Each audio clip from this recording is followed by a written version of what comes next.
ਪੰਜਾਬ ਨੂੰ ਕਿੱਥੇ ਜੇ ਖੜਾ ਦੇਖਦੇ ਹੋ? ਨੌਜਵਾਨੀ ਜਿਹੜੀ ਕਾਫੀ ਭੱਜਦੀ ਨਜ਼ਰ ਆਈ ਆ ਪੰਜਾਬ 'ਚ। ਅਸਲ 'ਚ ਤਾਂ ਜਿਹੜੀ ਅੰਮ੍ਰਿਤਪਾਲ ਭਾਈ ਸਾਹਿਬ ਨੇ ਜਿਹੜੀ ਇੱਕ ਮੁਹਿੰਮ ਚਲਾਈ ਹੋਈ ਹੈ ਉਸ ਦੀ ਬਹੁਤ ਸਖਤ ਲੋੜ ਸੀ, ਕਿਉਂਕਿ ਪੰਜਾਬ ਬਹੁਤ ਬੁਰੇ ਹਾਲਾਤਾਂ 'ਚੋਂ ਗੁਜ਼ਰਦਾ ਪਿਆ। ਇੱਕ ਇੱਕ ਪਿੰਡ 'ਚ ਇੰਨੇ ਮੁੰਡੇ ਨਸ਼ਿਆਂ ਦੇ ਵਿੱਚ ਗਰਕ ਹੋ ਗਏ ਨੇ। ਐਸੇ ਪੰਜਾਬ 'ਚ ਪਿੰਡ ਹੋ ਗਏ ਜਿਨ੍ਹਾਂ ਦੇ ਨਾ ਕੋਈ ਬਰਾਤ ਪੂਰੇ ਪਿੰਡ ਦੀ ਨਾ ਗਈ ਹੈ ਨਾ ਆਈ ਹੈ ਉਹਨਾਂ ਪਿੰਡਾਂ ਦੇ ਵਿੱਚ। ਔਰ ਇਹ ਚੀਜ਼ ਨਾ ਤਾਂ ਕੋਈ ਦੱਸ ਰਿਹਾ, ਨਾ ਹੀ ਕੋਈ ਮੀਡੀਆ ਵਾਲਾ ਇਹਦੇ ਉੱਤੇ ਚਰਚਾ ਕਰਦਾ ਪਿਆ, ਨਾ ਗੱਲ ਹੁੰਦੀ ਪਈ ਹੈ। ਜਿਹੜਾ ਕੋਈ ਕਰਦਾ ਉਹਨੂੰ ਬੰਦ ਕਰਾ ਦਿੱਤਾ ਜਾਂਦਾ, ਉਹਨੂੰ ਚੁੱਪ ਕਰਾ ਦਿੱਤਾ ਜਾਂਦਾ। ਪੰਜਾਬ ਨੂੰ ਮੈਨੂੰ ਲੱਗਦਾ ਹੈ ਕਿ ਬਚਾਉਣ ਦੇ ਲਈ ਕਿ ਇਸ ਤੋਂ ਸਾਡੇ ਕੋਲ ਹੋਰ ਕੋਈ ਚਾਰਾ ਹੀ ਨਹੀਂ ਹੈ ਕਿ ਪੰਜਾਬ ਬਚਾਇਆ ਜਾ ਸਕਦਾ, ਪਰ ਪੰਜਾਬ ਨੂੰ ਜਿਹੜਾ ਬਚਾਉਣ ਦੀ ਗੱਲ ਕਰਦਾ ਉਸ ਨੂੰ ਖਾਲਿਸਤਾਨੀ ਉਗਰਵਾਦੀ ਤੇ ਜਾਂ ਫਿਰ ਉਸ ਨੂੰ ਇਹ ਕਿਹਾ ਜਾਂਦਾ ਕਿ ਦੇਸ਼ ਨੂੰ ਤੋੜ ਰਿਹਾ ਹੈ। ਸੁਧਾਰ ਕੁਝ ਨਹੀਂ ਹੋਇਆ ਅਜੇ ਵੀ। ਸਿੱਖਾਂ ਦੇ ਨਾਲ ਜੋ ਵਤੀਰਾ ਹੁੰਦਾ ਪਿਆ, ਜੋ ਪੰਜਾਬ ਦੇ ਨਾਲ ਜੋ ਕੁਝ ਹੁੰਦਾ ਪਿਆ, ਕੋਈ ਸੁਣਦਾ ਹੀ ਨਹੀਂ ਪਿਆ, ਕੋਈ ਸੁਣਵਾਈ ਨਹੀਂ ਹੈ। ਲੱਲਣ ਟੌਪ ਇੱਕ ਚੈਨਲ ਹੈ, ਉਹਨਾਂ ਨੇ ਭਾਈ ਸਾਹਿਬ ਦੇ ਉੱਤੇ ਬਹੁਤ ਨੈਗੇਟਿਵ ਜਿਹਾ ਇੱਕ ਪ੍ਰੋਗਰਾਮ ਬਣਾਇਆ। ਪਿੱਛੇ ਜੇ ਮੈਨੂੰ ਫੋਨ ਕੀਤਾ, ਉਹਨਾਂ ਨੇ ਕਹਿੰਦੇ ਜੀ ਤੁਸੀਂ ਆਪਾਂ ਉਹਦਾ ਕੋਈ ਇੰਟਰਵਿਊ ਕਰਵਾ ਦਿਓ। ਮੈਂ ਕਿਹਾ ਜੈਸੇ ਆਪਨੇ ਪਹਿਲੇ ਬਣਾਇਆ ਵੈਸੇ ਬਣਾ ਦਿਓ। ਖਾਲਿਸਤਾਨ ਹੱਲ ਬਚਦਾ, ਪਰ ਪੰਜਾਬ ਦੇ ਵਿੱਚ ਜਿਹੜੇ ਕੌਮ ਆ ਉਹ ਸੰਘਰਸ਼ ਦੇ ਵਿੱਚੋਂ ਦੀ ਗੁਜ਼ਰ ਚੁੱਕੀ ਆ। ਜਦੋਂ ਕਿ ਖਾਲਿਸਤਾਨ ਦੀ ਗੱਲ ਕਰਦਾ ਤਾਂ ਕਈ ਘਰ ਉਹਨਾਂ ਨੌਜਵਾਨਾਂ ਨੂੰ ਰੋਕਣਾ ਚਾਹੁੰਦੇ ਨੇ ਕਿ ਨਾ ਅਜਿਹੀ ਗੱਲ ਨਹੀਂ ਕਰਨੀ, ਪਰ ਉਹਦਾ ਕੀ ਜਵਾਬ? ਆਮ ਹੀ ਹੁੰਦਾ ਨਾ, ਸਾਡੇ ਪਿੰਡਾਂ 'ਚ ਵੀ ਹੁੰਦਾ, ਸ਼ਹਿਰਾਂ 'ਚ ਹੁੰਦਾ, ਸਭ ਜਗ੍ਹਾ ਤੇ ਹੁੰਦਾ। 3-4 ਭਰਾ ਨੇ, ਨਹੀਂ ਬਣਦੀ, ਰੋਜ਼ ਡਾਂਗਾ ਖੜਕਦੀਆਂ, ਤੇ ਆਡੀ ਹੋ ਜਾਣਾ ਉਸ ਤੋਂ ਚੰਗਾ। ਤੇ ਜਿਹੜੇ ਨਹਿਰੂ ਨੇ, ਗਾਂਧੀ ਨੇ ਜਿਹੜੇ ਵਾਅਦੇ ਕੀਤੇ ਸੀ ਕਿ ਸਿੱਖਾਂ ਨੂੰ ਉਹਨਾਂ ਦਾ ਇੱਕ ਵਿਲੱਖਣ ਜਿਹਾ ਸਟੇਟ ਮਿਲੇਗਾ, ਉਹਨਾਂ ਦਾ ਇੱਕ ਵਿਸ਼ੇਸ਼ ਅਧਿਕਾਰ ਮਿਲਣਗੇ, ਉਹ ਕੁਝ ਹੋਇਆ ਨਹੀਂ। ਅਕਾਲ ਤਖਤ ਤੋਂ ਕਹਿੰਦੇ ਨੇ ਕਿ ਅਸੀਂ ਵੀ ਹੁਣ ਪੰਜਾਬ ਦੀ ਆਜ਼ਾਦੀ ਚਾਹੁੰਦੇ ਹਾਂ। ਉਹਨਾਂ ਬਾਰੇ ਕੀ ਤੁਹਾਡਾ ਥੋੜ੍ਹਾ ਬਹੁਤਾ ਹੈ ਕੋਈ ਵਿਚਾਰ ਕਿ ਜਿੱਦਾਂ ਜਥੇਦਾਰ ਸਾਹਿਬ ਬੋਲਦੇ ਰਹਿੰਦੇ ਨੇ ਕਈ ਵਾਰ? ਅੱਜ ਜਿੱਥੇ ਅਸੀਂ ਆਏ ਹੋਏ ਹਾਂ, ਅੱਜ ਜਥੇਦਾਰ ਸਾਹਿਬ ਜੋ ਅਕਾਲ ਤਖਤ ਸਾਹਿਬ ਦੇ ਸਾਬਕਾ ਜਥੇਦਾਰ ਸੀ ਗੁਰਦੇਵ ਸਿੰਘ ਜੀ, ਮੈਂ ਹੱਥ ਜੋੜ ਕੇ ਮਾਫੀ ਮੰਗਦਾ ਹਾਂ। ਮੇਰੀ ਔਕਾਤ ਨਹੀਂ ਹੈਗੀ ਕਿ ਅਕਾਲ ਤਖਤ ਸਾਹਿਬ ਦੇ ਜਥੇਦਾਰ ਸਾਹਿਬ ਨੂੰ ਕਹਾਂ, ਲੇਕਿਨ ਜਿੰਨੇ ਵੀ ਜਥੇਦਾਰ ਨੇ, ਕਿਸੇ ਵੀ ਧਿਰ ਦੇ, ਕਿਸੇ ਵੀ ਜਥੇਬੰਦੀ ਦੇ ਜਾਂ ਕਿਸੇ ਵੀ ਤਖਤ ਦੇ, ਇਹੋ ਜਿਹੇ ਜਿਹੜੇ ਜਥੇਦਾਰ ਸੀ, ਜੋ ਜਥੇਦਾਰ ਗੁਰਦੇਵ ਸਿੰਘ ਜੀ, ਇਹਨਾਂ ਤੋਂ ਸਿੱਖਣ ਵਾਸਤੇ ਬਹੁਤ ਕੁਝ ਹੈ। ਭਾਈ ਸਾਹਿਬ ਦੇ ਨਾਲ ਚੱਲਦੇ ਹੋ। ਭਾਈ ਸਾਹਿਬ ਕਈ ਜਗ੍ਹਾ ਤੇ ਅਜਿਹੀਆਂ ਸਟੇਟਮੈਂਟਾਂ ਦਿੰਦੇ ਨੇ ਕਿ ਇੱਥੇ ਪੰਜਾਬ ਦੇ ਵਿੱਚ ਸਿਰਫ ਪੰਜਾਬੀ ਹੀ ਰਹਿਣ, ਹੋਰ ਕੋਈ ਸਟੇਟ ਦਾ ਆ ਕੇ ਇੱਥੇ ਰਹਿ ਨਹੀਂ ਸਕਦਾ ਜਾਂ ਜ਼ਮੀਨ ਨਹੀਂ ਖਰੀਦ ਸਕਦਾ। ਅਜਿਹੀਆਂ ਗੱਲਾਂ ਕਾਫੀ ਆਉਂਦੀਆਂ ਨੇ, ਸਟੇਟਮੈਂਟਾਂ ਜਿਹੜੀਆਂ ਆਉਂਦੀਆਂ ਨੇ। ਪਰ ਜਿਹੜੇ ਪੰਜਾਬੀ ਹੋਰ ਸਟੇਟਾਂ ਦੇ ਵਿੱਚ ਰਹਿ ਰਹੇ ਨੇ, ਜਿਵੇਂ ਹੁਣ ਤੁਸੀਂ ਵੀ ਬੰਬੇ ਦੇ ਵਿੱਚ ਰਹਿ ਰਹੇ ਹੋ, ਆਪਣਾ ਕਾਰੋਬਾਰ ਤੁਹਾਡਾ ਸੈੱਟ ਆ, ਤਾਂ ਫਿਰ ਉਹਨਾਂ ਨੂੰ ਵੀ ਤਾਂ ਉੱਧਰਲੇ ਲੋਕ ਕਹਿਣਗੇ ਵੀ ਤੁਸੀਂ ਇੱਥੇ ਕੀ ਕਰਨਾ ਹੋ ਪੰਜਾਬੀ? ਨਹੀਂ, ਦੇਖੋ, ਪੰਜਾਬ ਦੇ ਅੰਦਰ ਐਸੀਆਂ ਕਲੋਨੀਆਂ ਬਣ ਗਈਆਂ ਜਿੱਥੇ ਲਿਖਿਆ ਹੋਇਆ ਕਿ ਪੰਜਾਬੀ ਇੱਥੇ ਜ਼ਮੀਨ ਨਹੀਂ ਖਰੀਦ ਸਕਦਾ, ਇੱਥੇ ਘਰ ਨਹੀਂ ਖਰੀਦ ਸਕਦਾ। ਆਪਾਂ ਪੰਜਾਬ ਵਿੱਚ ਹੀ ਆਪਣੀ ਜ਼ਮੀਨ ਨਹੀਂ ਖਰੀਦ ਪਾ ਰਹੇ। ਇਹੋ ਜਿਹੇ ਹਾਲਾਤ ਬਣੇ ਜਾ ਰਹੇ ਨੇ। ਚੰਡੀਗੜ੍ਹ ਆ ਜਾਓ, ਜਿਹਦੇ ਆਸ-ਪਾਸ ਦੇ ਇਲਾਕਿਆਂ 'ਚ ਆ ਜਾਓ, ਖਰੜ ਵਗੈਰਾ ਵਿੱਚ ਤੁਹਾਨੂੰ ਟਾਵਾਂ ਕੋਈ ਸਿੱਖਾਂ ਦਾ ਘਰ ਮਿਲਦਾ ਪਿਆ। ਬਈ ਕੀ ਲੱਗਦਾ ਗਾ ਜਿਹੜਾ ਸਿੱਧੂ ਮੂਸੇਵਾਲੇ ਦਾ ਕਤਲ ਹੋਇਆ, ਉਸ ਤੋਂ ਪਹਿਲਾਂ ਸੰਦੀਪ ਨੰਗਲ ਅੰਬੀਆਂ ਦਾ ਗੋਲੀਆਂ ਮਾਰ ਕੇ ਕਤਲ ਕਰ ਦਿੱਤਾ ਜਾਂਦਾ, ਤੇ ਹਲੇ ਤੱਕ ਬਾਈ ਦੀਪ ਸਿੱਧੂ ਦੇ ਜਿਹੜੇ ਕਿ ਜਾਂਚ ਹੀ ਨਹੀਂ ਹੋਈ ਹੈਗੀ, ਉਸ ਦਾ ਵੀ ਨਹੀਂ ਪਤਾ ਲੱਗ ਸਕਿਆ ਕਿ ਕਤਲ ਸੀ ਜਾਂ ਐਕਸੀਡੈਂਟ ਸੀ। ਅਜਿਹਾ ਪੰਜਾਬ ਦੇ ਨੌਜਵਾਨਾਂ ਨਾਲ ਹੀ ਕਿਉਂ ਹੁੰਦਾ ਗਾ, ਜਿਹੜੇ ਉਹ ਵੀ ਪੰਜਾਬ ਦਾ ਦਰਦ ਰੱਖਦੇ ਨੇ? ਜੋ ਦੀਪ ਸਿੱਧੂ ਭਾਜੀ ਦਾ ਸੀਗਾ, ਉਹਦੇ ਮਰਡਰ ਸੀਗਾ। ਉਹ ਆਪਾਂ ਪਹਿਲੇ ਦਿਨ ਤੋਂ ਬੋਲ ਰਹੇ ਹਾਂ, ਅੱਜ ਵੀ ਬੋਲਦੇ ਹਾਂ। ਕੋਈ ਐਸੀ ਗੱਲ ਨਹੀਂ ਹੈਗੀ ਜਿਸ ਦੇ ਲਈ ਇਹ ਮੰਨ ਲਿੱਤਾ ਜਾਵੇ ਕਿ ਇਹ ਮਰਡਰ ਨਹੀਂ ਸੀ। ਔਰ ਸੰਦੀਪ ਜਿਹੜਾ ਕਬੱਡੀ ਦਾ ਪਲੇਅਰ ਸੀਗਾ, ਉਹਦੇ ਉਹਨਾਂ ਦੀ ਆਪਸੀ ਰੰਜਿਸ਼ ਦੇ ਵਿੱਚ ਜੋ ਵੀ ਗੈਂਗਸਟਰ ਯੂਜ਼ ਕੀਤੇ ਗਏ। ਔਰ ਇਹ ਸਾਡੇ ਜਿਹੜੇ ਸਿੱਧੂ ਮੂਸੇਵਾਲਾ ਸਾਹਿਬ ਦਾ ਮਰਡਰ ਹੋਇਆ, ਇਸ ਦੇ ਵਿੱਚ ਇੱਕ ਗੁੰਝਲ ਜਿਹਾ, ਉਹ ਕਦੀ ਸਮਝ ਨਹੀਂ ਆਉਂਦਾ। ਰੋਜ਼ ਹੀ ਕੋਈ ਇੱਕ ਨਵਾਂ ਬੰਦਾ ਗ੍ਰਿਫਤਾਰ ਕਰ ਲਿਆ, ਇਹ ਗ੍ਰਿਫਤਾਰ ਕਰ ਲਿਆ, ਉਹ ਗ੍ਰਿਫਤਾਰ ਕਰ ਲਿਆ, ਪਤਾ ਨਹੀਂ 20-25 ਗ੍ਰਿਫਤਾਰੀਆਂ ਹੋ ਚੁੱਕੀਆਂ। ਕੁਝ ਕਲੀਅਰ ਮੈਨੂੰ ਤਾਂ ਅਜੇ ਤੱਕ ਸਮਝ ਨਹੀਂ ਆਇਆ, ਔਰ ਮੈਨੂੰ ਇਹ ਲੱਗਦਾ ਨਹੀਂ ਕਿ ਕਦੀ ਕਲੀਅਰ ਸਮਝ ਆਏਗਾ।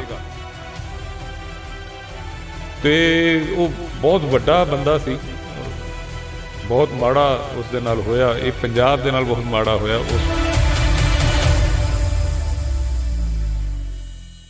ਪੰਜਾਬੀਅਤ ਨੂੰ ਪਿਆਰ ਕਰਨ ਵਾਲੇ ਸਾਰੇ ਦਰਸ਼ਕਾਂ ਦਾ ਮੈਂ ਜਾਣੀ ਕਿ ਹਰਜਿੰਦਰ ਸਿੰਘ ਢਿੱਲੋਂ ਨਿੱਘਾ ਸਵਾਗਤ ਕਰਦਾ। ਤਾਂ ਅੱਜ ਅਸੀਂ ਪੰਜਾਬ ਦੀਆਂ ਗੱਲਾਂ ਕਰਨ ਨਿਕਲੇ ਹਾਂ, ਤਾਂ ਸਾਡੇ ਨਾਲ ਬਾਈ ਦਲਜੀਤ ਕਲਸੀ ਮੌਜੂਦ ਨੇ। ਤਾਂ ਅਸੀਂ ਉਹਨਾਂ ਦੇ ਨਾਲ ਪੰਜਾਬ ਦੀਆਂ ਗੱਲਾਂ ਹੀ ਕਰਾਂਗੇ, ਕਿਉਂਕਿ ਪਿਛਲੇ ਲੰਮੇ ਸਮੇਂ ਤੋਂ ਜਿਹੜੀ ਕਿ ਖਾਲਸਾ ਵਹੀਰ ਚੱਲ ਰਹੀ ਸੀ, ਸ਼੍ਰੀ ਅਕਾਲ ਤਖਤ ਸਾਹਿਬ ਤੋਂ ਚੱਲੇ ਤਾਂ ਸ਼੍ਰੀ ਕੇਸਗੜ੍ਹ ਸਾਹਿਬ ਜਾ ਕੇ ਉਸ ਦੀ ਸਮਾਪਤੀ ਹੁੰਦੀ ਹੈ, ਤਾਂ ਫਿਰ ਗੁਰੂ ਗੋਬਿੰਦ ਸਿੰਘ ਮਾਰਗ 'ਤੇ ਚੱਲਦੇ ਨੇ, ਸ਼੍ਰੀ ਫਤਿਹਗੜ੍ਹ ਸਾਹਿਬ ਦੀ ਧਰਤੀ 'ਤੇ ਜਾ ਕੇ ਜਿਹੜਾ ਕਿ ਸੰਗਤਾਂ ਦੇ ਨਾਲ ਵਿਚਾਰ ਵਟਾਂਦਰਾ ਵੀ ਹੁੰਦਾ ਗਾ ਭਾਈ ਸਾਹਿਬ ਭਾਈ ਅੰਮ੍ਰਿਤਪਾਲ ਸਿੰਘ ਦਾ। ਤਾਂ ਵਾਰਸ ਪੰਜਾਬ ਦੀ ਜਥੇਬੰਦੀ ਦੇ ਨਾਲ ਸੰਬੰਧ ਰੱਖਦੇ ਨੇ ਬਾਈ ਦਲਜੀਤ ਕਲਸੀ। ਤਾਂ ਅਸੀਂ ਮੁਲਾਕਾਤ ਕਰਦੇ ਹਾਂ ਬਾਈ, ਬਹੁਤ ਬਹੁਤ ਸਵਾਗਤ ਆ। ਪਹਿਲਾਂ ਵਾਹਿਗੁਰੂ ਜੀ ਕਾ ਖਾਲਸਾ ਵਾਹਿਗੁਰੂ ਜੀ ਕੀ ਫਤਿਹ। ਸਤਿ ਸ਼੍ਰੀ ਅਕਾਲ ਜੀ। ਵਾਹਿਗੁਰੂ ਜੀ ਕਾ ਖਾਲਸਾ ਵਾਹਿਗੁਰੂ ਜੀ ਕੀ ਫਤਿਹ। ਬਈ ਪੰਜਾਬ ਕਿੱਥੇ ਜੇ ਖੜਾ ਦੇਖਦੇ ਹੋ, ਕਿਉਂਕਿ ਤੁਸੀਂ ਕਾਫੀ ਏਰੀਆ ਜਿਹੜਾ ਕਿ ਘੁੰਮ ਕੇ ਦੇਖ ਲਿਆ, ਹੁਣ ਬੰਬੇ ਤੋਂ ਆਇਆ ਨੂੰ ਵੀ ਕਾਫੀ ਸਮਾਂ ਹੋ ਗਿਆ, ਕਿੰਨਾ ਪੰਜਾਬ ਨੂੰ ਕਿੱਥੇ ਜੇ ਖੜਾ ਦੇਖਦੇ ਹੋ? ਨੌਜਵਾਨੀ ਹੈ ਜਿਹੜੀ ਕਾਫੀ ਭੱਜਦੀ ਨਜ਼ਰ ਆਈ ਆ ਪੰਜਾਬ 'ਚੋਂ। ਪੰਜਾਬ ਅਸਲ 'ਚ ਤਾਂ ਜਿਹੜੀ ਅੰਮ੍ਰਿਤਪਾਲ ਭਾਈ ਸਾਹਿਬ ਨੇ ਜਿਹੜੀ ਇੱਕ ਮੁਹਿੰਮ ਚਲਾਈ ਹੋਈ ਹੈ, ਉਸ ਦੀ ਬਹੁਤ ਸਖਤ ਲੋੜ ਸੀ, ਕਿਉਂਕਿ ਪੰਜਾਬ ਬਹੁਤ ਬੁਰੇ ਹਾਲਾਤਾਂ 'ਚੋਂ ਗੁਜ਼ਰਦਾ ਪਿਆ। ਇੱਕ ਇੱਕ ਪਿੰਡ 'ਚ ਇੰਨੇ ਮੁੰਡੇ ਨਸ਼ਿਆਂ ਦੇ ਵਿੱਚ ਗਰਕ ਹੋ ਗਏ ਨੇ। ਇੱਕ ਮੈਂ ਪਿੱਛੇ ਜੇ ਵੀਡੀਓ ਵੇਖਦਾ ਪਿਆ ਸੀਗਾ, ਚਾਟੀ ਪਿੰਡ ਅੰਮ੍ਰਿਤਸਰ ਦੇ ਲਾਗੇ ਕੋਈ ਪਿੰਡ ਹੈ, ਉਹ ਘਰਾਂ ਦੇ ਅੰਦਰ ਸਿਰਫ ਔਰਤਾਂ ਰਹਿ ਗਈਆਂ, ਨਾ ਕੋਈ ਮੁੰਡਾ ਹੈ, ਨਾ ਪਿਓ ਹੈ, ਨਾ ਕਿਸੇ ਘਰ 'ਚ 3 ਔਰਤਾਂ, ਕਿਤੇ 7 ਔਰਤਾਂ। ਉਹ ਤਾਂ ਰੂਹ ਕੰਬ 'ਚ ਐਸੇ ਪੰਜਾਬ 'ਚ ਪਿੰਡ ਹੋ ਗਏ ਜਿਨ੍ਹਾਂ ਦੇ ਨਾ ਕੋਈ ਬਰਾਤ ਪੂਰੇ ਪਿੰਡ ਦੀ ਨਾ ਗਈ ਹੈ ਨਾ ਆਈ ਹੈ ਉਹਨਾਂ ਪਿੰਡਾਂ ਦੇ ਵਿੱਚ। ਔਰ ਇਹ ਚੀਜ਼ ਨਾ ਤਾਂ ਕੋਈ ਦੱਸ ਰਿਹਾ, ਨਾ ਹੀ ਕੋਈ ਮੀਡੀਆ ਵਾਲਾ ਇਹਦੇ ਉੱਤੇ ਚਰਚਾ ਕਰਦਾ ਪਿਆ, ਨਾ ਗੱਲ ਹੁੰਦੀ ਪਈ ਹੈ। ਜਿਹੜਾ ਕੋਈ ਕਰਦਾ ਉਹਨੂੰ ਬੰਦ ਕਰਾ ਦਿੱਤਾ ਜਾਂਦਾ, ਉਹਨੂੰ ਚੁੱਪ ਕਰਾ ਦਿੱਤਾ ਜਾਂਦਾ। ਅਤੇ ਦੀਪ ਭਾਜੀ ਵੀ ਆਹੀ ਗੱਲਾਂ ਕਰਿਆ ਕਰਦੇ ਸੀਗੇ ਕਿ ਸਾਡੇ ਜੋ ਸਿੱਖੀ ਦੀ ਸਾਡੀ ਜਿੰਨੀਆਂ ਵੀ ਸਮੱਸਿਆਵਾਂ ਹੈਗੀਆਂ ਸਾਡੇ ਕੌਮ ਦੀਆਂ, ਉਸਦਾ ਅਗਰ ਸਮਾਧਾਨ ਸਾਨੂੰ ਕੱਢਣਾ ਤਾਂ ਉਹਦਾ ਸਮਾਧਾਨ ਇਹੀ ਹੈ ਕਿ ਆਪਾਂ ਗੁਰੂ ਸਾਹਿਬ ਦੇ ਲੜ ਲੱਗ ਜਾਈਏ, ਉਸ ਦੇ ਨੇੜੇ ਜਾਈਏ। ਅਤੇ ਉਹੀ ਰਸਤੇ ਨੂੰ ਅੱਗੇ ਚੱਲਦੇ ਹੋਏ, ਉਸੇ ਰਸਤੇ 'ਤੇ ਚੱਲਦੇ ਹੋਏ ਭਾਈ ਸਾਹਿਬ ਜੋ ਖਾਲਸਾ ਵਹੀਰ ਨਾਮ 'ਤੇ ਉਹਨਾਂ ਨੇ ਜੋ ਇਹ ਚਾਲੂ ਕੀਤਾ, ਔਰ ਜੋ ਗੁਰੂ ਭਾਈ ਲਹਿਰ ਉਹਨਾਂ ਨੇ ਸ਼ੁਰੂ ਕੀਤੀ ਹੈ, ਅਤੇ ਕੌਮ ਨੂੰ ਗੁਰੂ ਸਾਹਿਬ ਦੇ ਲੜ ਲਾਉਣ ਦੀ ਜਿਹੜੀ ਇੱਕ ਇਹ ਸ਼ੁਰੂਆਤ ਹੋਈ ਹੈ। ਬਹੁਤ ਸਾਰੇ ਮੁੰਡੇ, ਬਹੁਤ ਸਾਰੇ ਨੌਜਵਾਨ ਜਿਹੜੇ ਨੇ ਉਹ ਅੰਮ੍ਰਿਤ ਛਕ ਰਹੇ ਆ, ਔਰ ਮੁੰਡੇ ਦਾੜੀ ਰੱਖਣੀ ਸ਼ੁਰੂ ਹੋ ਗਏ, ਪੱਗਾਂ ਬੰਨ੍ਹਣੀਆਂ ਸ਼ੁਰੂ ਹੋ ਗਏ। ਦੁਨੀਆ ਭਰ ਦੇ ਵਿੱਚ ਇਹ ਹੁੰਦਾ ਪਿਆ। ਖਾਲਸਾ ਵੀਰ ਦੇ ਵਿੱਚ ਹੀ 4000 ਤੋਂ ਵੱਧ ਤਾਂ ਇਸੇ ਵੀਰ ਦੇ ਵਿੱਚ ਹੀ ਅੰਮ੍ਰਿਤ ਛਕਿਆ ਮੁੰਡਿਆਂ ਨੇ, ਔਰ ਭੈਣਾਂ ਨੇ, ਮੁੰਡਿਆਂ ਨੇ, ਸਾਰਿਆਂ ਨੇ। ਅਤੇ ਦੁਨੀਆ ਭਰ ਦੇ ਵਿੱਚ, ਲੇਕਿਨ ਇਹ ਨਹੀਂ ਕਿ ਵਹੀਰ ਦੇ ਵਿੱਚ ਹੀ ਸਿਰਫ ਹੋ ਰਿਹਾ, ਸਭ ਜਗ੍ਹਾ 'ਤੇ ਇੱਕ ਮੁਹਿੰਮ ਜੀ ਚੱਲਦੀ ਪਈ ਹੈ। ਅਤੇ ਇਹ ਪੰਜਾਬ ਨੂੰ ਮੈਨੂੰ ਲੱਗਦਾ ਕਿ ਬਚਾਉਣ ਦੇ ਲਈ, ਮੇਰਾ ਜਵਾਬ ਸ਼ਾਇਦ ਲੰਬਾ ਨਾ ਹੋ ਜਾਏ, ਮੈਂ ਛੋਟਾ ਹੀ ਰੱਖਦਾ, ਕਿ ਇਸ ਤੋਂ ਸਾਡੇ ਕੋਲ ਹੋਰ ਕੋਈ ਚਾਰਾ ਹੀ ਨਹੀਂ ਹੈ। ਇਹਨੂੰ ਇੱਦਾਂ ਕਹਿ ਸਕਦੇ ਹਾਂ ਕਿ ਸਾਨੂੰ ਇਹੀ ਕਰਨਾ ਪੈਣਾ, ਸਾਨੂੰ ਗੁਰੂ ਸਾਹਿਬ ਦੇ ਲੜ ਹੀ ਲੱਗਣਾ ਪੈਣਾ, ਤਾਂ ਹੀ ਪੰਜਾਬ ਬਚਾਇਆ ਜਾ ਸਕਦਾ। ਤੁਸੀਂ ਕਿਹਾ ਕਿ ਪੰਜਾਬ ਬਚਾਇਆ ਜਾ ਸਕਦਾ, ਪਰ ਪੰਜਾਬ ਨੂੰ ਜਿਹੜਾ ਬਚਾਉਣ ਦੀ ਗੱਲ ਕਰਦਾ ਉਸ ਨੂੰ ਖਾਲਿਸਤਾਨੀ, ਉਗਰਵਾਦੀ, ਅਤੇ ਜਾਂ ਫਿਰ ਉਸ ਨੂੰ ਇਹ ਕਿਹਾ ਜਾਂਦਾ ਕਿ ਦੇਸ਼ ਨੂੰ ਤੋੜ ਰਿਹਾ ਹੈਗਾ। ਨਹੀਂ, ਉਹ ਤਾਂ ਸ਼ੁਰੂ ਤੋਂ ਹੀ ਹੈ ਨਾ, ਸੰਤਾਂ ਦੇ ਸਮੇਂ ਤੋਂ ਹੀ ਹੈ। ਉਹੀ ਸਾਰੇ ਜਿੰਨੇ ਵੀ ਇਸ ਲਾਈਨ ਦੇ ਵਿੱਚ, ਰਾਹ ਵਿੱਚ ਜਿੰਨੇ ਵੀ ਸ਼ਹੀਦ ਹੋਏ, ਜਿਹੜੇ ਪੁਰਾਣੇ ਵੀ ਔਰ ਹੁਣ ਦੇ ਵੀ, ਉਹ ਸਭ ਦਾ ਹੀ ਆਹੀ ਗੱਲ ਸੀ। ਸੰਤਾਂ ਦੀ ਵੀ ਆਹੀ ਲੜਾਈ ਸੀਗੀ ਕਿ ਸਾਨੂੰ ਬਸ ਦੂਜੇ ਦਰਜੇ ਦਾ ਸ਼ਹਿਰੀ ਜਿਹੜਾ ਉਹ ਨਹੀਂ ਬਣਨਾ। ਅਤੇ ਉਹ ਲੇਕਿਨ 40 ਸਾਲ ਬਾਅਦ ਵੀ ਗੱਲ ਉੱਥੇ ਹੀ ਖਲੋਤੀ ਹੈ। ਮੇਰੇ ਖਿਆਲ ਨਾਲ ਉਸ ਤੋਂ ਜ਼ਿਆਦਾ ਖਤਰਨਾਕ ਹੋ ਗਈ, ਉਸ ਤੋਂ ਵਾਸਟ ਹੋ ਗਏ ਆਪਾਂ। ਸੁਧਾਰ ਕੁਛ ਨਹੀਂ ਹੋਇਆ ਅਜੇ ਵੀ। ਸਿੱਖਾਂ ਦੇ ਨਾਲ ਜੋ ਵਤੀਰਾ ਹੁੰਦਾ ਪਿਆ, ਜੋ ਪੰਜਾਬ ਦੇ ਨਾਲ ਜੋ ਕੁਛ ਹੁੰਦਾ ਪਿਆ, ਕੋਈ ਸੁਣਦਾ ਹੀ ਨਹੀਂ ਪਿਆ, ਕੋਈ ਸੁਣਵਾਈ ਨਹੀਂ ਹੈ। ਅਤੇ ਹੱਲ ਜਿਹੜਾ ਇਹਦਾ, ਕੋਈ ਇੱਕ ਲੱਲਨ ਟੌਪ ਇੱਕ ਚੈਨਲ ਹੈ, ਉਹਨਾਂ ਨੇ ਭਾਈ ਸਾਹਿਬ ਦੇ ਉੱਤੇ ਬਹੁਤ ਨੈਗੇਟਿਵ ਜਿਹਾ ਇੱਕ ਪ੍ਰੋਗਰਾਮ ਬਣਾਇਆ, ਅਤੇ ਪਿੱਛੇ ਜੇ ਮੈਨੂੰ फ़ोन ਕੀਤਾ, ਉਹਨਾਂ ਨੇ ਕਹਿੰਦੇ ਜੀ ਤੁਸੀਂ ਆਪਾਂ ਉਹਦਾ ਕੋਈ ਇੰਟਰਵਿਊ ਕਰਵਾ ਦਿਓ। मैं कहा जैसे आपने पहले बनाया वैसे बना दो, पहले किससे पूछ के बनाया था आपने? तो कहते जी हमारे पत्रकार हैं, तुम उन्हीं से पूछ लो दोबारा, फिर से बना दो। बोलना आपने नेगेटिव ही है, आपने समझना नहीं। तो कहते फिर कैसे करें? मैं कहा आप अपनी टीम लेके पंजाब आओ, आपको हम गांव-गांव में लेके जाएंगे, 3 दिन 4 दिन अपने हिसाब से आपको दिखाएंगे लतीफ़पुरा में क्या हो रहा है। और ਇਹ ਪੰਜਾਬੀ ਮੈਂ ਦੱਸਦਾ ਕਿ ਉਹਨੂੰ ਜਿਹੜਾ ਉਹਨੂੰ ਤਾਂ ਹਿੰਦੀ 'ਚ ਬੋਲ ਰਿਹਾ ਸੀਗਾ ਕਿ ਵੀ ਤੂੰ ਇੱਥੇ ਆ, ਤੈਨੂੰ ਅਸਲੀ ਪੰਜਾਬ ਵਿਖਾਈਏ ਜਰਾ। ਤੂੰ ਬੈਠ ਕੇ ਕਾਨਪੁਰ ਤੋਂ ਜਾਂ ਲਖਨਊ ਤੋਂ ਜਾਂ ਬੰਬੇ ਤੋਂ ਬਹਿ ਕੇ ਤੂੰ ਪੰਜਾਬ ਨਹੀਂ ਵੇਖ ਸਕਦਾ। ਅਤੇ ਉਹ ਪੰਜਾਬ ਉਹਨੂੰ ਨੇੜਿਓਂ ਵਿਖਾਈਏ, ਅਤੇ ਫਿਰ ਮੈਂ ਕਿਹਾ ਤੈਨੂੰ ਭਾਈ ਸਾਹਿਬ ਨਾਲ ਮਿਲਾਵਾਂਗੇ। ਅਤੇ ਇਹ ਜਿਹੜੀ ਹੈਗੀ ਹੈ ਸਾਨੂੰ ਦੂਜੇ ਦਰਜੇ ਦਾ ਜਿਹੜਾ ਸ਼ਹਿਰੀ ਮਹਿਸੂਸ ਕਰਵਾਇਆ ਜਾਂਦਾ ਔਰ ਬਾਰ-ਬਾਰ ਮਹਿਸੂਸ ਕਰਵਾਇਆ ਜਾਂਦਾ, ਇਹ ਬਹੁਤ ਗਲਤ ਇੱਕ ਸੰਦੇਸ਼ ਕੌਮ ਨੂੰ ਜਾਂਦਾ ਹੈ, ਖਾਸ ਕਰ ਯੂਥ ਨੂੰ ਜਾਂਦਾ। ਯੂਥ ਇਸ ਦੇ ਲਈ ਫਿਰ ਖਾਲਿਸਤਾਨ ਹੀ ਇੱਕ ਹੱਲ ਬਚਦਾ ਯੂਥ ਦੇ ਕੋਲ, ਜਦੋਂ ਇੰਨੀ ਜ਼ਿਆਦਾ ਬਾਰ-ਬਾਰ ਇੰਨੀ ਗਹਿਰਾਈ ਦੇ ਨਾਲ ਜਦੋਂ ਉਹਨਾਂ ਨੂੰ ਅਹਿਸਾਸ ਕਰਵਾਇਆ ਜਾਏਗਾ ਤਾਂ ਦੂਜਾ ਕੋਈ ਹੱਲ ਹੀ ਨਹੀਂ ਬਚਦਾ। ਫਿਰ ਤੁਸੀਂ ਕਿਹਾ ਕਿ ਖਾਲਿਸਤਾਨ ਹੱਲ ਬਚਦਾ, ਪਰ ਪੰਜਾਬ ਦੇ ਵਿੱਚ ਜਿਹੜੇ ਕੌਮ ਆ ਉਹ ਸੰਘਰਸ਼ ਦੇ ਵਿੱਚੋਂ ਦੀ ਗੁਜ਼ਰ ਚੁੱਕੀ ਆ। ਹਥਿਆਰਬੰਦ ਸੰਘਰਸ਼ ਵੀ ਕਰਿਆ, 84 ਜਿਹੜੀ ਕਿ ਹਥਿਆਰਬੰਦ ਸੰਘਰਸ਼ ਤੋਂ ਪਹਿਲਾਂ ਹੋ ਗਈ ਆ, ਪਰ 1995 ਤੱਕ ਜੋ ਦੌਰ ਪੰਜਾਬ ਨੇ ਭੋਗਿਆ, ਜੋ ਪੰਜਾਬ ਦੇ ਪਿੰਡੇ ਤੇ ਹਲੇ ਤੱਕ ਜ਼ਖਮਾਂ ਦੇ ਨਿਸ਼ਾਨ ਨੇ, ਉਹ ਅੱਲੇ ਨੇ। ਜਦੋਂ ਕੋਈ ਖਾਲਿਸਤਾਨ ਦੀ ਗੱਲ ਕਰਦਾ ਤਾਂ ਕਈ ਘਰ ਉਹਨਾਂ ਨੌਜਵਾਨਾਂ ਨੂੰ ਰੋਕਣਾ ਚਾਹੁੰਦੇ ਨੇ ਕਿ ਨਾ ਅਜਿਹੀ ਗੱਲ ਨਹੀਂ ਕਰਨੀ ਹੈਗੀ, ਫਿਰ ਉਹਦਾ ਕੀ ਜਵਾਬ? ਅਗਰ ਦੇਖੋ ਆਮ ਹੀ ਹੁੰਦਾ ਨਾ, ਸਾਡੇ ਪਿੰਡਾਂ 'ਚ ਵੀ ਹੁੰਦਾ, ਸ਼ਹਿਰਾਂ 'ਚ ਹੁੰਦਾ, ਸਭ ਜਗ੍ਹਾ 'ਤੇ ਹੁੰਦਾ। 3-4 ਭਰਾ ਨੇ, ਨਹੀਂ ਬਣਦੀ, ਰੋਜ਼ ਡਾਂਗਾਂ ਖੜਕਦੀਆਂ, ਤੇ ਅੱਡ ਹੀ ਹੋ ਜਾਣਾ ਉਸ ਤੋਂ ਚੰਗਾ। ਤੇ ਉਹੀ ਹਾਲ ਸਾਡੇ ਕੰਟਰੀ ਦਾ ਹੋਇਆ ਪਿਆ। ਜਦੋਂ ਪੰਜਾਬ, ਜਦੋਂ 47 ਦੇ ਵਿੱਚ, ਉਸ ਤੋਂ ਪਹਿਲਾਂ ਜਿਹੜਾ ਸਿੱਖਾਂ ਦੇ ਨਾਲ ਵਾਅਦੇ ਕੀਤੇ ਗਏ ਸੀਗੇ, ਜਾਂ ਤਾਂ ਉੱਤੇ ਸਰਕਾਰ ਬਹਿ ਕੇ ਗੱਲ ਕਰ ਲਵੇ। ਜਿਹੜੇ ਨਹਿਰੂ ਨੇ, ਗਾਂਧੀ ਨੇ ਜਿਹੜੇ ਵਾਅਦੇ ਕੀਤੇ ਸੀ ਕਿ ਸਿੱਖਾਂ ਨੂੰ ਉਹਨਾਂ ਦਾ ਇੱਕ ਵਿਲੱਖਣ ਜਿਹਾ ਸਟੇਟ ਮਿਲੇਗਾ, ਉਹਨਾਂ ਦਾ ਇੱਕ ਵਿਸ਼ੇਸ਼ ਅਧਿਕਾਰ ਮਿਲਣਗੇ, ਉਹ ਕੁਛ ਹੋਇਆ ਨਹੀਂ, ਬਾਅਦ 'ਚੋਂ ਮੁੱਕਰ ਗਏ। ਉਹ ਧੋਖਾ ਜਿਹੜਾ ਹੈ ਉਹ ਅੱਜ ਤੱਕ ਚੱਲੀ ਜਾਂਦਾ, ਜਿਹੜਾ ਫਿਰ ਉਸ ਦੇ ਬਾਅਦ ਵੀ ਸਿੱਖਾਂ ਨੂੰ ਜੋ ਅਹਿਸਾਸ ਕਰਵਾਇਆ ਜਾਂਦਾ ਬਾਰ-ਬਾਰ, ਉਹ ਮਾੜੀ ਗੱਲ ਹੈ। ਉਹਦਾ ਹੱਲ ਕੋਈ ਨਹੀਂ ਨਾ ਫਿਰ। ਜਾਂ ਤਾਂ ਔਰ ਇਹ ਨਹੀਂ ਹੈ ਕਿ ਭਾਈ ਸਾਹਿਬ ਇਹ ਕਹਿੰਦੇ ਪਏ ਕਿ ਹਥਿਆਰ ਹੀ ਚੱਕ ਲਓ, ਕਿ ਬਈ ਇਸ ਦੀ ਗੱਲ ਤਾਂ ਕਰੋ ਕਿ ਸਾਨੂੰ ਬਰਾਬਰ ਦਾ ਜਾਂ ਤਾਂ ਦਿਓ, ਹੱਕ ਦਿਓ, ਜਾਂ ਫਿਰ ਅੱਡ ਕਰ ਦਿਓ। ਜੇ ਨਹੀਂ ਹੁੰਦਾ ਤਾਂ ਅੱਡ ਕੋਲੋਂ ਤੇ ਕੀ ਲੱਗਦਾ ਵੀ ਅੱਡ ਹੋ ਕੇ ਪੰਜਾਬ ਬਚ ਜੂਗਾ? ਕਿਉਂਕਿ ਪੰਜਾਬ ਦੇ ਜਿਹੜੀਆਂ ਸਟੇਟ ਨੇ ਜਾਂ ਜਿਹੜੀਆਂ ਏਜੰਸੀਆਂ ਨੇ ਉਹ ਕਹਿੰਦੀਆਂ ਨੇ ਕਿ ਪੰਜਾਬ ਨੂੰ ਤੋੜਿਆ ਜਾ ਰਿਹਾ, ਜੇਕਰ ਪੰਜਾਬ ਅੱਡ ਹੋ ਗਿਆ ਤਾਂ ਪੰਜਾਬ ਨੂੰ ਹੋਰ ਦੇਸ਼ ਨੇ ਜਿਹੜੇ ਉਹ ਦੱਬ ਲੈਣਗੇ। ਨਹੀਂ, ਉਹ ਤਾਂ ਬਾਅਦ ਦੀਆਂ ਗੱਲਾਂ ਨੇ ਨਾ। ਉਹ ਤਾਂ ਤੁਸੀਂ ਪਹਿਲਾਂ ਕੁਛ ਵੀ ਨਹੀਂ ਕਹਿ ਸਕਦੇ ਕਿ ਉਦੋਂ ਇਹ ਹੋਏਗਾ, ਉਦੋਂ ਉਹ ਹੋਏਗਾ। ਉਹ ਤਾਂ ਬਾਅਦ ਦੀਆਂ ਗੱਲਾਂ ਨੇ। ਸਾਡੇ ਨਾਲ ਕੀ ਹੋਏਗਾ ਫਿਰ ਉਹ ਸਾਡਾ ਕੰਮ ਹੈ। ਤੁਸੀਂ ਸ਼ਾਂਤੀ ਦਾ ਹੋਏ ਕਿ ਤੁਸੀਂ ਉਹਨਾਂ ਨੂੰ ਦਬਾਉਣਾ ਵੀ ਹੈ, ਤੁਸੀਂ ਉਹਨਾਂ ਨੂੰ ਬਰਾਬਰੀ ਦਾ ਦਰਜਾ ਵੀ ਨਹੀਂ ਦੇਣਾ, ਫਿਰ ਉਹਨਾਂ ਨੂੰ ਇਹ ਕਹਿਣਾ ਤੁਸੀਂ ਅੱਡ ਵੀ ਨਾ ਹੋਵੋ। ਇਹ ਤਾਂ ਕੋਈ ਢੁਕਵੀਂ ਗੱਲ ਨਹੀਂ ਹੋਈ। ਜਥੇਦਾਰ ਸਾਹਿਬ ਅਕਾਲ ਤਖਤ ਤੋਂ ਕਹਿੰਦੇ ਨੇ ਕਿ ਅਸੀਂ ਵੀ ਹੁਣ ਪੰਜਾਬ ਦੀ ਆਜ਼ਾਦੀ ਚਾਹੁੰਦੇ ਹਾਂ, ਉਹਨਾਂ ਬਾਰੇ ਕੀ ਤੁਹਾਡਾ ਥੋੜ੍ਹਾ ਬਹੁਤਾ ਹੈ ਕੋਈ ਵਿਚਾਰ ਕਿ ਜਿੱਦਾਂ ਜਥੇਦਾਰ ਸਾਹਿਬ ਬੋਲਦੇ ਰਹਿੰਦੇ ਨੇ ਕਈ ਵਾਰ? ਨਹੀਂ, ਦੇਖੋ ਅੱਜ ਜਿੱਥੇ ਅਸੀਂ ਆਏ ਹੋਏ ਹਾਂ, ਅੱਜ ਜਥੇਦਾਰ ਸਾਹਿਬ ਜੋ ਅਕਾਲ ਤਖਤ ਸਾਹਿਬ ਦੇ ਸਾਬਕਾ ਜਥੇਦਾਰ ਸੀ ਗੁਰਦੇਵ ਸਿੰਘ ਜੀ, ਉਹਨਾਂ ਦੀ ਲਾਈਫ ਜਿਹੜੀ ਹੈ ਇੰਨੀ ਤਸ਼ੱਦਦ ਵਾਲੀ ਰਹੀ ਹੈ। ਉਹਨਾਂ ਦੇ ਟੋਟੇ ਵੀ ਕਰਤੇ, ਗੋਲੀ ਮਾਰ ਕੇ ਮਾਰ ਦਿੱਤਾ। ਅਤੇ ਉਹਨਾਂ ਨੂੰ ਕੀ ਲੋੜ ਸੀ, ਜਾਂ ਜਿੰਨੇ ਵੀ ਸਾਡੇ ਪੁਰਾਣੇ ਸ਼ਹੀਦ ਨੇ ਉਹਨਾਂ ਨੂੰ ਕੀ ਲੋੜ ਹੈ? ਜਿੰਨੇ ਵੀ ਆਗੂ ਹੋਏ ਸਾਡੇ, ਭਾਵੇਂ ਭਾਈ ਸੁੱਖਾ ਜਿੰਦਾ ਹੋਏ, ਭਾਵੇਂ ਗੁਰਜੰਟ ਸਿੰਘ ਜੀ ਹੋਏ, ਭਾਵੇਂ ਦੀਪ ਸਿੱਧੂ ਭਾਜੀ ਹੋਏ, ਭਾਵੇਂ ਸੰਤ ਹੋਏ, ਇਹ ਸਾਰੇ ਕੌਮ ਦੇ ਜਦੋਂ ਆਗੂ ਸੀ, ਇਹ ਸਾਡੀ ਕੌਮ ਦੀ ਅਣਖ ਦੇ ਆਗੂ ਸੀ। ਇਹ ਬਾਰ-ਬਾਰ ਆਪਣੀਆਂ ਜਾਨਾਂ ਦੇ ਰਹੇ ਸੀਗੇ। ਇਹ ਦੱਸ ਰਹੇ ਸੀਗੇ ਕਿ ਇਹ ਕੌਮ ਦੇ ਜਿਹੜੇ ਜ਼ਮੀਰ ਦੇ ਆਗੂ ਜਿਹੜੇ ਹੈਗੇ ਸੀ, ਇਹ ਦੂਜਿਆਂ ਨੂੰ ਐਗਜ਼ਾਮਪਲ ਪੇਸ਼ ਕਰ ਰਹੇ ਸੀ। ਪਰ ਮੈਂ ਹੱਥ ਜੋੜ ਕੇ ਮਾफ़ੀ ਮੰਗਦਾ ਹਾਂ, ਮੇਰੀ ਔਕਾਤ ਨਹੀਂ ਹੈਗੀ ਕਿ ਅਕਾਲ ਤਖਤ ਸਾਹਿਬ ਦੇ ਜਥੇਦਾਰ ਸਾਹਿਬ ਨੂੰ ਕਹਾਂ, ਲੇਕਿਨ ਜਿੰਨੇ ਵੀ ਜਥੇਦਾਰ ਨੇ ਕਿਸੇ ਵੀ ਧਿਰ ਦੇ, ਕਿਸੇ ਵੀ ਜਥੇਬੰਦੀ ਦੇ, ਜਾਂ ਕਿਸੇ ਵੀ ਤਖਤ ਦੇ, ਇਹੋ ਜਿਹੇ ਜਿਹੜੇ ਜਥੇਦਾਰ ਸੀ, ਜੋ ਜਥੇਦਾਰ ਗੁਰਦੇਵ ਸਿੰਘ ਜੀ, ਇਹਨਾਂ ਤੋਂ ਸਿੱਖਣ ਵਾਸਤੇ ਬਹੁਤ ਕੁਛ ਹੈ। ਇਹ ਜਿਹੜੀ ਜ਼ਰੂਰਤ ਹੈਗੀ ਹੈ, ਇਹ ਸਾਡੇ ਜਿਹੜੇ ਹੁਣ ਹਾਲ ਦੇ ਜਿੰਨੇ ਵੀ ਜਥੇਦਾਰ ਹੋਏ ਨੇ, ਕਦੀ ਅਸੀਂ ਮਾਫੀਆਂ ਦੇਤੀਆਂ, ਅਸੀਂ ਕਦੀ ਕੁਛ ਕਰ ਲਿਆ, ਕਦੀ ਸਾਦਾ ਦੇ ਹੱਕ 'ਚ ਖੜੇ ਹੋ ਗਏ, ਕਦੀ ਕੁਛ ਮਜ਼ਾਕ ਜਿਹਾ ਥੋੜ੍ਹਾ ਜਿਹਾ ਬਣਿਆ। ਇਹ ਸਾਨੂੰ ਇਹੋ ਜਿਹੇ ਜਥੇਦਾਰਾਂ ਤੋਂ ਸਿੱਖਣ ਦੇ ਲਈ ਸਾਡੀ ਬਹੁਤ ਜ਼ਰੂਰਤ ਹੈ।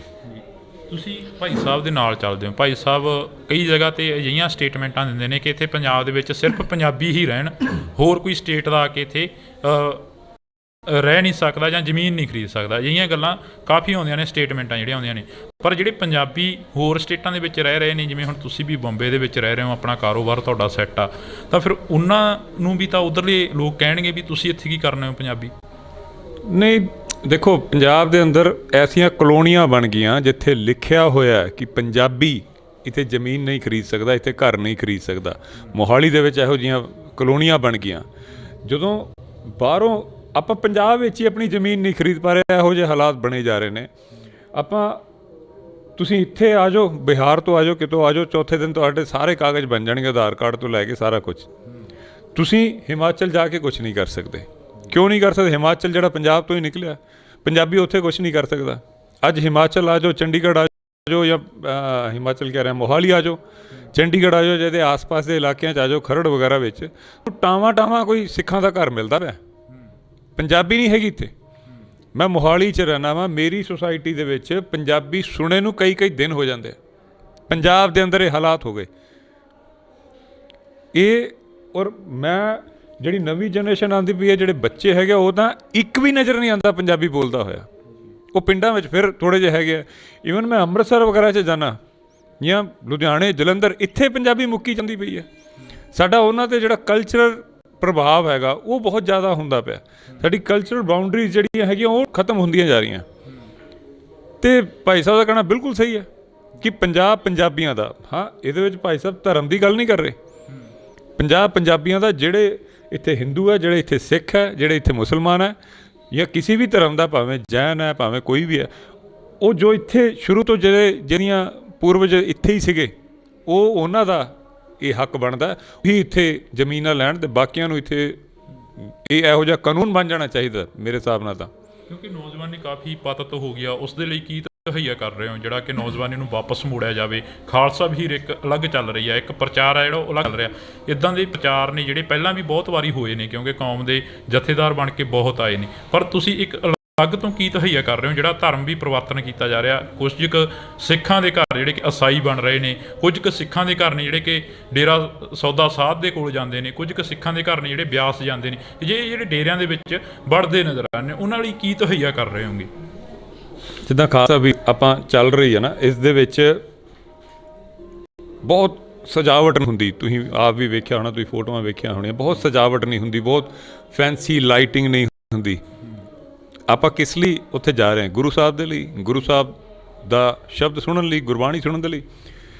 ਉਹੀ ਸਾਡਾ ਪੁਰਾਤਨ ਜੋ ਸਮਾਂ ਹੈ, ਜਿੰਨਾ ਵੀ ਖੂਬਸੂਰਤੀ ਸਾਡੀ ਕੌਮ ਦੀ, ਉਹ ਸਾਡੇ ਪੁਰਾਤਨ ਸਮਿਆਂ ਦੇ ਵਿੱਚ ਹੈ। ਸਾਡੀ ਬਹਾਦਰੀ, ਸਾਡਾ ਸਭ ਕੁਝ, ਜੋ ਸਾਡਾ ਬੈਸਟ ਰਾਜ ਜਿਹੜਾ ਦੁਨੀਆ ਨੇ ਮੰਨਿਆ ਜਿਸ ਨੂੰ, ਉਹ ਸਾਡੇ ਪਿੱਛੇ ਰਹਿ ਗਿਆ।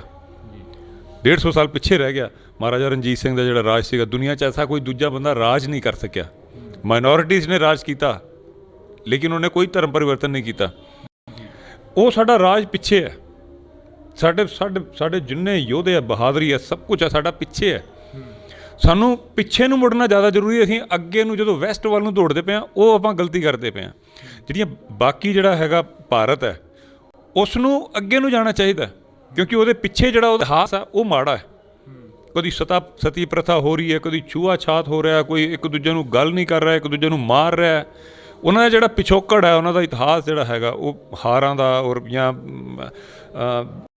ਕੋਈ ਪ੍ਰਥਾ ਹੋ ਰਹੀ ਹੈ, ਕੋਈ ਸਤੀ ਪ੍ਰਥਾ ਹੋ ਰਹੀ ਹੈ। ਮਤਲਬ ਮੈਂ ਕਈ ਵਾਰੀ ਇਹ ਸੋਚਦਾ ਹੁੰਦਾ ਕਿ ਅਗਰ ਸਮਾਂ ਹੋਵੇ ਕਿ ਜਿਹਦੇ ਵਿੱਚ ਕੁੜੀ ਦਾ ਵਿਆਹ ਹੋ ਰਿਹਾ, ਔਰ ਉਹਨੂੰ ਉਹ ਕਿੰਨੀ ਡਰੀ ਹੋਈ ਹੁੰਦੀ ਹੋਏਗੀ ਕਿ ਕੱਲ੍ਹ ਨੂੰ ਮੇਰੇ ਹਸਬੈਂਡ ਨੂੰ ਕੁਛ ਹੋ ਗਿਆ, ਐਕਸੀਡੈਂਟ 'ਚ, ਬਿਮਾਰੀ 'ਚ, ਕੁਛ, ਮੈਨੂੰ ਜਿਉਂਦਾ ਸਾੜ ਦੇਣਗੇ। ਮਤਲਬ ਉਹੋ ਜਿਹੇ ਸਾਨੂੰ ਜਿਹੜਾ ਭਾਰਤ ਦਾ ਇਤਿਹਾਸ ਹੈਗਾ, ਭਾਰਤ ਨੂੰ ਅੱਗੇ ਵਧਣਾ ਚਾਹੀਦਾ। ਸਾਨੂੰ ਸਾਡਾ ਪੁਰਾਤਨ ਜਿਹੜਾ ਸਮਾਂ ਹੈ, ਉਸ ਦੇ ਵੱਲ ਦੇਖ ਕੇ ਸਾਨੂੰ ਅੱਗੇ ਵਧਣਾ ਚਾਹੀਦਾ। ਸਾਨੂੰ ਪਿੱਛਾ ਜਿਹੜਾ ਆਪਣਾ ਹੈਗਾ ਉਹ ਛੱਡਣਾ ਨਹੀਂ ਚਾਹੀਦਾ। ਅਤੇ ਇਸ ਕਰਕੇ ਭਾਈ ਸਾਹਿਬ ਨੇ ਖਾਲਸਾ ਵੀਰ ਜਿਹੜੀ ਹੈ, ਉਹ ਪੁਰਾਤਨ ਸਮਿਆਂ ਵੱਲ ਨੂੰ ਉਸੇ ਸਟਾਈਲ ਦੇ ਨਾਲ, ਉਹੀ ਤਰੀਕਿਆਂ ਦੇ ਨਾਲ, ਉਹ ਸਾਰੀ ਸ਼ੋਅਬਾਜ਼ੀ ਤੋਂ ਬਾਹਰ ਕਰਦੇ ਹੋਏ, ਈਵਨ ਜਿਹੜੇ ਕੀਰਤਨ ਵੀ ਹੋ ਰਹੇ ਆ, ਉਹ ਤੰਤੀ ਸਾਜ਼ਾਂ ਦੇ ਨਾਲ ਹੋ ਰਹੇ ਆ। ਕੋਈ ਲਾਈਟਿੰਗ ਦਾ ਸ਼ੋਸ਼ੇਬਾਜ਼ੀ ਨਹੀਂ ਹੋ ਰਹੀ। ਕੋਈ ਵੱਡੇ ਰੁਮਾਲਿਆਂ ਦੇ ਨਾਲ ਗੁਰੂ ਸਾਹਿਬ ਨੂੰ ਸਟੇਜ ਲਾ ਕੇ ਸਜਾਇਆ ਜਾ ਰਿਹਾ, ਜਾਂ ਉੱਦਾਂ ਕੁਛ ਨਹੀਂ ਹੋ ਰਿਹਾ। ਜਿਹੜੇ ਖਰਚਿਆਂ, ਫਾਲਤੂ ਦੇ ਖਰਚੇ ਜਿਹੜੇ ਹੈਗੇ ਆ, ਉਹਨਾਂ ਤੋਂ ਕੱਢ ਰਹੇ ਆ ਇੱਕ ਕਿਸਮ ਦੇ। ਜੇਕਰ ਅਸੀਂ ਪੰਜਾਬ ਦੀ ਗੱਲ ਕਰੀਏ, ਪੰਜਾਬ ਦੇ ਵਿੱਚ ਕਾਫੀ ਮੋਰਚੇ ਲੱਗੇ ਹੋਏ ਨੇ। ਜੀਰਾ ਫੈਕਟਰੀ ਦਾ ਮੋਰਚਾ ਹੋ ਗਿਆ, ਇੱਕ ਬਹਿਮਲ ਕਲਾਂ ਦਾ ਜਿਹੜਾ ਕਿ ਪੁਰਾਣਾ ਮੋਰਚਾ ਲੱਗਿਆ ਹੋਇਆ, ਅਤੇ ਇੱਕ ਹੁਣ ਨਵਾਂ ਲੱਗਣ ਵਾਲਾ ਮੋਰਚਾ 7 ਜਨਵਰੀ ਨੂੰ ਬੰਦੀ ਸਿੰਘਾਂ ਦੀ ਰਿਹਾਈ ਨੂੰ ਲੈ ਕੇ। ਉਹਨਾਂ ਬਾਰੇ ਕੀ ਕਹੋਗੇ? ਕਿ ਕਿਉਂਕਿ ਕਾਫੀ ਜਿਹੜੇ ਪੰਜਾਬ ਦੀ ਜਿਹੜੀ ਆਪਾਂ ਕਹੀਏ ਕਿ ਗਿਣਤੀ ਆ, ਉਹ ਬਹੁਤ ਘੱਟ ਆ ਗਈ, ਅਤੇ ਮੋਰਚੇ ਇੰਨੇ ਜ਼ਿਆਦਾ ਖੁੱਲ੍ਹ ਰਹੇ ਨੇ। ਮੋਰਚੇ ਆਹੀ ਤੇ ਲੜਾਈ ਹੈ। ਕਦੀ ਮੈਂ ਪਹਿਲਾਂ ਵੀ ਇੱਕ ਜਗ੍ਹਾ 'ਤੇ ਬੋਲਿਆ ਸੀਗਾ, ਕਦੀ ਹਿੰਦੂਆਂ ਨੂੰ ਕੋਈ ਪ੍ਰੋਬਲਮ ਨਹੀਂ ਹੁੰਦੀ, ਕਦੀ ਟਿੱਕੇ ਵਾਸਤੇ ਉਹਨਾਂ ਨੂੰ ਮੋਰਚਾ ਨਹੀਂ ਲਾਉਣਾ ਪੈਂਦਾ, ਕਦੀ ਉਹਨਾਂ ਨੂੰ ਜਨੇਊ ਵਾਸਤੇ ਮੋਰਚਾ ਲੈਣਾ ਪੈਂਦਾ। ਕਦੀ ਸਿੱਖਾਂ ਨੂੰ ਕੜੇ ਬੈਨ ਕਰ ਦਿੱਤੇ ਜਾਂਦੇ ਆ, ਕਦੀ ਗਾਤਰਾ ਬੈਨ ਕਰ ਦਿੱਤਾ ਜਾਂਦਾ, ਕਦੀ ਉਹਦੇ ਮੋਰਚੇ ਲੱਗਦੇ ਪਏ ਆ। ਸ਼ਰਾਬ ਫੈਕਟਰੀ ਮਤਲਬ ਦੁਨੀਆ ਹੱਸਦੀ ਹੋਣੀ ਸਾਡੇ ਉੱਤੇ ਕਿ ਲੋਕ ਇਕੱਠੇ ਹੋ ਕੇ ਬੋਲ ਰਹੇ ਯਾਰ ਸ਼ਰਾਬ ਫੈਕਟਰੀ ਬੰਦ ਕਰ ਦਿਓ, ਉਹ ਸਰਕਾਰ ਕਹਿ ਰਹੀ ਲੱਗੀ ਹੈ। ਤਾਂ ਇੰਨੀ ਬੁਰੀ ਹਾਲਤ ਹੋ ਗਈ ਕਿ ਲੋਕਾਂ ਦੇ ਘਰਾਂ ਅੰਦਰ ਸ਼ਰਾਬ ਆਉਣੀ ਸ਼ੁਰੂ ਹੋ ਗਈ। ਉਸ ਦੇ ਬਾਵਜੂਦ ਸਰਕਾਰ ਜਿਹੜੀ ਉਹ ਇੰਨੀ ਬੇਸ਼ਰਮੀ ਦੇ ਨਾਲ ਉਹ ਅਜੇ ਵੀ ਫੈਕਟਰੀ ਦੇ ਹੱਕ ਵਿੱਚ ਹੈ, ਕਿਉਂਕਿ ਫੈਕਟਰੀ ਵਾਲਾ ਜਿਹੜਾ ਮਾਲਕ ਆ ਉਹ ਇੱਕ MLA ਹੈ ਅਤੇ ਸਰਕਾਰ ਨੂੰ ਉਹਨੇ ਬਹੁਤ ਸਾਰਾ ਫੰਡ ਦਿੱਤਾ ਹੋਣਾ, ਪੈਸੇ ਵਾਲਾ ਬੰਦਾ, ਅਤੇ ਉਸ ਦੇ ਲਈ ਗਰੀਬ ਲੋਕ ਵਿਚਾਰੇ ਉੱਥੇ ਸੰਘਰਸ਼ ਕਰਦੇ ਪਏ ਆ। ਇੱਕ ਸਾਡਾ ਭਰਾ ਸੁਖਰਾਜ ਉੱਥੇ ਬੈਠਾ ਹੋਇਆ ਬਹਿਬਲ ਕਲਾਂ, ਇੰਨੇ ਸਾਲ ਹੋ ਗਏ ਇਨਸਾਫ ਨਹੀਂ ਹੋਇਆ। ਉਸਦੇ ਫਾਦਰ ਸਾਹਿਬ ਸ਼ਹੀਦ ਹੋ ਗਏ, ਸਾਲ ਤੋਂ ਵੱਧ ਉਹਨੂੰ ਬੈਠਿਆਂ ਨੂੰ ਹੋ ਗਿਆ, ਉਹ ਘਰ ਨਹੀਂ ਗਿਆ। ਕਹਿਣ ਨੂੰ ਹੁੰਦਾ ਕਿ ਬੰਦਾ 12-13 ਮਹੀਨੇ ਤੋਂ ਘਰ ਨਹੀਂ ਗਿਆ, ਉਸਦੇ ਘਰ ਕੀ ਹਾਲਤ ਹੋਣੀ ਹੈ, ਔਰ ਕੋਈ ਸੁਣਦਾ ਹੀ ਨਹੀਂ ਪਿਆ। ਉਹੀ ਮੋਰਚਾ ਜਿੱਥੇ ਕੇਜਰੀਵਾਲ ਔਰ ਭਗਵੰਤ ਮਾਨ ਖੁਦ ਆ ਕੇ ਬੋਲ ਕੇ ਜਾਂਦੇ ਆ ਕਿ ਇਹ ਮਿੰਟਾਂ 'ਚ ਕੰਮ ਹੋ ਜਾਏਗਾ, ਇਹ ਤਾਂ ਇਨਸਾਫ ਦਿੱਤਾ ਜਾਏਗਾ। ਫਿਰ ਉਹੀ ਬੰਦੇ ਜਦੋਂ ਸਰਕਾਰ 'ਚ ਆ ਜਾਂਦੇ ਆ ਉਹ ਦੁਬਾਰਾ ਪੁੱਛਦੇ ਨਹੀਂ। ਔਰ ਮੰਗਿਆ ਕੀ ਜਾ ਰਿਹਾ, ਜੀਰਾ ਫੈਕਟਰੀ ਅੰਦਰ ਮੰਗਿਆ ਕੀ ਜਾ ਰਿਹਾ, ਇੱਕ ਸ਼ਰਾਬ ਦੀ ਫੈਕਟਰੀ ਬੰਦ ਕਰਨ ਨੂੰ ਕਿਹਾ ਜਾ ਰਿਹਾ, ਇੱਕ ਬੁਰਾਈ ਨੂੰ ਨੱਥ ਪਾਉਣ ਨੂੰ ਕਿਹਾ ਜਾ ਰਿਹਾ, ਬੇਅਦਬੀ ਦੇ ਲਈ ਇਨਸਾਫ ਮੰਗਿਆ ਜਾ ਰਿਹਾ। ਇੱਕ ਨਵਾਂ ਕਾਨੂੰਨ ਬਣਾਉਣ ਦੀ ਮੰਗ ਕੀਤੀ ਜਾ ਰਹੀ ਹੈ ਕਿ ਐਸਾ ਕਾਨੂੰਨ ਬਣਾ ਦਿਓ ਕਿਸੇ ਵੀ ਧਾਰਮਿਕ ਗ੍ਰੰਥ ਦੇ ਨਾਲ ਕੋਈ ਬੰਦਾ ਅਗਰ ਬੇਅਦਬੀ ਕਰਦਾ ਤਾਂ ਉਹਨੂੰ ਸਖਤ ਸਜ਼ਾ ਮਿਲੇ। ਇਹੀ ਮੰਗ ਹੈ, ਉਹ ਵੀ ਨਹੀਂ ਸੁਣਨੀ। ਕਿਹੜਾ ਕੋਈ ਬੰਦਾ ਐਸੀ ਕੋਈ ਕਰ ਰਿਹਾ ਕਿ ਜੀ ਨੌਜਵਾਨਾਂ ਨੂੰ ਸ਼ਰਾਬ ਪਿਲਾਓ ਜਾਂ ਬੋਤਲਾਂ ਮੂੰਹ ਨੂੰ ਲਾਓ, ਕੋਈ ਗਲਤ ਮੰਗ ਹੈ ਹੀ ਨਹੀਂ। ਔਰ ਪੰਜਾਬ 'ਚ ਹੀ ਇਹੋ ਜਿਹੇ ਮੋਰਚੇ ਲੱਗਦੇ ਆ, ਮੈਂ ਬੰਬੇ 'ਚ ਤਾਂ ਵੇਖੇ ਨਹੀਂ ਨਾ, ਮੈਂ ਦਿੱਲੀ 'ਚ ਕਈ ਮੋਰਚੇ ਦੇਖੇ। ਉੱਥੇ ਇੱਕ ਜਗ੍ਹਾ ਹੈਗੀ ਜੰਤਰ ਮੰਤਰ, ਉੱਥੇ ਜਾ ਕੇ ਜਿਹੜੇ ਵੀ ਉਹ ਛੋਟੇ ਮੋਟੇ ਲੱਗਦੇ ਆ, ਅਦਰਵਾਈਜ਼ ਇਹੋ ਜਿਹੇ ਕਿਸੇ ਨੂੰ ਕੋਈ ਡਿਮਾਂਡ ਹੀ ਨਹੀਂ ਆਉਂਦੀ। ਫਿਰ ਸਿੱਖਾਂ ਦੇ ਦਿਮਾਗ 'ਚ ਕਿਉਂ ਨਾ ਆਵੇ ਕਿ ਯਾਰ ਸਾਡਾ ਦੇਸ਼ ਹੁੰਦਾ ਤੇ ਬੇਅਦਬੀਆਂ ਦੇ ਲਈ ਸਾਨੂੰ ਮੋਰਚੇ ਲਾਣੇ ਪੈਂਦੇ, ਜੇ ਸਾਡਾ ਦੇਸ਼ ਹੁੰਦਾ ਤਾਂ ਸਾਨੂੰ ਕੋਈ ਇੱਕ ਕਾਰਾਂ ਦੇ ਲਈ ਮੋਰਚੇ ਲਾਣੇ ਪੈਂਦੇ। ਪਰ ਪੰਜਾਬ ਸਰਕਾਰ ਤਾਂ ਕਹਿ ਰਹੀ ਹੈ ਕਿ ਸਾਡੇ ਉੱਪਰ ਕਾਫੀ ਜਿਹੜਾ ਬੋਝ ਪੈ ਰਿਹਾ ਗਾ, ਅਸੀਂ 20 ਕਰੋੜ ਰੁਪਈਆ ਜਿਹੜਾ ਕਿ ਫੈਕਟਰੀ ਦੇ ਮਾਲਕ ਨੂੰ ਦਿੱਤਾ ਗਾ, ਉਹ ਪੰਜਾਬ ਦੇ ਖਜ਼ਾਨੇ ਦੇ ਉੱਪਰ ਬੋਝ ਪਿਆ। ਅਜਿਹੀਆਂ ਖਬਰਾਂ ਨੇ ਜਿਹੜੀਆਂ ਉਹ ਸਾਹਮਣੇ ਆ ਰਹੀਆਂ ਨੇ, ਅਤੇ ਇੱਕ ਮੰਤਰੀ ਤਾਂ ਇਹ ਵੀ ਕਹਿ ਦਿੰਦਾ ਕਿ ਉੱਥੇ ਜਿਹੜੇ ਬੈਠੇ ਨੇ ਉਹ ਨਜਾਇਜ਼ ਬੈਠੇ ਨੇ। ਨਹੀਂ, ਉਹ ਤਾਂ ਦੇਖੋ ਸਿੰਪਲ ਚੀਜ਼ਾਂ ਨੂੰ ਕਾਨੂੰਨ ਦੇ ਵਿੱਚ ਲਿਆ ਕੇ ਸ਼ਬਦਾਂ ਵਿੱਚ ਕਿੱਦਾਂ ਘੇਰ ਕੇ ਆਪਾਂ ਕਿਹਨੂੰ ਸਹੀ ਕਿਹਨੂੰ ਗਲਤ ਕਹਿਣਾ, ਇਹ ਤਾਂ ਬੱਚੇ ਨੂੰ ਵੀ ਪੁੱਛ ਲਿੱਤਾ ਜਾਵੇ। ਜਦੋਂ ਘਰਾਂ 'ਚ ਸ਼ਰਾਬ ਨਿਕਲਣੀ ਆਉਣੀ ਸ਼ੁਰੂ ਹੋ ਗਈ ਅਤੇ ਇਸ ਤੋਂ ਬਾਅਦ ਹੁਣ ਰਹਿ ਕੀ ਗਿਆ, ਉਸ ਨੂੰ ਅਸੀਂ ਕਾਗਜ਼ਾਂ ਦੇ ਵਿੱਚ ਜਾਂ ਕਾਨੂੰਨ ਦੇ ਦਾਇਰੇ ਦੇ ਵਿੱਚ ਇਹਨੂੰ ਸਹੀ ਆਪਾਂ ਸਾਬਿਤ ਕਰ ਦਈਏ ਕਿ ਫੈਕਟਰੀ ਸਹੀ ਹੈ। ਕਾਨੂੰਨ ਨੂੰ ਤੋੜਿਆ ਮਰੋੜਿਆ ਜਾ ਸਕਦਾ ਹੈ, ਉੱਥੇ ਵਕੀਲਾਂ ਦੇ ਖੇਡ ਹੁੰਦੀ ਆ, ਉਹ ਕਰਕੇ ਜੋ ਵੀ ਕੀਤਾ ਜਾ ਸਕਦਾ। ਲੇਕਿਨ ਤੁਸੀਂ ਇਸ ਨੂੰ ਕਿੱਦਾਂ ਜਸਟੀਫਾਈ ਕਰ ਦੋਗੇ ਕਿ ਘਰਾਂ ਦੇ ਵਿੱਚ ਸ਼ਰਾਬ ਨਿਕਲਣੀ ਸ਼ੁਰੂ ਹੋ ਗਈ। ਪਰ ਇੱਥੇ ਸਵਾਲ ਇਹ ਵੀ ਖੜਾ ਹੁੰਦਾ, ਕਹਿੰਦੇ ਕਿ ਕਲਾਕਾਰਾਂ ਦੀ ਸਭ ਤੋਂ ਵੱਡੀ ਦੇਣ ਆ ਕਿ ਪੰਜਾਬ ਦੇ ਵਿੱਚ ਨਸ਼ਾ ਲਿਆਉਣ ਦੀ, ਕਿਉਂਕਿ ਗੁਰਦਾਸ ਮਾਨ ਵਰਗੇ ਖੁਦ ਗਾਉਂਦੇ ਰਹੇ ਨੇ ਕਿ ਆਪਣਾ ਪੰਜਾਬ ਹੋਵੇ, ਘਰ ਦੀ ਸ਼ਰਾਬ ਹੋਵੇ, ਮੰਜੇ ਉੱਤੇ ਬੈਠਾ ਜੱਟ ਬਣਿਆ ਨਵਾਬ ਹੋਵੇ। ਅਜਿਹੀਆਂ ਜਿਹੜੀਆਂ ਕਿ ਕਲਾਬਾਜ਼ੀਆਂ ਸੀ ਉਹ ਪਹਿਲਾਂ ਤੋਂ ਸ਼ੁਰੂ ਹੋਈਆਂ ਅਤੇ ਪੰਜਾਬ ਦੇ ਵਿੱਚ ਫਿਰ ਨਸ਼ਾ ਆਇਆ ਹੈਗਾ। ਨਹੀਂ, ਹੋ ਸਕਦਾ ਹੈ ਕਿ ਇਹ ਵੀ ਇੱਕ ਰੀਜ਼ਨ ਹੈ, ਮੰਨ ਲਓ, ਪਰ ਇਹ ਰੀਜ਼ਨ ਕਰਕੇ ਜੀਰਾ ਫੈਕਟਰੀ ਬੰਦ ਨਾ ਹੋਏ ਇਹ ਤਾਂ ਕੋਈ ਗੱਲ ਨਹੀਂ ਹੋਈ ਨਾ। ਬਈ ਮੰਨਿਆ ਸ਼ਰਾਬ ਦੇ ਗਾਣਿਆਂ ਨੇ ਲੋਕਾਂ ਨੂੰ ਮੋਟੀਵੇਟ ਕੀਤਾ ਸ਼ਰਾਬ ਪੀਣ ਵਾਸਤੇ, ਉਸ ਨੂੰ ਸਰਕਾਰ ਦਾ ਕੰਮ ਹੈ ਸੁਧਾਰ। ਬਈ ਇਹੋ ਜਿਹੇ ਗਾਣਿਆਂ ਉੱਤੇ ਬੈਨ ਲਾ ਦੇ, ਚਲੋ ਜੇ ਲੱਗਦਾ ਹੈ ਕਿ ਇਹੀ ਰੀਜ਼ਨ ਹੈ। ਔਰ ਨਸ਼ਿਆਂ ਦੇ ਨਾਲ ਜੋ ਕੈਮੀਕਲ ਦਾ ਨਸ਼ਾ ਉਹਦੇ ਨਾਲ ਉਹ ਕਿਹੜੇ ਗਾਣੇ ਸੁਣ ਕੇ ਲੋਕੀ ਲਾ ਰਹੇ ਨੇ। ਚਿੱਟੇ ਨਾਲ ਇੰਨੇ ਬੰਦੇ ਮਰਦੇ ਪਏ, ਕਿਹੜੇ ਗਾਣੇ 'ਚ ਚਿੱਟੇ ਦਾ ਜ਼ਿਕਰ ਹੁੰਦਾ ਪਿਆ। ਇਹ ਨਸ਼ਿਆਂ ਦਾ ਜਦੋਂ ਇਹਨਾਂ ਮੁਹੱਈਆ ਹੀ ਕਰਾ ਦਿੱਤਾ ਜਾਏਗਾ ਤੇ ਫਿਰ ਬਲੂ ਫਿਲਮਾਂ ਕਿਉਂ ਬੈਨ ਕੀਤੀਆਂ ਜਾਂਦੀਆਂ, ਕਿਉਂ ਹਟਾਈਆਂ ਜਾਂਦੀਆਂ? ਮੁਹੱਈਆ ਹੀ ਕਰਾ ਦੋਗੇ ਤੇ ਵੇਖਣਗੇ ਹੀ ਲੋਕੀ। ਨੈਗੇਟਿਵ ਚੀਜ਼ ਕੋਈ ਵੀ ਤੁਸੀਂ ਸਿਨੇਮਾ ਦੇ ਅੰਦਰ ਬਲੂ ਫਿਲਮ ਸ਼ੁਰੂ ਕਰ ਦਿਓ, ਭੀੜ ਪਹੁੰਚ ਜਾਏਗੀ ਉੱਥੇ ਵੀ। ਨੈਗੇਟਿਵ ਚੀਜ਼ ਲਈ ਤਾਂ ਲੋਕੀ ਦੌੜਨਗੇ ਹੀ। ਅਤੇ ਜੇ ਨਸ਼ੇ ਇੰਨੇ ਈਜ਼ੀਲੀ ਮੁਹੱਈਆ ਕਰਾਏ ਹੋਏ ਨੇ ਅਤੇ ਉਹ ਜਿਹੜੇ ਛੋਟੇ ਉਮਰ ਦੇ ਬੱਚੇ ਨੇ ਜਾਂ ਸਿੱਧੇ ਬੰਦੇ ਨੇ ਜਾਂ ਜਿਹੜੇ ਚਲਾਕ ਨਹੀਂ ਹੈਗੇ, ਉਹ ਇਹਦੀ ਗ੍ਰਿਫਤ 'ਚ ਆ ਜਾਂਦੇ ਆ ਔਰ ਮਾਰੇ ਜਾ ਰਹੇ ਆ, ਘਰਾਂ ਦੇ ਘਰ ਮਾਰੇ ਜਾ ਰਹੇ ਆ। ਅਸੀਂ ਜਿਹੜੀ ਮੁਲਾਕਾਤ ਆ ਉਹ ਪੰਜਾਬ ਦੇ ਮੁੱਦਿਆਂ ਦੇ ਉੱਪਰ ਕਰ ਰਹੇ ਹਾਂ, ਤਾਂ ਇੱਕ ਮੁੱਦਾ ਜਿਹੜਾ ਕਿ ਅਹਿਮ ਆ ਉਹ ਅਸੀਂ ਲਾਸਟ ਦੇ ਵਿੱਚ ਪੁੱਛਣਾ ਚਾਹੁੰਦੇ ਹਾਂ ਕਿ ਸਿੱਧੂ ਮੂਸੇਵਾਲੇ ਦੇ ਕਤਲ ਨੂੰ ਹਾਲੇ ਤੱਕ ਸਜ਼ਾਵਾਂ ਕਿਉਂ ਨਹੀਂ ਦਿੱਤੀਆਂ, ਅਤੇ ਉਸ ਦੇ ਪਿਤਾ ਨੇ ਜਿਹੜੇ ਉਹ ਇਨਸਾਫ ਦੀ ਗੁਹਾਰ ਲਾ ਰਹੇ ਨੇ। ਬਾਈ ਕੀ ਲੱਗਦਾ ਗਾ ਜਿਹੜਾ ਸਿੱਧੂ ਮੂਸੇਵਾਲੇ ਦਾ ਕਤਲ ਹੋਇਆ, ਉਸ ਤੋਂ ਪਹਿਲਾਂ ਸੰਦੀਪ ਨੰਗਲ ਅੰਬੀਆਂ ਦਾ ਗੋਲੀਆਂ ਮਾਰ ਕੇ ਕਤਲ ਕਰ ਦਿੱਤਾ ਜਾਂਦਾ, ਅਤੇ ਹਾਲੇ ਤੱਕ ਬਾਈ ਦੀਪ ਸਿੱਧੂ ਦੇ ਜਿਹੜੇ ਕਿ ਜਾਂਚ ਹੀ ਨਹੀਂ ਹੋਈ ਹੈਗੀ, ਉਸ ਦਾ ਵੀ ਨਹੀਂ ਪਤਾ ਲੱਗ ਸਕਿਆ ਕਿ ਕਤਲ ਸੀ ਜਾਂ ਐਕਸੀਡੈਂਟ ਸੀ। ਅਜਿਹਾ ਪੰਜਾਬ ਦੇ ਨੌਜਵਾਨਾਂ ਨਾਲ ਹੀ ਕਿਉਂ ਹੁੰਦਾ ਗਾ ਜਿਹੜੇ ਉਹ ਵੀ ਪੰਜਾਬ ਦਾ ਦਰਦ ਰੱਖਦੇ ਨੇ? ਜੋ ਦੀਪ ਸਿੱਧੂ ਭਾਜੀ ਦਾ ਸੀਗਾ ਉਹਦੇ ਮਰਡਰ ਸੀਗਾ, ਉਹ ਆਪਾਂ ਪਹਿਲੇ ਦਿਨ ਤੋਂ ਬੋਲ ਰਹੇ ਹਾਂ, ਅੱਜ ਵੀ ਬੋਲਦੇ ਹਾਂ। ਕੋਈ ਐਸੀ ਗੱਲ ਨਹੀਂ ਹੈਗੀ ਜਿਸ ਦੇ ਲਈ ਇਹ ਮੰਨ ਲਿੱਤਾ ਜਾਵੇ ਕਿ ਇਹ ਮਰਡਰ ਨਹੀਂ ਸੀ। ਉਸ ਦੀ ਜਾਂਚ ਹੋਣੀ ਚਾਹੀਦੀ ਸੀ ਔਰ ਅਸੀਂ ਪਹਿਲੇ ਦਿਨ ਤੋਂ ਇਸ ਦੀ ਮੰਗ ਕਰਦੇ ਰਹੇ, ਪਰ ਉਹ ਜਾਂਚ ਹੋਈ ਨਹੀਂ, ਜਾਂ ਹੋਈ ਜਾਂ ਨਹੀਂ ਹੋਈ, ਕੀ ਹੋਇਆ ਸਾਨੂੰ ਉਸ ਦੇ ਬਾਰੇ ਕੁਝ ਜਾਣਕਾਰੀ ਨਹੀਂ ਹੈਗੀ। ਔਰ ਸੰਦੀਪ ਜਿਹੜਾ ਕਬੱਡੀ ਦਾ ਪਲੇਅਰ ਸੀਗਾ, ਉਹ ਤੇ ਉਹਨਾਂ ਦੀ ਆਪਸੀ ਰੰਜਿਸ਼ ਦੇ ਵਿੱਚ ਜੋ ਵੀ ਗੈਂਗਸਟਰ ਯੂਜ਼ ਕੀਤੇ ਗਏ। ਔਰ ਇਹ ਸਾਡੇ ਜਿਹੜੇ ਸਿੱਧੂ ਮੂਸੇਵਾਲਾ ਸਾਹਿਬ ਦਾ ਮਰਡਰ ਹੋਇਆ, ਇਸ ਦੇ ਵਿੱਚ ਇੱਕ ਗੁੰਝਲ ਜਿਹਾ, ਉਹ ਕਦੀ ਸਮਝ ਹੀ ਨਹੀਂ ਆਉਂਦਾ। ਰੋਜ਼ ਹੀ ਕੋਈ ਇੱਕ ਨਵਾਂ ਬੰਦਾ ਗ੍ਰਿਫਤਾਰ ਕਰ ਲਿਆ, ਇਹ ਗ੍ਰਿਫਤਾਰ ਕਰ ਲਿਆ, ਉਹ ਗ੍ਰਿਫਤਾਰ ਕਰ ਲਿਆ, ਪਤਾ ਨਹੀਂ 20-25 ਗ੍ਰਿਫਤਾਰੀਆਂ ਹੋ ਚੁੱਕੀਆਂ। ਕੁਛ ਕਲੀਅਰ ਮੈਨੂੰ ਤਾਂ ਅੱਜ ਤੱਕ ਸਮਝ ਨਹੀਂ ਆਇਆ, ਔਰ ਮੈਨੂੰ ਇਹ ਲੱਗਦਾ ਨਹੀਂ ਕਿ ਕਦੀ ਕਲੀਅਰ ਸਮਝ ਆਏਗਾ ਕਿ ਅਸਲੀ ਕੀ ਹੋਇਆ ਸੀਗਾ ਅਸਲ ਵਿੱਚ। ਕਿਉਂਕਿ ਇੰਨੀ ਚੀਜ਼ਾਂ, ਉਹ ਇੱਕ ਤੁਹਾਨੂੰ ਯਾਦ ਹੋਵੇ ਇੱਕ ਛੋਟੀ ਕੁੜੀ ਨੂੰ ਮਾਰ ਦਿੱਤਾ ਸੀ ਨੋਇਡਾ ਦੇ ਅੰਦਰ, ਆਰੂਸ਼ੀ ਕੇਸ ਸੀਗਾ, ਉਹਦਾ ਅੱਜ ਤੱਕ ਕੁਝ ਪਤਾ ਹੀ ਨਹੀਂ ਲੱਗਿਆ। ਉਹ ਇੰਨਾ ਪੁਰਾਣਾ ਹੋ ਜਾਂਦਾ, ਇਹ ਏਜੰਸੀ ਉਹਦੀ ਜਾਂਚ ਕਰ ਰਹੀ, ਫਲਾਣੀ ਏਜੰਸੀ ਜਾਂਚ ਕਰ ਰਹੀ, ਉਹ ਕਦੀ ਉਹ ਏਜੰਸੀ ਕਹਿੰਦੀ ਉਹ ਗਲਤ ਸੀ, ਉਹ ਏਜੰਸੀ ਕਹਿੰਦੀ ਉਹ ਗਲਤ ਸੀ, ਇਹ ਗਵਾਹ ਗਲਤ, ਇਹ ਗਵਾਹ ਸੱਚਾ ਹੈ। ਉਹੀ ਇੱਧਰ ਸਿੱਧੂ ਮੂਸੇਵਾਲੇ ਦੇ ਨਾਲ ਹੋਈ ਜਾ ਰਿਹਾ। ਰੋਜ਼ ਨਵੀਆਂ ਏਜੰਸੀਆਂ ਆ ਜਾਂਦੀਆਂ, ਕਦੀ ਦਿੱਲੀ ਪੁਲਿਸ ਇਨਵੋਲਵ ਹੋ ਜਾਂਦੀ, ਕਦੀ ਪੰਜਾਬ ਪੁਲਿਸ ਇਨਵੋਲਵ ਹੋ ਜਾਂਦੀ ਹੈ। ਕਿਸੇ ਵੀ ਕੇਸ ਨੂੰ ਸੋਲਵ ਕਰਨਾ ਹੋਵੇ ਤਾਂ ਮੈਨੂੰ ਨਹੀਂ ਲੱਗਦਾ ਕਿ ਇੰਨਾ ਲੰਬਾ ਖਿੱਚਿਆ ਜਾਣਾ ਚਾਹੀਦਾ ਹੁੰਦਾ।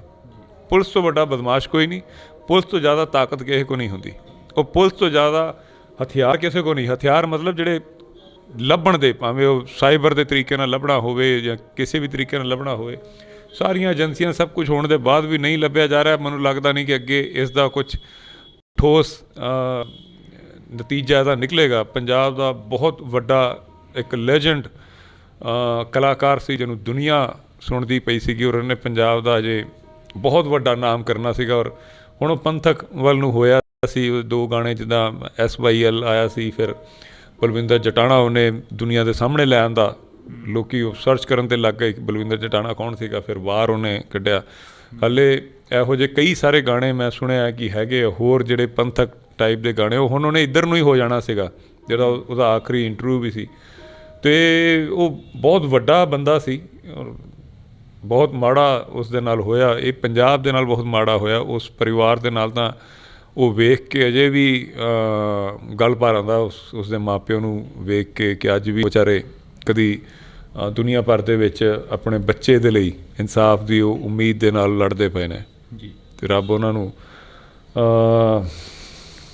ਖੁਸ਼ੀ ਦੇਵੇ, ਕਿਸੇ ਤਰ੍ਹਾਂ ਨਾਲ ਉਹਨਾਂ ਨੂੰ ਖੁਸ਼ ਰੱਖੇ। ਔਰ ਉਹਨਾਂ ਵਾਸਤੇ ਬੜੇ ਮਾਣ ਦੀ ਗੱਲ ਹੈ ਕਿ ਉਹ ਸਿੱਧੂ ਮੂਸੇਵਾਲਾ ਦੇ ਪੇਰੈਂਟਸ ਹੈ ਜੀ। ਤਾਂ ਅਸੀਂ ਬਹੁਤ ਬਹੁਤ ਧੰਨਵਾਦ ਕਰਾਂਗੇ। ਸਾਡੇ ਨਾਲ ਇਸ ਵਕਤ ਬਾਈ ਦਲਜੀਤ ਕਲਸੀ ਮੌਜੂਦ ਸਨ, ਤਾਂ ਅਸੀਂ ਉਹਨਾਂ ਦੇ ਨਾਲ ਮੁਲਾਕਾਤ ਕਰੀ ਆ, ਜਿਸ ਮੁਲਾਕਾਤ ਦੇ ਵਿੱਚ ਪੰਜਾਬ ਦੇ ਉਹਨਾਂ ਮੁੱਦਿਆਂ ਦੀ ਗੱਲ ਕਰੀ ਹੈ ਜਿਹੜੇ ਮੁੱਦੇ ਚੱਲ ਰਹੇ ਨੇ। ਬੇਸ਼ੱਕ ਉਹ ਜੀਰਾ ਫੈਕਟਰੀ ਦਾ ਹੋਵੇ, ਅਤੇ ਬੇਸ਼ੱਕ ਉਹ ਬਹਿਮਲ ਕਲਾਂ ਗੋਲੀਕਾਂਡ ਦਾ ਹੋਵੇ, ਅਤੇ ਬੇਸ਼ੱਕ ਉਹ ਸਿੱਧੂ ਮੂਸੇਵਾਲੇ ਦੇ ਕੇਸ ਦੇ ਇਨਸਾਫ ਦਾ ਹੋਵੇ। ਤਾਂ ਤੁਸੀਂ ਜੁੜੇ ਰਹਿਣਾ ਇੰਡੋਜ਼ TV ਦੇ ਨਾਲ, ਮੇਰੇ ਸਹਿਯੋਗੀ ਸਾਥੀ ਕੁਲਦੀਪ ਦੇ ਨਾਲ। ਮੈਨੂੰ ਯਾਨੀ ਕਿ ਹਰਜਿੰਦਰ ਸਿੰਘ ਢਿੱਲੋਂ ਨੂੰ ਦਿਓ ਜੀ ਇਜਾਜ਼ਤ। ਮਿਲਦੇ ਹਾਂ ਨਵੀਂ ਮੁਲਾਕਾਤ 'ਤੇ, ਤਦ ਤੱਕ ਲਈ ਧੰਨਵਾਦ।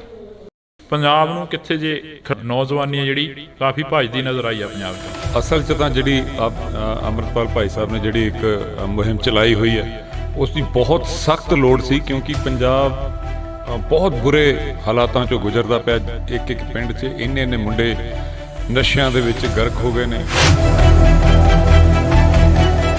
ਐਸੇ ਪੰਜਾਬ 'ਚ ਪਿੰਡ ਹੋ ਗਏ ਜਿਨ੍ਹਾਂ ਦੇ ਨਾ ਕੋਈ ਬਰਾਤ ਪੂਰੇ ਪਿੰਡ ਦੀ ਨਾ ਗਈ ਹੈ ਨਾ ਆਈ ਹੈ ਉਹਨਾਂ ਪਿੰਡਾਂ ਦੇ ਵਿੱਚ। ਔਰ ਇਹ ਚੀਜ਼ ਨਾ ਤਾਂ ਕੋਈ ਦੱਸ ਰਿਹਾ, ਨਾ ਹੀ ਕੋਈ ਮੀਡੀਆ ਵਾਲਾ ਇਹਦੇ ਉੱਤੇ ਚਰਚਾ ਕਰਦਾ ਪਿਆ, ਨਾ ਗੱਲ ਹੁੰਦੀ ਪਈ ਹੈ। ਜਿਹੜਾ ਕੋਈ ਕਰਦਾ ਉਹਨੂੰ ਬੰਦ ਕਰਾ ਦਿੱਤਾ ਜਾਂਦਾ, ਉਹਨੂੰ ਚੁੱਪ ਕਰਾ ਦਿੱਤਾ ਜਾਂਦਾ। ਪੰਜਾਬ ਨੂੰ ਮੈਨੂੰ ਲੱਗਦਾ ਕਿ ਬਚਾਉਣ ਦੇ ਲਈ ਕਿ ਇਸ ਤੋਂ ਸਾਡੇ ਕੋਲ ਹੋਰ ਕੋਈ ਚਾਰਾ ਹੀ ਨਹੀਂ ਹੈ। ਪੰਜਾਬ ਬਚਾਇਆ ਜਾ ਸਕਦਾ, ਪਰ ਪੰਜਾਬ ਨੂੰ ਜਿਹੜਾ ਬਚਾਉਣ ਦੀ ਗੱਲ ਕਰਦਾ ਉਸ ਨੂੰ ਖਾਲਿਸਤਾਨੀ ਉਗਰਵਾਦੀ, ਅਤੇ ਜਾਂ ਫਿਰ ਉਸ ਨੂੰ ਇਹ ਕਿਹਾ ਜਾਂਦਾ ਕਿ ਦੇਸ਼ ਨੂੰ ਤੋੜ ਰਿਹਾ ਹੈ। ਸੁਧਾਰ ਕੁਛ ਨਹੀਂ ਹੋਇਆ ਅਜੇ ਵੀ। ਸਿੱਖਾਂ ਦੇ ਨਾਲ ਜੋ ਵਤੀਰਾ ਹੁੰਦਾ ਪਿਆ, ਜੋ ਪੰਜਾਬ ਦੇ ਨਾਲ ਜੋ ਕੁਛ ਹੁੰਦਾ ਪਿਆ, ਕੋਈ ਸੁਣਦਾ ਹੀ ਨਹੀਂ ਪਿਆ, ਕੋਈ ਸੁਣਵਾਈ ਨਹੀਂ ਹੈ। ਲੱਲਨ ਟੌਪ ਇੱਕ ਚੈਨਲ ਹੈ, ਉਹਨਾਂ ਨੇ ਭਾਈ ਸਾਹਿਬ ਦੇ ਉੱਤੇ ਬਹੁਤ ਨੈਗੇਟਿਵ ਜਿਹਾ ਇੱਕ ਪ੍ਰੋਗਰਾਮ ਬਣਾਇਆ। ਪਿੱਛੇ ਜੇ ਮੈਨੂੰ ਫੋਨ ਕੀਤਾ, ਉਹਨਾਂ ਨੇ ਕਹਿੰਦੇ ਜੀ ਤੁਸੀਂ ਆਪਾਂ ਉਹਦਾ ਕੋਈ ਇੰਟਰਵਿਊ ਕਰਵਾ ਦਿਓ। मैं क्या जैसे आपने पहले बनाया वैसे बना दो। ਖਾਲਿਸਤਾਨ ਹੱਲ ਬਚਦਾ, ਪਰ ਪੰਜਾਬ ਦੇ ਵਿੱਚ ਜਿਹੜੇ ਕੌਮ ਆ ਉਹ ਸੰਘਰਸ਼ ਦੇ ਵਿੱਚੋਂ ਦੀ ਗੁਜ਼ਰ ਚੁੱਕੀ ਆ।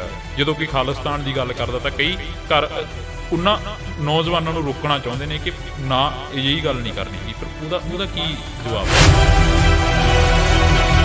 ਆਮ ਹੀ ਹੁੰਦਾ ਨਾ, ਸਾਡੇ ਪਿੰਡਾਂ 'ਚ ਵੀ ਹੁੰਦਾ, ਸ਼ਹਿਰਾਂ 'ਚ ਵੀ ਹੁੰਦਾ, ਸਭ ਜਗ੍ਹਾ ਤੇ ਹੁੰਦਾ। ਤਿੰਨ ਚਾਰ ਭਰਾ ਨੇ, ਨਹੀਂ ਬਣਦੀ, ਰੋਜ਼ ਡਾਂਗਾ ਖੜਕਦੀਆਂ, ਤੇ ਅੱਡ ਹੀ ਹੋ ਜਾਣਾ ਉਸ ਤੋਂ ਚੰਗਾ। ਤੇ ਜਿਹੜੇ ਨਹਿਰੂ ਨੇ, ਗਾਂਧੀ ਨੇ ਜਿਹੜੇ ਵਾਅਦੇ ਕੀਤੇ ਸੀ ਕਿ ਸਿੱਖਾਂ ਨੂੰ ਉਹਨਾਂ ਦਾ ਇੱਕ ਵਿਲੱਖਣ ਜਿਹਾ ਸਟੇਟ ਮਿਲੇਗਾ, ਉਹਨਾਂ ਦਾ ਇੱਕ ਵਿਸ਼ੇਸ਼ ਅਧਿਕਾਰ ਮਿਲਣਗੇ, ਉਹ ਕੁਝ ਹੋਇਆ ਨਹੀਂ। ਅਕਾਲ ਤੋਂ ਕਹਿੰਦੇ ਨੇ ਕਿ ਅਸੀਂ ਵੀ ਹੁਣ ਪੰਜਾਬ ਦੀ ਆਜ਼ਾਦੀ ਚਾਹੁੰਦੇ ਹਾਂ, ਉਹਨਾਂ ਬਾਰੇ ਕੀ ਤੁਹਾਡਾ ਥੋੜ੍ਹਾ ਬਹੁਤਾ ਹੈ ਕੋਈ ਵਿਚਾਰ ਕਿ ਜਿੱਦਾਂ ਜਥੇਦਾਰ ਸਾਹਿਬ ਬੋਲਦੇ ਰਹਿੰਦੇ ਨੇ ਕਈ ਵਾਰ? ਅੱਜ ਜਿੱਥੇ ਅਸੀਂ ਆਏ ਹੋਏ ਹਾਂ, ਅੱਜ ਜਥੇਦਾਰ ਸਾਹਿਬ ਜੋ ਅਕਾਲ ਤਖਤ ਸਾਹਿਬ ਦੇ ਸਾਬਕਾ ਜਥੇਦਾਰ ਸੀ ਗੁਰਦੇਵ ਸਿੰਘ ਜੀ, ਮੈਂ ਹੱਥ ਜੋੜ ਕੇ ਮਾਫੀ ਮੰਗਦਾ ਹਾਂ। ਮੇਰੀ ਔਕਾਤ ਨਹੀਂ ਹੈਗੀ ਕਿ ਅਕਾਲ ਤਖਤ ਸਾਹਿਬ ਦੇ ਜਥੇਦਾਰ ਸਾਹਿਬ ਨੂੰ ਕਹਾਂ, ਲੇਕਿਨ ਜਿੰਨੇ ਵੀ ਜਥੇਦਾਰ ਨੇ, ਕਿਸੇ ਵੀ ਧਿਰ ਦੇ, ਕਿਸੇ ਵੀ ਜਥੇਬੰਦੀ ਦੇ ਜਾਂ ਕਿਸੇ ਵੀ ਤਖਤ ਦੇ, ਇਹੋ ਜਿਹੇ ਜਿਹੜੇ ਜਥੇਦਾਰ ਸੀ, ਜੋ ਜਥੇਦਾਰ ਗੁਰਦੇਵ ਸਿੰਘ ਜੀ, ਇਹਨਾਂ ਤੋਂ ਸਿੱਖਣ ਵਾਸਤੇ ਬਹੁਤ ਕੁਝ ਹੈ। ਤੁਸੀਂ ਭਾਈ ਸਾਹਿਬ ਦੇ ਨਾਲ ਚੱਲਦੇ ਹੋ। ਭਾਈ ਸਾਹਿਬ ਕਈ ਜਗ੍ਹਾ ਤੇ ਅਜਿਹੀਆਂ ਸਟੇਟਮੈਂਟਾਂ ਦਿੰਦੇ ਨੇ ਕਿ ਇੱਥੇ ਪੰਜਾਬ ਦੇ ਵਿੱਚ ਸਿਰਫ ਪੰਜਾਬੀ ਹੀ ਰਹਿਣ, ਹੋਰ ਕੋਈ ਸਟੇਟ ਦਾ ਆ ਕੇ ਇੱਥੇ ਰਹਿ ਨਹੀਂ ਸਕਦਾ ਜਾਂ ਜ਼ਮੀਨ ਨਹੀਂ ਖਰੀਦ ਸਕਦਾ। ਅਜਿਹੀਆਂ ਗੱਲਾਂ ਕਾਫੀ ਆਉਂਦੀਆਂ ਨੇ, ਸਟੇਟਮੈਂਟਾਂ ਜਿਹੜੀਆਂ ਆਉਂਦੀਆਂ ਨੇ। ਪਰ ਜਿਹੜੇ ਪੰਜਾਬੀ ਹੋਰ ਸਟੇਟਾਂ ਦੇ ਵਿੱਚ ਰਹਿ ਰਹੇ ਨੇ, ਜਿਵੇਂ ਹੁਣ ਤੁਸੀਂ ਵੀ ਬੰਬੇ ਦੇ ਵਿੱਚ ਰਹਿ ਰਹੇ ਹੋ, ਆਪਣਾ ਕਾਰੋਬਾਰ ਤੁਹਾਡਾ ਸੈੱਟ ਆ, ਤਾਂ ਫਿਰ ਉਹਨਾਂ ਨੂੰ ਵੀ ਤਾਂ ਉੱਧਰਲੇ ਲੋਕ ਕਹਿਣਗੇ ਵੀ ਤੁਸੀਂ ਇੱਥੇ ਕੀ ਕਰਨਾ ਹੋ ਪੰਜਾਬੀ? ਨਹੀਂ, ਦੇਖੋ, ਪੰਜਾਬ ਦੇ ਅੰਦਰ ਐਸੀਆਂ ਕਲੋਨੀਆਂ ਬਣ ਗਈਆਂ ਜਿੱਥੇ ਲਿਖਿਆ ਹੋਇਆ ਕਿ ਪੰਜਾਬੀ ਇੱਥੇ ਜ਼ਮੀਨ ਨਹੀਂ ਖਰੀਦ ਸਕਦਾ, ਇੱਥੇ ਘਰ ਨਹੀਂ ਖਰੀਦ ਸਕਦਾ। ਆਪਾਂ ਪੰਜਾਬ ਵਿੱਚ ਹੀ ਆਪਣੀ ਜ਼ਮੀਨ ਨਹੀਂ ਖਰੀਦ ਪਾ ਰਹੇ, ਇਹੋ ਜਿਹੇ ਹਾਲਾਤ ਬਣੇ ਜਾ ਰਹੇ ਨੇ। ਚੰਡੀਗੜ੍ਹ ਆ ਜਾਓ, ਜਿਹਦੇ ਆਸ-ਪਾਸ ਦੇ ਇਲਾਕਿਆਂ 'ਚ ਆ ਜਾਓ, ਖਰੜ ਵਗੈਰਾ ਵਿੱਚ ਤੁਹਾਨੂੰ ਟਾਵਾਂ ਕੋਈ ਸਿੱਖਾਂ ਦਾ ਘਰ ਮਿਲਦਾ ਪਿਆ। ਬਈ ਕੀ ਲੱਗਦਾ ਗਾ ਜਿਹੜਾ ਸਿੱਧੂ ਮੂਸੇਵਾਲੇ ਦਾ ਕਤਲ ਹੋਇਆ, ਉਸ ਤੋਂ ਪਹਿਲਾਂ ਸੰਦੀਪ ਨੰਗਲ ਅੰਬੀਆਂ ਦਾ ਗੋਲੀਆਂ ਮਾਰ ਕੇ ਕਤਲ ਕਰ ਦਿੱਤਾ ਜਾਂਦਾ, ਤੇ ਹਲੇ ਤੱਕ ਬਾਈ ਦੀਪ ਸਿੱਧੂ ਦੇ ਜਿਹੜੇ ਕਿ ਜਾਂਚ ਹੀ ਨਹੀਂ ਹੋਈ ਹੈਗੀ, ਉਸ ਦਾ ਵੀ ਨਹੀਂ ਪਤਾ ਲੱਗ ਸਕਿਆ ਕਿ ਕਤਲ ਸੀ ਜਾਂ ਐਕਸੀਡੈਂਟ ਸੀ। ਅਜਿਹਾ ਪੰਜਾਬ ਦੇ ਨੌਜਵਾਨਾਂ ਨਾਲ ਹੀ ਕਿਉਂ ਹੁੰਦਾ ਗਾ, ਜਿਹੜੇ ਉਹ ਵੀ ਪੰਜਾਬ ਦਾ ਦਰਦ ਰੱਖਦੇ ਨੇ? ਜੋ ਦੀਪ ਸਿੱਧੂ ਭਾਜੀ ਦਾ ਸੀਗਾ, ਉਹਦੇ ਮਰਡਰ ਸੀਗਾ। ਉਹ ਆਪਾਂ ਪਹਿਲੇ ਦਿਨ ਤੋਂ ਬੋਲ ਰਹੇ ਹਾਂ, ਅੱਜ ਵੀ ਬੋਲਦੇ ਹਾਂ, ਕੋਈ ਐਸੀ ਗੱਲ ਨਹੀਂ ਹੈਗੀ ਜਿਸ ਦੇ ਲਈ ਇਹ ਮੰਨ ਲਿੱਤਾ ਜਾਵੇ ਕਿ ਇਹ ਮਰਡਰ ਨਹੀਂ ਸੀ। ਔਰ ਸੰਦੀਪ ਜਿਹੜਾ ਕਬੱਡੀ ਦਾ ਪਲੇਅਰ ਸੀਗਾ, ਉਹਦੇ ਉਹਨਾਂ ਦੀ ਆਪਸੀ ਰੰਜਿਸ਼ ਦੇ ਵਿੱਚ ਜੋ ਵੀ ਗੈਂਗਸਟਰ ਯੂਜ਼ ਕੀਤੇ ਗਏ, ਔਰ ਇਹ ਸਾਡੇ ਜਿਹੜੇ ਸਿੱਧੂ ਮੂਸੇਵਾਲਾ ਸਾਹਿਬ ਦਾ ਮਰਡਰ ਹੋਇਆ, ਇਸ ਦੇ ਵਿੱਚ ਇੱਕ ਗੁੰਝਲ ਜਿਹਾ, ਉਹ ਕਦੀ ਸਮਝ ਨਹੀਂ ਆਉਂਦਾ। ਰੋਜ਼ ਹੀ ਕੋਈ ਇੱਕ ਨਵਾਂ ਬੰਦਾ ਗ੍ਰਿਫਤਾਰ ਕਰ ਲਿਆ, ਇਹ ਗ੍ਰਿਫਤਾਰ ਕਰ ਲਿਆ, ਉਹ ਗ੍ਰਿਫਤਾਰ ਕਰ ਲਿਆ, ਪਤਾ ਨਹੀਂ 20-25 ਗ੍ਰਿਫਤਾਰੀਆਂ ਹੋ ਚੁੱਕੀਆਂ। ਕੁਝ ਕਲੀਅਰ ਮੈਨੂੰ ਤਾਂ ਅਜੇ ਤੱਕ ਸਮਝ ਨਹੀਂ ਆਇਆ, ਔਰ ਮੈਨੂੰ ਇਹ ਲੱਗਦਾ ਨਹੀਂ ਕਿ ਕਦੀ ਕਲੀਅਰ ਸਮਝ ਆਏਗਾ। ਤੇ ਉਹ ਬਹੁਤ ਵੱਡਾ ਬੰਦਾ ਸੀ, ਬਹੁਤ ਮਾੜਾ ਉਸ ਦੇ ਨਾਲ ਹੋਇਆ, ਇਹ ਪੰਜਾਬ ਦੇ ਨਾਲ ਬਹੁਤ ਮਾੜਾ ਹੋਇਆ। ਪੰਜਾਬੀਅਤ ਨੂੰ ਪਿਆਰ ਕਰਨ ਵਾਲੇ ਸਾਰੇ ਦਰਸ਼ਕਾਂ ਦਾ ਮੈਂ ਜਾਣੀ ਕਿ ਹਰਜਿੰਦਰ ਸਿੰਘ ਢਿੱਲੋਂ ਨਿੱਘਾ ਸਵਾਗਤ ਕਰਦਾ। ਤਾਂ ਅੱਜ ਅਸੀਂ ਪੰਜਾਬ ਦੀਆਂ ਗੱਲਾਂ ਕਰਨ ਨਿਕਲੇ ਹਾਂ, ਤਾਂ ਸਾਡੇ ਨਾਲ ਬਾਈ ਦਲਜੀਤ ਕਲਸੀ ਮੌਜੂਦ ਨੇ, ਤਾਂ ਅਸੀਂ ਉਹਨਾਂ ਦੇ ਨਾਲ ਪੰਜਾਬ ਦੀਆਂ ਗੱਲਾਂ ਹੀ ਕਰਾਂਗੇ, ਕਿਉਂਕਿ ਪਿਛਲੇ ਲੰਮੇ ਸਮੇਂ ਤੋਂ ਜਿਹੜੀ ਕਿ ਖਾਲਸਾ ਵਹੀਰ ਚੱਲ ਰਹੀ ਸੀ, ਸ਼੍ਰੀ ਅਕਾਲ ਤਖਤ ਸਾਹਿਬ ਤੋਂ ਚੱਲੇ ਤਾਂ ਸ਼੍ਰੀ ਕੇਸਗੜ੍ਹ ਸਾਹਿਬ ਜਾ ਕੇ ਉਸ ਦੀ ਸਮਾਪਤੀ ਹੁੰਦੀ ਹੈ, ਤਾਂ ਫਿਰ ਗੁਰੂ ਗੋਬਿੰਦ ਸਿੰਘ ਮਾਰਗ 'ਤੇ ਚੱਲਦੇ ਨੇ, ਸ਼੍ਰੀ ਫਤਿਹਗੜ੍ਹ ਸਾਹਿਬ ਦੀ ਧਰਤੀ 'ਤੇ ਜਾ ਕੇ ਜਿਹੜਾ ਕਿ ਸੰਗਤਾਂ ਦੇ ਨਾਲ ਵਿਚਾਰ ਵਟਾਂਦਰਾ ਵੀ ਹੁੰਦਾ ਗਾ ਭਾਈ ਸਾਹਿਬ ਭਾਈ ਅੰਮ੍ਰਿਤਪਾਲ ਸਿੰਘ ਦਾ। ਤਾਂ ਵਾਰਸ ਪੰਜਾਬ ਦੀ ਜਥੇਬੰਦੀ ਦੇ ਨਾਲ ਸੰਬੰਧ ਰੱਖਦੇ ਨੇ ਬਾਈ ਦਲਜੀਤ ਕਲਸੀ, ਤਾਂ ਅਸੀਂ ਮੁਲਾਕਾਤ ਕਰਦੇ ਹਾਂ। ਬਾਈ ਬਹੁਤ ਬਹੁਤ ਸਵਾਗਤ ਆ। ਪਹਿਲਾਂ ਵਾਹਿਗੁਰੂ ਜੀ ਕਾ ਖਾਲਸਾ, ਵਾਹਿਗੁਰੂ ਜੀ ਕੀ ਫਤਿਹ। ਸਤਿ ਸ਼੍ਰੀ ਅਕਾਲ ਜੀ, ਵਾਹਿਗੁਰੂ ਜੀ ਕਾ ਖਾਲਸਾ, ਵਾਹਿਗੁਰੂ ਜੀ ਕੀ ਫਤਿਹ। ਬਈ ਪੰਜਾਬ ਕਿੱਥੇ ਜੇ ਖੜਾ ਦੇਖਦੇ ਹੋ, ਕਿਉਂਕਿ ਤੁਸੀਂ ਕਾਫੀ ਏਰੀਆ ਜਿਹੜਾ ਕਿ ਘੁੰਮ ਕੇ ਦੇਖ ਲਿਆ, ਹੁਣ ਬੰਬੇ ਤੋਂ ਆਇਆ ਨੂੰ ਵੀ ਕਾਫੀ ਸਮਾਂ ਹੋ ਗਿਆ, ਕਿੰਨਾ ਪੰਜਾਬ ਨੂੰ ਕਿੱਥੇ ਜੇ ਖੜਾ ਦੇਖਦੇ ਹੋ? ਨੌਜਵਾਨੀ ਕਾਫੀ ਭੱਜਦੀ ਨਜ਼ਰ ਆਈ ਆ ਪੰਜਾਬ 'ਚੋਂ। ਪੰਜਾਬ ਅਸਲ 'ਚ ਤਾਂ ਜਿਹੜੀ ਅੰਮ੍ਰਿਤਪਾਲ ਭਾਈ ਸਾਹਿਬ ਨੇ ਜਿਹੜੀ ਇੱਕ ਮੁਹਿੰਮ ਚਲਾਈ ਹੋਈ ਹੈ, ਉਸ ਦੀ ਬਹੁਤ ਸਖਤ ਲੋੜ ਸੀ, ਕਿਉਂਕਿ ਪੰਜਾਬ ਬਹੁਤ ਬੁਰੇ ਹਾਲਾਤਾਂ 'ਚੋਂ ਗੁਜ਼ਰਦਾ ਪਿਆ। ਇੱਕ ਪਿੰਡ 'ਚ ਇੰਨੇ ਮੁੰਡੇ ਨਸ਼ਿਆਂ ਦੇ ਵਿੱਚ ਗਰਕ ਹੋ ਗਏ ਨੇ। ਇੱਕ ਮੈਂ ਪਿੱਛੇ ਜੇ ਵੀਡੀਓ ਵੇਖਦਾ ਪਿਆ ਸੀਗਾ, ਚਾਟੀ ਪਿੰਡ ਅੰਮ੍ਰਿਤਸਰ ਦੇ ਲਾਗੇ ਕੋਈ ਪਿੰਡ ਹੈ, ਉਹ ਘਰਾਂ ਦੇ ਅੰਦਰ ਸਿਰਫ ਔਰਤਾਂ ਰਹਿ ਗਈਆਂ, ਨਾ ਕੋਈ ਮੁੰਡਾ ਹੈ, ਨਾ ਪਿਓ ਹੈ, ਨਾ ਕਿਸੇ ਘਰ 'ਚ 3 ਔਰਤਾਂ ਹੈ, ਕਿਤੇ 7 ਔਰਤਾਂ ਹੈ। ਉਹ ਤਾਂ ਰੂਹ ਕੰਬ 'ਚ ਐਸੇ ਪੰਜਾਬ 'ਚ ਪਿੰਡ ਹੋ ਗਏ ਜਿਨ੍ਹਾਂ ਦੇ ਨਾ ਕੋਈ ਬਰਾਤ ਪੂਰੇ ਪਿੰਡ ਦੀ ਨਾ ਗਈ ਹੈ ਨਾ ਆਈ ਹੈ ਉਹਨਾਂ ਪਿੰਡਾਂ ਦੇ ਵਿੱਚ। ਔਰ ਇਹ ਚੀਜ਼ ਨਾ ਤਾਂ ਕੋਈ ਦੱਸ ਰਿਹਾ, ਨਾ ਹੀ ਕੋਈ ਮੀਡੀਆ ਵਾਲਾ ਇਹਦੇ ਉੱਤੇ ਚਰਚਾ ਕਰਦਾ ਪਿਆ, ਨਾ ਗੱਲ ਹੁੰਦੀ ਪਈ ਹੈ। ਜਿਹੜਾ ਕੋਈ ਕਰਦਾ ਉਹਨੂੰ ਬੰਦ ਕਰਾ ਦਿੱਤਾ ਜਾਂਦਾ, ਉਹਨੂੰ ਚੁੱਪ ਕਰਾ ਦਿੱਤਾ ਜਾਂਦਾ। ਅਤੇ ਦੀਪ ਭਾਜੀ ਵੀ ਆਹੀ ਗੱਲਾਂ ਕਰਦੇ ਸੀਗੇ ਕਿ ਸਾਡੇ ਜੋ ਸਿੱਖੀ ਦੀ ਸਾਡੀ ਜਿੰਨੀਆਂ ਵੀ ਸਮੱਸਿਆਵਾਂ ਹੈਗੀਆਂ ਸਾਡੇ ਕੌਮ ਦੀਆਂ, ਉਸਦਾ ਅਗਰ ਸਮਾਧਾਨ ਸਾਨੂੰ ਕੱਢਣਾ ਤਾਂ ਉਹਦਾ ਸਮਾਧਾਨ ਇਹੀ ਹੈ ਕਿ ਆਪਾਂ ਗੁਰੂ ਸਾਹਿਬ ਦੇ ਲੜ ਲੱਗ ਜਾਈਏ, ਉਸ ਦੇ ਨੇੜੇ ਜਾਈਏ। ਅਤੇ ਉਹੀ ਰਸਤੇ ਨੂੰ ਅੱਗੇ ਚੱਲਦੇ ਹੋਏ ਉਸੇ ਰਸਤੇ 'ਤੇ ਚੱਲਦੇ ਹੋਏ ਭਾਈ ਸਾਹਿਬ ਜੋ ਖਾਲਸਾ ਵੀਰ ਨਾਮ 'ਤੇ ਉਹਨਾਂ ਨੇ ਜੋ ਇਹ ਚਾਲੂ ਕੀਤਾ ਔਰ ਜੋ ਗੁਰੂ ਭਾਈ ਲਹਿਰ ਉਹਨਾਂ ਨੇ ਸ਼ੁਰੂ ਕੀਤੀ ਹੈ, ਅਤੇ ਕੌਮ ਨੂੰ ਗੁਰੂ ਸਾਹਿਬ ਦੇ ਲੜ ਲਾਉਣ ਦੀ ਜਿਹੜੀ ਇੱਕ ਇਹ ਸ਼ੁਰੂਆਤ ਹੋਈ ਹੈ। ਬਹੁਤ ਸਾਰੇ ਮੁੰਡੇ, ਬਹੁਤ ਸਾਰੇ ਨੌਜਵਾਨ ਜਿਹੜੇ ਨੇ ਉਹ ਅੰਮ੍ਰਿਤ ਛਕ ਰਹੇ ਆ ਔਰ ਮੁੰਡੇ ਦਾੜੀ ਰੱਖਣੀ ਸ਼ੁਰੂ ਹੋ ਗਏ, ਪੱਗਾਂ ਬੰਨ੍ਹਣੀਆਂ ਸ਼ੁਰੂ ਹੋ ਗਏ। ਦੁਨੀਆ ਭਰ ਦੇ ਵਿੱਚ ਇਹ ਹੁੰਦਾ ਪਿਆ। ਖਾਲਸਾ ਵੀਰ ਦੇ ਵਿੱਚ ਹੀ 4000 ਤੋਂ ਵੱਧ ਤਾਂ ਇਸੇ ਵੀਰ ਦੇ ਵਿੱਚ ਹੀ ਅੰਮ੍ਰਿਤ ਛਕਿਆ ਮੁੰਡਿਆਂ ਨੇ ਔਰ ਭੈਣਾਂ ਨੇ, ਮੁੰਡਿਆਂ ਨੇ, ਸਾਰਿਆਂ ਨੇ। ਅਤੇ ਦੁਨੀਆ ਭਰ ਦੇ ਵਿੱਚ ਲੇਕਿਨ ਇਹ ਨਹੀਂ ਕਿ ਵੀਰ ਦੇ ਵਿੱਚ ਹੀ ਸਿਰਫ ਹੋ ਰਿਹਾ, ਸਭ ਜਗ੍ਹਾ 'ਤੇ ਇੱਕ ਮੁਹਿੰਮ ਜੀ ਚੱਲਦੀ ਪਈ ਹੈ। ਅਤੇ ਇਹ ਪੰਜਾਬ ਨੂੰ ਮੈਨੂੰ ਲੱਗਦਾ ਕਿ ਬਚਾਉਣ ਦੇ ਲਈ, ਮੇਰਾ ਜਵਾਬ ਸ਼ਾਇਦ ਲੰਬਾ ਨਾ ਹੋ ਜਾਏ, ਮੈਂ ਛੋਟਾ ਹੀ ਰੱਖਦਾ ਕਿ ਇਸ ਤੋਂ ਸਾਡੇ ਕੋਲ ਹੋਰ ਕੋਈ ਚਾਰਾ ਹੀ ਨਹੀਂ ਹੈ। ਇਹਨੂੰ ਇੱਦਾਂ ਕਹਿ ਸਕਦੇ ਹਾਂ ਕਿ ਸਾਨੂੰ ਇਹੀ ਕਰਨਾ ਪੈਣਾ, ਇਹੀ ਸਾਨੂੰ ਗੁਰੂ ਸਾਹਿਬ ਦੇ ਲੜ ਹੀ ਲੱਗਣਾ ਪੈਣਾ, ਤਾਂ ਹੀ ਪੰਜਾਬ ਬਚਾਇਆ ਜਾ ਸਕਦਾ। ਤੁਸੀਂ ਕਿਹਾ ਕਿ ਪੰਜਾਬ ਬਚਾਇਆ ਜਾ ਸਕਦਾ, ਪਰ ਪੰਜਾਬ ਨੂੰ ਜਿਹੜਾ ਬਚਾਉਣ ਦੀ ਗੱਲ ਕਰਦਾ ਉਸ ਨੂੰ ਖਾਲਿਸਤਾਨੀ, ਉਗਰਵਾਦੀ ਅਤੇ ਜਾਂ ਫਿਰ ਉਸ ਨੂੰ ਇਹ ਕਿਹਾ ਜਾਂਦਾ ਕਿ ਦੇਸ਼ ਨੂੰ ਤੋੜ ਰਿਹਾ ਹੈਗਾ। ਨਹੀਂ, ਉਹ ਤਾਂ ਸ਼ੁਰੂ ਤੋਂ ਹੀ ਹੈ ਨਾ, ਸੰਤਾਂ ਦੇ ਸਮੇਂ ਤੋਂ ਹੀ ਹੈ। ਉਹੀ ਸਾਰੇ ਜਿਹੜੇ ਨੇ ਵੀ ਇਸ ਲਾਈਨ ਦੇ ਵਿੱਚ ਰਾਹ ਵਿੱਚ ਜਿੰਨੇ ਵੀ ਸ਼ਹੀਦ ਹੋਏ, ਜਿਹੜੇ ਪੁਰਾਣੇ ਵੀ ਔਰ ਹੁਣ ਦੇ ਵੀ, ਉਹ ਸਭ ਦਾ ਹੀ ਆਹੀ ਗੱਲ ਸੀ। ਸੰਤਾਂ ਦੀ ਵੀ ਆਹੀ ਲੜਾਈ ਸੀਗੀ ਕਿ ਸਾਨੂੰ ਬਸ ਦੂਜੇ ਦਰਜੇ ਦਾ ਸ਼ਹਿਰੀ ਜਿਹੜਾ ਉਹ ਨਹੀਂ ਬਣਨਾ। ਅਤੇ ਉਹ ਲੇਕਿਨ 40 ਸਾਲ ਬਾਅਦ ਵੀ ਗੱਲ ਉੱਥੇ ਹੀ ਖਲੋਤੀ ਹੈ। ਮੇਰੇ ਖਿਆਲ ਨਾਲ ਉਸ ਤੋਂ ਜ਼ਿਆਦਾ ਖਤਰਨਾਕ ਹੋ ਗਈ, ਉਸ ਤੋਂ ਵਾਸਟ ਹੋ ਗਏ ਆਪਾਂ। ਸੁਧਾਰ ਕੁਛ ਨਹੀਂ ਹੋਇਆ ਅਜੇ ਵੀ। ਸਿੱਖਾਂ ਦੇ ਨਾਲ ਜੋ ਵਤੀਰਾ ਹੁੰਦਾ ਪਿਆ, ਜੋ ਪੰਜਾਬ ਦੇ ਨਾਲ ਜੋ ਕੁਛ ਹੁੰਦਾ ਪਿਆ, ਕੋਈ ਸੁਣਦਾ ਹੀ ਨਹੀਂ ਪਿਆ, ਕੋਈ ਸੁਣਵਾਈ ਨਹੀਂ ਹੈ।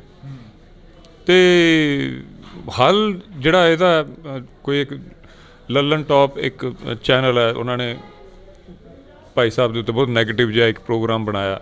ਅਤੇ ਪਿੱਛੇ ਜੇ ਮੈਨੂੰ फ़ोन ਕੀਤਾ, ਉਹਨਾਂ ਨੇ ਕਹਿੰਦੇ ਜੀ ਤੁਸੀਂ ਆਪਾਂ ਉਹਦਾ ਕੋਈ ਇੰਟਰਵਿਊ ਕਰਵਾ ਦਿਓ। मैं कहा जैसे आपने पहले बनाया वैसे बना दो। पहले किससे पूछ के बनाया था आपने? तो कहते जी हमारे पत्रकार हैं, तुम उन्हीं से पूछ लो दोबारा, फिर से बना दो। बोलना आपने नेगेटिव ही है, आपने समझना नहीं। तो कहते फिर कैसे करें? मैं कहा आप अपनी टीम लेके पंजाब आओ, आपको हम गांव गांव में लेके जाएंगे, 3 दिन 4 दिन अपने हिसाब से आपको दिखाएंगे लतीफपुरा में क्या हो रहा है। और ਇਹ ਪੰਜਾਬੀ ਮੈਂ ਦੱਸਦਾ ਕਿ ਉਹਨੂੰ ਜਿਹੜਾ ਉਹਨੂੰ ਤਾਂ ਹਿੰਦੀ 'ਚ ਬੋਲ ਰਿਹਾ ਸੀਗਾ ਕਿ ਵੀ ਤੂੰ ਇੱਥੇ ਆ, ਤੈਨੂੰ ਅਸਲੀ ਪੰਜਾਬ ਵਿਖਾਈਏ ਜਰਾ। ਤੂੰ ਬੈਠ ਕੇ ਕਾਨਪੁਰ ਤੋਂ ਜਾਂ ਲਖਨਊ ਤੋਂ ਜਾਂ ਬੰਬੇ ਤੋਂ ਬਹਿ ਕੇ ਤੂੰ ਪੰਜਾਬ ਨਹੀਂ ਵੇਖ ਸਕਦਾ।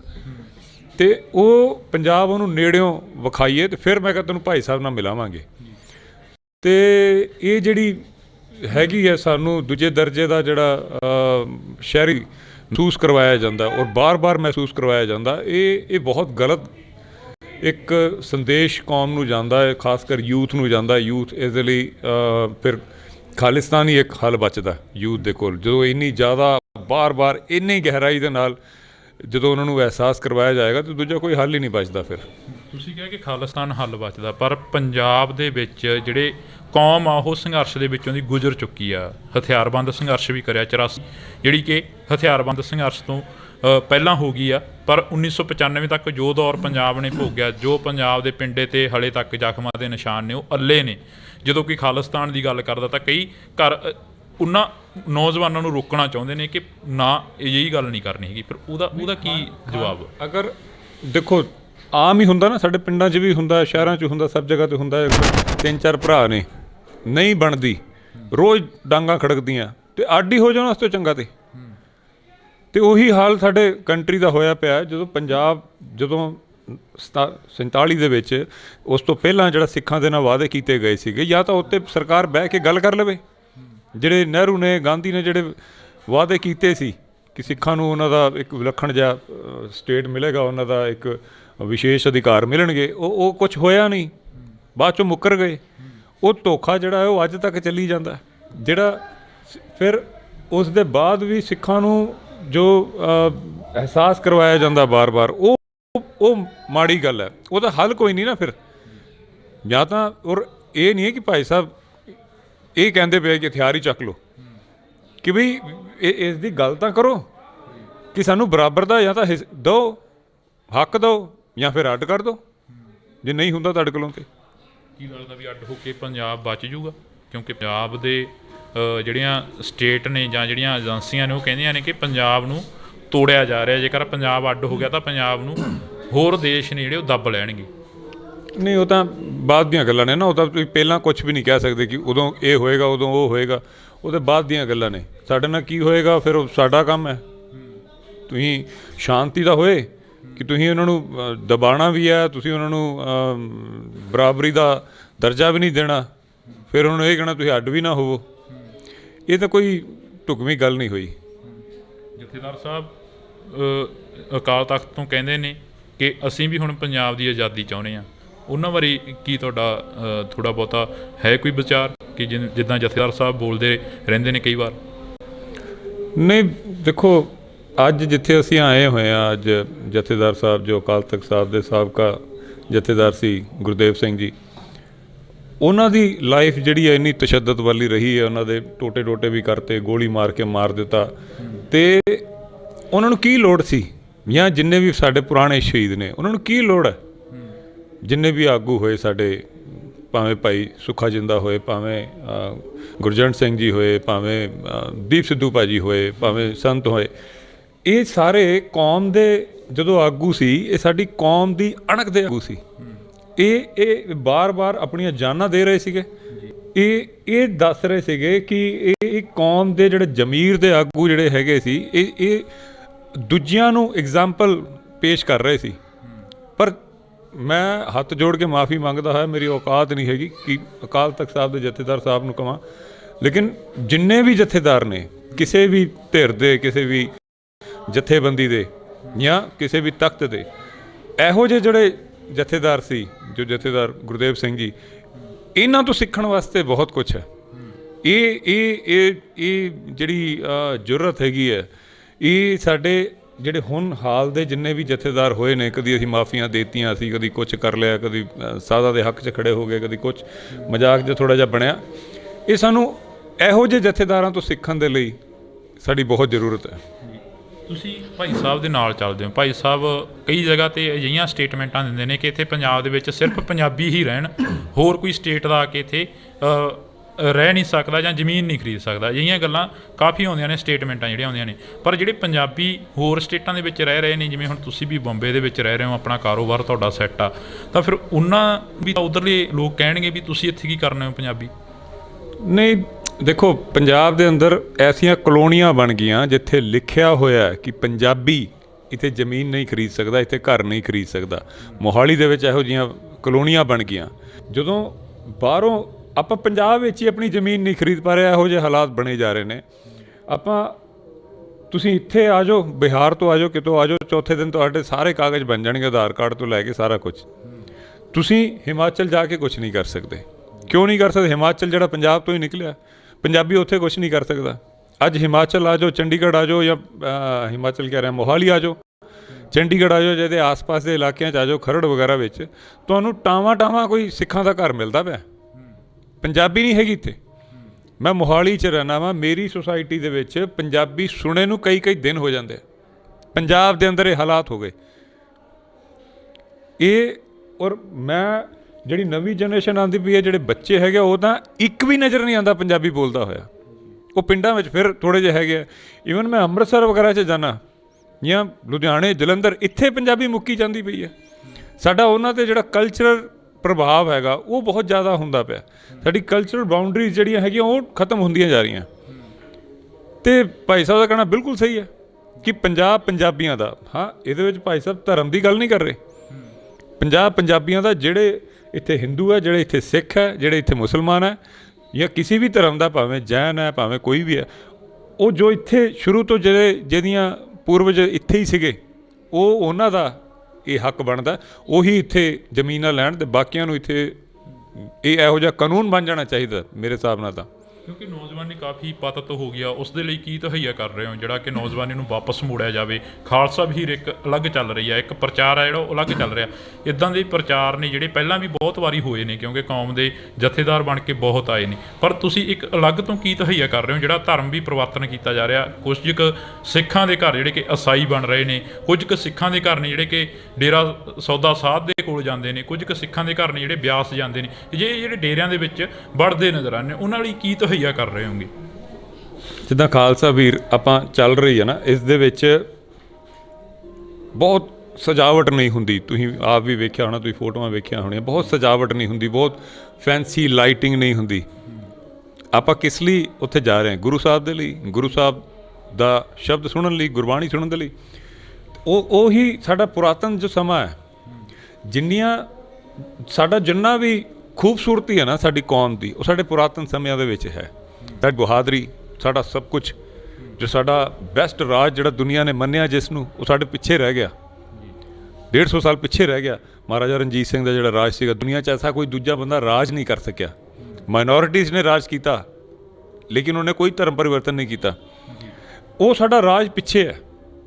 ਸਾਡੇ ਜਿੰਨੇ ਯੋਧੇ ਆ, ਬਹਾਦਰੀ ਹੈ, ਸਭ ਕੁਝ ਹੈ, ਸਾਡਾ ਪਿੱਛੇ ਹੈ। ਸਾਨੂੰ ਪਿੱਛੇ ਨੂੰ ਮੁੜਨਾ ਜ਼ਿਆਦਾ ਜ਼ਰੂਰੀ ਹੈ। ਅਸੀਂ ਅੱਗੇ ਨੂੰ ਜਦੋਂ ਵੈਸਟ ਵੱਲ ਨੂੰ ਦੌੜਦੇ ਪਏ ਹਾਂ, ਉਹ ਆਪਾਂ ਗਲਤੀ ਕਰਦੇ ਪਏ ਹਾਂ। ਜਿਹੜੀਆਂ ਬਾਕੀ ਜਿਹੜਾ ਹੈਗਾ ਭਾਰਤ ਹੈ, ਉਸ ਨੂੰ ਅੱਗੇ ਨੂੰ ਜਾਣਾ ਚਾਹੀਦਾ, ਕਿਉਂਕਿ ਉਹਦੇ ਪਿੱਛੇ ਜਿਹੜਾ ਉਹਦਾ ਇਤਿਹਾਸ ਹੈ ਉਹ ਮਾੜਾ ਹੈ। ਕਦੀ ਸਤੀ ਪ੍ਰਥਾ ਹੋ ਰਹੀ ਹੈ, ਕਦੀ ਛੂਆ ਛਾਤ ਹੋ ਰਿਹਾ, ਕੋਈ ਇੱਕ ਦੂਜੇ ਨੂੰ ਗੱਲ ਨਹੀਂ ਕਰ ਰਿਹਾ, ਇੱਕ ਦੂਜੇ ਨੂੰ ਮਾਰ ਰਿਹਾ। ਉਹਨਾਂ ਦਾ ਜਿਹੜਾ ਪਿਛੋਕੜ ਹੈ, ਉਹਨਾਂ ਦਾ ਇਤਿਹਾਸ ਜਿਹੜਾ ਹੈਗਾ, ਉਹ ਹਾਰਾਂ ਦਾ, ਔਰ ਜਾਂ ਕੋਈ ਬਲੀ ਪ੍ਰਥਾ ਹੋ ਰਹੀ ਹੈ, ਕੋਈ ਸਤੀ ਪ੍ਰਥਾ ਹੋ ਰਹੀ ਹੈ। ਮਤਲਬ ਮੈਂ ਕਈ ਵਾਰੀ ਇਹ ਸੋਚਦਾ ਹੁੰਦਾ ਕਿ ਅਗਰ ਸਮਾਂ ਹੋਵੇ ਜਿਹਦੇ ਵਿੱਚ ਕੁੜੀ ਦਾ ਵਿਆਹ ਹੋ ਰਿਹਾ, ਔਰ ਉਹਨੂੰ ਉਹ ਕਿੰਨੀ ਡਰੀ ਹੋਈ ਹੁੰਦੀ ਹੋਏਗੀ ਕਿ ਕੱਲ੍ਹ ਨੂੰ ਮੇਰੇ ਹਸਬੈਂਡ ਨੂੰ ਕੁਛ ਹੋ ਗਿਆ, ਐਕਸੀਡੈਂਟ 'ਚ, ਬਿਮਾਰੀ 'ਚ ਕੁਛ, ਮੈਨੂੰ ਜਿਉਂਦਾ ਸਾੜ ਦੇਣਗੇ। ਮਤਲਬ ਉਹੋ ਜਿਹੇ ਸਾਨੂੰ ਜਿਹੜਾ ਭਾਰਤ ਦਾ ਇਤਿਹਾਸ ਹੈਗਾ, ਭਾਰਤ ਨੂੰ ਅੱਗੇ ਵਧਣਾ ਚਾਹੀਦਾ। ਸਾਨੂੰ ਸਾਡਾ ਪੁਰਾਤਨ ਜਿਹੜਾ ਸਮਾਂ ਹੈ, ਉਸ ਦੇ ਵੱਲ ਦੇਖ ਕੇ ਸਾਨੂੰ ਅੱਗੇ ਵਧਣਾ ਚਾਹੀਦਾ। ਸਾਨੂੰ ਪਿੱਛਾ ਜਿਹੜਾ ਆਪਣਾ ਹੈਗਾ ਉਹ ਛੱਡਣਾ ਨਹੀਂ ਚਾਹੀਦਾ। ਅਤੇ ਇਸੇ ਕਰਕੇ ਭਾਈ ਸਾਹਿਬ ਨੇ ਖਾਲਸਾ ਵੀਰ ਜਿਹੜੀ ਹੈ, ਉਹ ਪੁਰਾਤਨ ਸਮਿਆਂ ਵੱਲ ਨੂੰ ਉਸੇ ਸਟਾਈਲ ਦੇ ਨਾਲ, ਉਹੀ ਤਰੀਕਿਆਂ ਦੇ ਨਾਲ, ਉਹ ਸਾਰੀ ਸ਼ੋਅਬਾਜ਼ੀ ਤੋਂ ਬਾਹਰ ਕਰਦੇ ਹੋਏ, ਈਵਨ ਜਿਹੜੇ ਕੀਰਤਨ ਵੀ ਹੋ ਰਹੇ ਆ, ਉਹ ਤੰਤੀ ਸਾਜ਼ਾਂ ਦੇ ਨਾਲ ਹੋ ਰਹੇ ਆ। ਕੋਈ ਲਾਈਟਿੰਗ ਦਾ ਸ਼ੋਸ਼ੇਬਾਜ਼ੀ ਨਹੀਂ ਹੋ ਰਹੀ। ਕੋਈ ਵੱਡੇ ਵੱਡੇ ਰੁਮਾਲਿਆਂ ਦੇ ਨਾਲ ਗੁਰੂ ਸਾਹਿਬ ਨੂੰ ਸਟੇਜ ਲਾ ਕੇ ਸਜਾਇਆ ਜਾ ਰਿਹਾ, ਜਾਂ ਉੱਦਾਂ ਕੁਛ ਨਹੀਂ ਹੋ ਰਿਹਾ। ਜਿਹੜੇ ਖਰਚਿਆਂ, ਫਾਲਤੂ ਦੇ ਖਰਚੇ ਜਿਹੜੇ ਹੈਗੇ ਆ, ਉਹਨਾਂ ਤੋਂ ਬਾਹਰ ਕੱਢ ਰਹੇ ਆ ਇੱਕ ਕਿਸਮ ਦੇ। ਜੇਕਰ ਅਸੀਂ ਪੰਜਾਬ ਦੀ ਗੱਲ ਕਰੀਏ, ਪੰਜਾਬ ਦੇ ਵਿੱਚ ਕਾਫੀ ਮੋਰਚੇ ਲੱਗੇ ਹੋਏ ਨੇ। ਜੀਰਾ ਫੈਕਟਰੀ ਦਾ ਮੋਰਚਾ ਹੋ ਗਿਆ, ਇੱਕ ਬਹਿਮਲ ਕਲਾਂ ਦਾ ਜਿਹੜਾ ਕਿ ਪੁਰਾਣਾ ਮੋਰਚਾ ਲੱਗਿਆ ਹੋਇਆ, ਅਤੇ ਇੱਕ ਹੁਣ ਨਵਾਂ ਲੱਗਣ ਵਾਲਾ ਮੋਰਚਾ 7 ਜਨਵਰੀ ਨੂੰ ਬੰਦੀ ਸਿੰਘਾਂ ਦੀ ਰਿਹਾਈ ਨੂੰ ਲੈ ਕੇ। ਉਹਨਾਂ ਬਾਰੇ ਕੀ ਕਹੋਗੇ? ਕਿ ਕਿਉਂਕਿ ਕਾਫੀ ਜਿਹੜੇ ਪੰਜਾਬ ਦੀ ਜਿਹੜੀ ਆਪਾਂ ਕਹੀਏ ਕਿ ਗਿਣਤੀ ਆ, ਉਹ ਬਹੁਤ ਘੱਟ ਗਈ, ਅਤੇ ਮੋਰਚੇ ਇੰਨੇ ਜ਼ਿਆਦਾ ਖੁੱਲ੍ਹ ਰਹੇ ਨੇ। ਮੋਰਚੇ ਆਹੀ ਤੇ ਲੜਾਈ ਹੈ। ਕਦੀ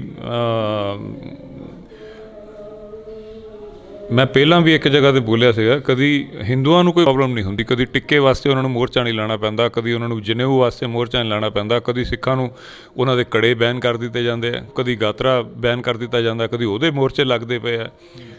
ਸ਼ਰਾਬ ਫੈਕਟਰੀ, ਮਤਲਬ ਦੁਨੀਆ ਹੱਸਦੀ ਹੋਣੀ ਸਾਡੇ ਉੱਤੇ ਕਿ ਲੋਕ ਇਕੱਠੇ ਹੋ ਕੇ ਬੋਲ ਰਹੇ ਯਾਰ ਸ਼ਰਾਬ ਫੈਕਟਰੀ ਬੰਦ ਕਰ ਦਿਓ। ਉਹ ਸਰਕਾਰ ਕਹਿ ਰਹੀ ਲੱਗੇਗੀ। ਹੈ ਤਾਂ ਇੰਨੀ ਬੁਰੀ ਹਾਲਤ ਹੋ ਗਈ ਕਿ ਲੋਕਾਂ ਦੇ ਘਰਾਂ ਅੰਦਰ ਸ਼ਰਾਬ ਆਉਣੀ ਸ਼ੁਰੂ ਹੋ ਗਈ। ਉਸ ਦੇ ਬਾਵਜੂਦ ਸਰਕਾਰ ਜਿਹੜੀ ਉਹ ਇੰਨੀ ਬੇਸ਼ਰਮੀ ਦੇ ਨਾਲ ਉਹ ਅਜੇ ਵੀ ਫੈਕਟਰੀ ਦੇ ਹੱਕ ਵਿੱਚ ਹੈ, ਕਿਉਂਕਿ ਫੈਕਟਰੀ ਵਾਲਾ ਜਿਹੜਾ ਮਾਲਕ ਆ ਉਹ ਇੱਕ MLA ਹੈ, ਅਤੇ ਸਰਕਾਰ ਨੂੰ ਉਹਨੇ ਬਹੁਤ ਸਾਰਾ ਫੰਡ ਦਿੱਤਾ ਹੋਣਾ, ਪੈਸੇ ਵਾਲਾ ਬੰਦਾ, ਅਤੇ ਉਸ ਦੇ ਲਈ ਗਰੀਬ ਲੋਕ ਵਿਚਾਰੇ ਉੱਥੇ ਸੰਘਰਸ਼ ਕਰਦੇ ਪਏ ਆ। ਇੱਕ ਸਾਡਾ ਭਰਾ ਸੁਖਰਾਜ ਉੱਥੇ ਬੈਠਾ ਹੋਇਆ ਬਾਈਬਲ ਕਲਾਂ, ਇੰਨੇ ਸਾਲ ਹੋ ਗਏ, ਇਨਸਾਫ ਨਹੀਂ ਹੋਇਆ। ਉਸਦੇ ਫਾਦਰ ਸਾਹਿਬ ਸ਼ਹੀਦ ਹੋ ਗਏ, ਸਾਲ ਤੋਂ ਬਾਅਦ ਉਹਨੂੰ ਬੈਠਿਆਂ ਨੂੰ ਹੋ ਗਿਆ, ਉਹ ਘਰ ਨਹੀਂ ਗਿਆ। ਕਹਿਣ ਨੂੰ ਹੁੰਦਾ ਕਿ ਬੰਦਾ 12-13 ਮਹੀਨੇ ਤੋਂ ਘਰ ਨਹੀਂ ਗਿਆ, ਉਸਦੇ ਘਰ ਕੀ ਹਾਲਤ ਹੋਣੀ ਹੈ, ਔਰ ਕੋਈ ਸੁਣਦਾ ਹੀ ਨਹੀਂ ਪਿਆ। ਉਹੀ ਮੋਰਚਾ ਜਿੱਥੇ ਕੇਜਰੀਵਾਲ ਔਰ ਭਗਵੰਤ ਮਾਨ ਖੁਦ ਆ ਕੇ ਬੋਲ ਕੇ ਜਾਂਦੇ ਆ ਕਿ ਇਹ ਮਿੰਟਾਂ 'ਚ ਕੰਮ ਹੋ ਜਾਏਗਾ, ਇਹ ਤਾਂ ਇਨਸਾਫ ਦਿੱਤਾ ਜਾਏਗਾ। ਫਿਰ ਉਹੀ ਬੰਦੇ ਜਦੋਂ ਸਰਕਾਰ 'ਚ ਆ ਜਾਂਦੇ ਆ, ਉਹ ਦੁਬਾਰਾ ਪੁੱਛਦੇ ਨਹੀਂ। ਔਰ ਮੰਗਿਆ ਕੀ ਜਾ ਰਿਹਾ? ਜੀਰਾ ਫੈਕਟਰੀ ਅੰਦਰ ਮੰਗਿਆ ਕੀ ਜਾ ਰਿਹਾ? ਇੱਕ ਸ਼ਰਾਬ ਦੀ ਫੈਕਟਰੀ ਬੰਦ ਕਰਨ ਨੂੰ ਕਿਹਾ ਜਾ ਰਿਹਾ, ਇੱਕ ਬੁਰਾਈ ਨੂੰ ਨਾਥਨ ਨੂੰ ਕਿਹਾ ਜਾ ਰਿਹਾ, ਬੇਅਦਬੀ ਦੇ ਲਈ ਇਨਸਾਫ ਮੰਗਿਆ ਜਾ ਰਿਹਾ। ਇੱਕ ਨਵਾਂ ਕਾਨੂੰਨ ਬਣਾਉਣ ਦੀ ਮੰਗ ਕੀਤੀ ਜਾ ਰਹੀ ਹੈ ਕਿ ਐਸਾ ਕਾਨੂੰਨ ਬਣਾ ਦਿਓ ਕਿਸੇ ਵੀ ਧਾਰਮਿਕ ਗ੍ਰੰਥ ਦੇ ਨਾਲ ਕੋਈ ਬੰਦਾ ਅਗਰ ਬੇਅਦਬੀ ਕਰਦਾ ਤਾਂ ਉਹਨੂੰ ਸਖਤ ਸਜ਼ਾ ਮਿਲੇ। ਇਹੀ ਮੰਗ ਹੈ, ਉਹ ਵੀ ਨਹੀਂ ਸੁਣਨੀ। ਕਿਹੜਾ ਕੋਈ ਬੰਦਾ ਐਸੀ ਕੋਈ ਕਰ ਰਿਹਾ ਕਿ ਜੀ ਨੌਜਵਾਨਾਂ ਨੂੰ ਸ਼ਰਾਬ ਪਿਲਾਓ ਜਾਂ ਬੋਤਲਾਂ ਮੂੰਹ ਨੂੰ ਲਾਓ, ਕੋਈ ਗਲਤ ਮੰਗ ਹੈ ਹੀ ਨਹੀਂ। ਔਰ ਪੰਜਾਬ 'ਚ ਹੀ ਇਹੋ ਜਿਹੇ ਮੋਰਚੇ ਲੱਗਦੇ ਆ, ਮੈਂ ਬੰਬੇ 'ਚ ਤਾਂ ਵੇਖੇ ਨਹੀਂ ਨਾ, ਮੈਂ ਦਿੱਲੀ 'ਚ ਕਈ ਮੋਰਚੇ ਦੇਖੇ। ਉੱਥੇ ਇੱਕ ਜਗ੍ਹਾ ਹੈਗੀ ਜੰਤਰ ਮੰਤਰ, ਉੱਥੇ ਜਾ ਕੇ ਜਿਹੜੇ ਵੀ ਉਹ ਛੋਟੇ ਮੋਟੇ ਲੱਗਦੇ ਆ, ਅਦਰਵਾਈਜ਼ ਇਹੋ ਜਿਹੇ ਕਿਸੇ ਨੂੰ ਕੋਈ ਡਿਮਾਂਡ ਹੀ ਨਹੀਂ ਆਉਂਦੀ। ਫਿਰ ਸਿੱਖਾਂ ਦੇ ਦਿਮਾਗ 'ਚ ਕਿਉਂ ਨਾ ਆਵੇ ਕਿ ਯਾਰ ਸਾਡਾ ਦੇਸ਼ ਹੁੰਦਾ ਤੇ ਬੇਅਦਬੀਆਂ ਦੇ ਲਈ ਸਾਨੂੰ ਮੋਰਚੇ ਲਾਣੇ ਪੈਂਦੇ, ਜੇ ਸਾਡਾ ਦੇਸ਼ ਹੁੰਦਾ ਤੇ ਸਾਨੂੰ ਕੋਈ ਇੱਕ ਕਾਰਾਂ ਦੇ ਲਈ ਮੋਰਚੇ ਲਾਣੇ ਪੈਂਦੇ।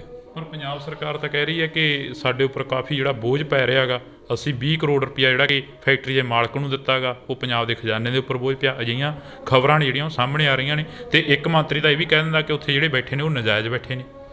ਨਹੀਂ, ਉਹ ਤਾਂ ਦੇਖੋ ਸਿੰਪਲ ਚੀਜ਼ਾਂ ਨੂੰ ਕਾਨੂੰਨ ਦੇ ਵਿੱਚ ਲਿਆ ਕੇ ਸ਼ਬਦਾਂ ਵਿੱਚ ਕਿੱਦਾਂ ਘੇਰ ਕੇ ਆਪਾਂ ਕਿਹਨੂੰ ਸਹੀ ਕਿਹਨੂੰ ਗਲਤ ਕਹਿਣਾ, ਇਹ ਤਾਂ ਬੱਚੇ ਨੂੰ ਵੀ ਪੁੱਛ ਲਿੱਤਾ ਜਾਵੇ। ਜਦੋਂ ਘਰਾਂ 'ਚ ਸ਼ਰਾਬ ਨਿਕਲਣੀ ਆਉਣੀ ਸ਼ੁਰੂ ਹੋ ਗਈ ਤੇ ਇਸ ਤੋਂ ਬਾਅਦ ਹੁਣ ਰਹਿ ਕੀ ਗਿਆ, ਉਸ ਨੂੰ ਅਸੀਂ ਕਾਗਜ਼ਾਂ ਦੇ ਵਿੱਚ ਜਾਂ ਕਾਨੂੰਨ ਦੇ ਦਾਇਰੇ ਦੇ ਵਿੱਚ ਇਹਨੂੰ ਸਹੀ ਆਪਾਂ ਸਾਬਿਤ ਕਰ ਦਈਏ ਕਿ ਫੈਕਟਰੀ ਸਹੀ ਹੈ, ਜਾਂ ਕਾਨੂੰਨ ਨੂੰ ਤੋੜਿਆ ਮਰੋੜਿਆ ਜਾ ਸਕਦਾ ਹੈ, ਉੱਥੇ ਵਕੀਲਾਂ ਦੇ ਖੇਡ ਹੁੰਦੀ ਆ, ਉਹ ਕਰਕੇ ਜੋ ਵੀ ਕੀਤਾ ਜਾ ਸਕਦਾ। ਲੇਕਿਨ ਤੁਸੀਂ ਇਸ ਨੂੰ ਕਿੱਦਾਂ ਜਸਟੀਫਾਈ ਕਰ ਦੋਗੇ ਕਿ ਘਰਾਂ ਦੇ ਵਿੱਚ ਸ਼ਰਾਬ ਨਿਕਲਣੀ ਸ਼ੁਰੂ ਹੋ ਗਈ? ਪਰ ਇੱਥੇ ਸਵਾਲ ਇਹ ਵੀ ਖੜਾ ਹੁੰਦਾ, ਕਹਿੰਦੇ ਕਿ ਕਲਾਕਾਰਾਂ ਦੀ ਸਭ ਤੋਂ ਵੱਡੀ ਦੇਣ ਆ ਕਿ ਪੰਜਾਬ ਦੇ ਵਿੱਚ ਨਸ਼ਾ ਲਿਆਉਣ ਦੀ, ਕਿਉਂਕਿ ਗੁਰਦਾਸ ਮਾਨ ਵਰਗੇ ਖੁਦ ਗਾਉਂਦੇ ਰਹੇ ਨੇ ਕਿ ਆਪਣਾ ਪੰਜਾਬ ਹੋਵੇ, ਘਰ ਦੀ ਸ਼ਰਾਬ ਹੋਵੇ, ਮੰਜੇ ਉੱਤੇ ਬੈਠਾ ਜੱਟ ਬਣਿਆ ਨਵਾਬ ਹੋਵੇ। ਅਜਿਹੀਆਂ ਜਿਹੜੀਆਂ ਕਿ ਕਲਾਬਾਜ਼ੀਆਂ ਸੀ ਉਹ ਪਹਿਲਾਂ ਤੋਂ ਸ਼ੁਰੂ ਹੋਈਆਂ ਤੇ ਪੰਜਾਬ ਦੇ ਵਿੱਚ ਫੇਰ ਨਸ਼ਾ ਆਇਆ ਹੈਗਾ। ਨਹੀਂ, ਹੋ ਸਕਦਾ ਹੈ ਕਿ ਇਹ ਵੀ ਇੱਕ ਰੀਜ਼ਨ ਹੈ, ਮੰਨ ਲਓ, ਪਰ ਇਹ ਰੀਜ਼ਨ ਕਰਕੇ ਜੀਰਾ ਫੈਕਟਰੀ ਬੰਦ ਨਾ ਹੋਏ, ਇਹ ਤਾਂ ਕੋਈ ਗੱਲ ਨਹੀਂ ਹੋਈ ਨਾ। ਬਈ ਮੰਨਿਆ ਸ਼ਰਾਬ ਦੇ ਗਾਣਿਆਂ ਨੇ ਲੋਕਾਂ ਨੂੰ ਮੋਟੀਵੇਟ ਕੀਤਾ ਸ਼ਰਾਬ ਪੀਣ ਵਾਸਤੇ, ਉਸ ਨੂੰ ਸਰਕਾਰ ਦਾ ਕੰਮ ਹੈ ਸੁਧਾਰੇ। ਬਈ ਇਹੋ ਜਿਹੇ ਗਾਣਿਆਂ ਉੱਤੇ ਬੈਨ ਲਾ ਦੇ, ਚਲੋ ਜੇ ਲੱਗਦਾ ਹੈ ਕਿ ਇਹੀ ਰੀਜ਼ਨ ਹੈ। ਔਰ ਨਸ਼ਿਆਂ ਦੇ ਨਾਲ ਜੋ ਕੈਮੀਕਲ ਦਾ ਨਸ਼ਾ, ਉਹਦੇ ਨਾਲ ਉਹ ਕਿਹੜੇ ਗਾਣੇ ਸੁਣ ਕੇ ਲੋਕੀ ਲਾ ਰਹੇ ਨੇ? ਚਿੱਟੇ ਨਾਲ ਇੰਨੇ ਬੰਦੇ ਮਰਦੇ ਪਏ, ਕਿਹੜੇ ਗਾਣੇ 'ਚ ਚਿੱਟੇ ਦਾ ਜ਼ਿਕਰ ਹੁੰਦਾ ਪਿਆ? ਇਹ ਨਸ਼ਿਆਂ ਦਾ ਜਦੋਂ ਇਹਨਾਂ ਮੁਹੱਈਆ ਹੀ ਕਰਾ ਦਿੱਤਾ ਜਾਏਗਾ ਤੇ ਫਿਰ ਬਲੂ ਫਿਲਮਾਂ ਕਿਉਂ ਬੈਨ ਕੀਤੀਆਂ ਜਾਂਦੀਆਂ, ਕਿਉਂ ਹਟਾਈਆਂ ਜਾਂਦੀਆਂ? ਮੁਹੱਈਆ ਹੀ ਕਰਾ ਦੋਗੇ ਤੇ ਵੇਖਣਗੇ ਹੀ ਲੋਕੀ। ਨੈਗੇਟਿਵ ਚੀਜ਼ ਕੋਈ ਵੀ ਤੁਸੀਂ ਸਿਨੇਮਾ ਦੇ ਅੰਦਰ ਬਲੂ ਫਿਲਮ ਸ਼ੁਰੂ ਕਰ ਦਿਓ, ਭੀੜ ਪਹੁੰਚ ਜਾਏਗੀ ਉੱਥੇ ਵੀ। ਨੈਗੇਟਿਵ ਚੀਜ਼ ਲਈ ਤਾਂ ਲੋਕੀ ਦੌੜਨਗੇ ਹੀ। ਅਤੇ ਜੇ ਨਸ਼ੇ ਇੰਨੇ ਈਜ਼ੀਲੀ ਮੁਹੱਈਆ ਕਰਾਏ ਹੋਏ ਨੇ, ਅਤੇ ਜਿਹੜੇ ਛੋਟੇ ਉਮਰ ਦੇ ਬੱਚੇ ਨੇ ਜਾਂ ਸਿੱਧੇ ਬੰਦੇ ਨੇ ਜਾਂ ਜਿਹੜੇ ਚਲਾਕ ਨਹੀਂ ਹੈਗੇ, ਉਹ ਇਹਦੀ ਗ੍ਰਿਫਤ 'ਚ ਆ ਜਾਂਦੇ ਆ ਔਰ ਮਾਰੇ ਜਾ ਰਹੇ ਆ, ਘਰਾਂ ਦੇ ਘਰ ਮਾਰੇ ਜਾ ਰਹੇ। ਅਸੀਂ ਜਿਹੜੀ ਮੁਲਾਕਾਤ ਆ ਉਹ ਪੰਜਾਬ ਦੇ ਮੁੱਦਿਆਂ ਦੇ ਉੱਪਰ ਕਰ ਰਹੇ ਹਾਂ, ਤਾਂ ਇੱਕ ਮੁੱਦਾ ਜਿਹੜਾ ਕਿ ਅਹਿਮ ਆ ਉਹ ਅਸੀਂ ਲਾਸਟ ਦੇ ਵਿੱਚ ਪੁੱਛਣਾ ਚਾਹੁੰਦੇ ਹਾਂ ਕਿ ਸਿੱਧੂ ਮੂਸੇਵਾਲੇ ਦੇ ਕਤਲ ਨੂੰ ਹਾਲੇ ਤੱਕ ਸਜ਼ਾਵਾਂ ਕਿਉਂ ਨਹੀਂ ਦਿੱਤੀਆਂ, ਅਤੇ ਉਸਦੇ ਪਿਤਾ ਨੇ ਜਿਹੜੇ ਉਹ ਇਨਸਾਫ ਦੀ ਗੁਹਾਰ ਲਾ ਰਹੇ ਨੇ। ਬਾਈ ਕੀ ਲੱਗਦਾ ਗਾ ਜਿਹੜਾ ਸਿੱਧੂ ਮੂਸੇਵਾਲੇ ਦਾ ਕਤਲ ਹੋਇਆ, ਉਸ ਤੋਂ ਪਹਿਲਾਂ ਸੰਦੀਪ ਨੰਗਲ ਅੰਬੀਆਂ ਦਾ ਗੋਲੀਆਂ ਮਾਰ ਕੇ ਕਤਲ ਕਰ ਦਿੱਤਾ ਜਾਂਦਾ, ਅਤੇ ਹਾਲੇ ਤੱਕ ਬਾਈ ਦੀਪ ਸਿੱਧੂ ਦੇ ਜਿਹੜੇ ਕਿ ਜਾਂਚ ਹੀ ਨਹੀਂ ਹੋਈ ਹੈਗੀ, ਉਸ ਦਾ ਵੀ ਨਹੀਂ ਪਤਾ ਲੱਗ ਸਕਿਆ ਕਿ ਕਤਲ ਸੀ ਜਾਂ ਐਕਸੀਡੈਂਟ ਸੀ। ਅਜਿਹਾ ਪੰਜਾਬ ਦੇ ਨੌਜਵਾਨਾਂ ਨਾਲ ਹੀ ਕਿਉਂ ਹੁੰਦਾ ਗਾ, ਜਿਹੜੇ ਉਹ ਵੀ ਪੰਜਾਬ ਦਾ ਦਰਦ ਰੱਖਦੇ ਨੇ? ਜੋ ਦੀਪ ਸਿੱਧੂ ਭਾਜੀ ਦਾ ਸੀਗਾ ਉਹ ਤਾਂ ਮਰਡਰ ਸੀਗਾ, ਉਹ ਆਪਾਂ ਪਹਿਲੇ ਦਿਨ ਤੋਂ ਬੋਲ ਰਹੇ ਹਾਂ, ਅੱਜ ਵੀ ਬੋਲਦੇ ਹਾਂ। ਕੋਈ ਐਸੀ ਗੱਲ ਨਹੀਂ ਹੈਗੀ ਜਿਸ ਦੇ ਲਈ ਇਹ ਮੰਨ ਲਿੱਤਾ ਜਾਵੇ ਕਿ ਇਹ ਮਰਡਰ ਨਹੀਂ ਸੀ। ਉਸ ਦੀ ਜਾਂਚ ਹੋਣੀ ਚਾਹੀਦੀ ਸੀ ਔਰ ਅਸੀਂ ਪਹਿਲੇ ਦਿਨ ਤੋਂ ਇਸ ਦੀ ਮੰਗ ਕਰਦੇ ਰਹੇ, ਪਰ ਉਹ ਜਾਂਚ ਹੋਈ ਨਹੀਂ, ਜਾਂ ਹੋਈ ਜਾਂ ਨਹੀਂ ਹੋਈ, ਕੀ ਹੋਇਆ ਸਾਨੂੰ ਉਸ ਦੇ ਬਾਰੇ ਕੁਝ ਜਾਣਕਾਰੀ ਨਹੀਂ ਹੈਗੀ। ਔਰ ਸੰਦੀਪ ਜਿਹੜਾ ਕਬੱਡੀ ਦਾ ਪਲੇਅਰ ਸੀਗਾ, ਉਹ ਤਾਂ ਉਹਨਾਂ ਦੀ ਆਪਸੀ ਰੰਜਿਸ਼ ਦੇ ਵਿੱਚ ਜੋ ਵੀ ਗੈਂਗਸਟਰ ਯੂਜ਼ ਕੀਤੇ ਗਏ।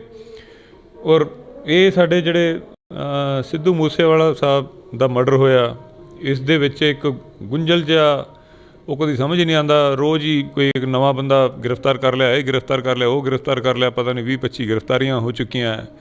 ਕੁਛ ਕਲੀਅਰ ਮੈਨੂੰ ਤਾਂ ਅੱਜ ਤੱਕ ਸਮਝ ਨਹੀਂ ਆਇਆ, ਉਹਨੂੰ ਇਹ ਲੱਗਦਾ ਨਹੀਂ ਕਿ ਕਦੀ ਕਲੀਅਰ ਸਮਝ ਆਏਗਾ ਕਿ ਅਸਲੀ ਕੀ ਹੋਇਆ ਸੀਗਾ ਅਸਲ ਵਿੱਚ। ਕਿਉਂਕਿ ਇੰਨੀ ਚੀਜ਼ਾਂ, ਉਹ ਇੱਕ ਤੁਹਾਨੂੰ ਯਾਦ ਹੋਵੇ ਇੱਕ ਛੋਟੀ ਕੁੜੀ ਨੂੰ ਮਾਰ ਦਿੱਤਾ ਸੀ ਨੋਇਡਾ ਦੇ ਅੰਦਰ, ਆਰੂਸ਼ੀ ਕੇਸ ਸੀਗਾ, ਉਹਦਾ ਅੱਜ ਤੱਕ ਕੁਝ ਪਤਾ ਹੀ ਨਹੀਂ ਲੱਗਿਆ।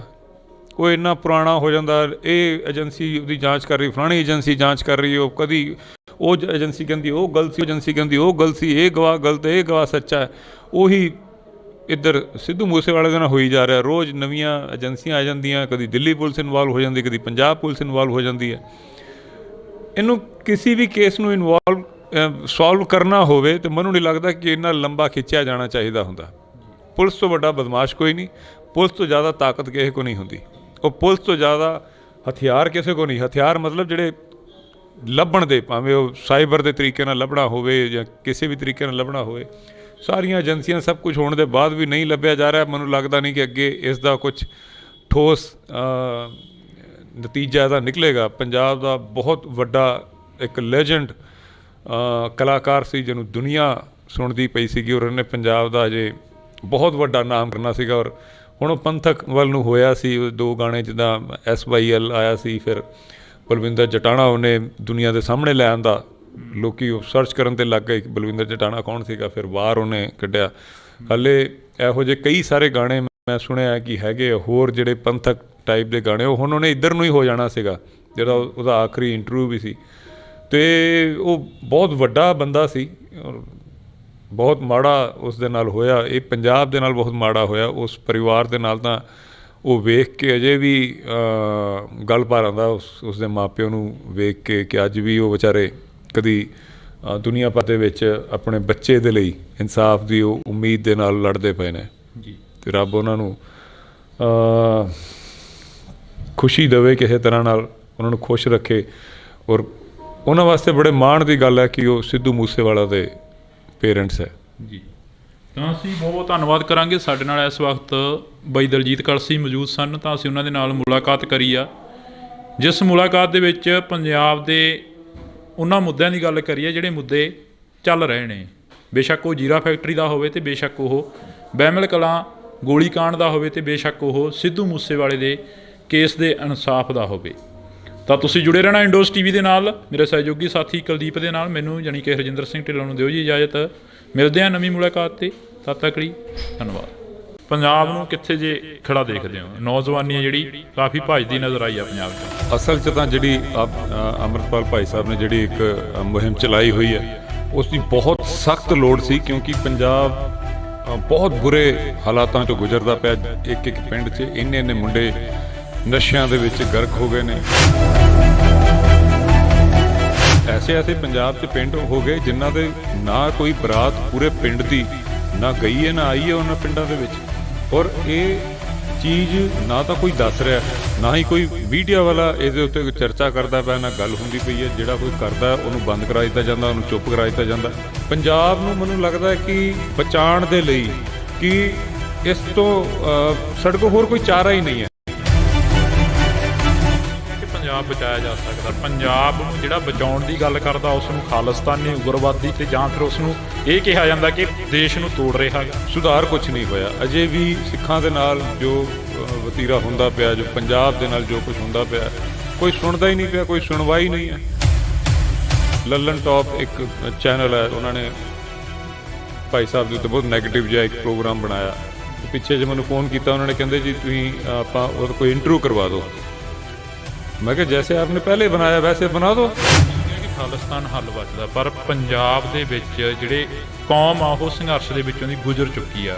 ਜਦੋਂ ਕਿ ਖਾਲਿਸਤਾਨ ਦੀ ਗੱਲ ਕਰਦਾ ਤਾਂ ਕਈ ਘਰ ਉਹਨਾਂ ਨੌਜਵਾਨਾਂ ਨੂੰ ਰੋਕਣਾ ਚਾਹੁੰਦੇ ਨੇ ਕਿ ਨਾ ਅਜਿਹੀ ਗੱਲ ਨਹੀਂ ਕਰਨੀ ਜੀ, ਪਰ ਉਹਦਾ ਕੀ ਜਵਾਬ? ਆਮ ਹੀ ਹੁੰਦਾ ਨਾ, ਸਾਡੇ ਪਿੰਡਾਂ 'ਚ ਵੀ ਹੁੰਦਾ, ਸ਼ਹਿਰਾਂ 'ਚ ਹੁੰਦਾ, ਸਭ ਜਗ੍ਹਾ 'ਤੇ ਹੁੰਦਾ।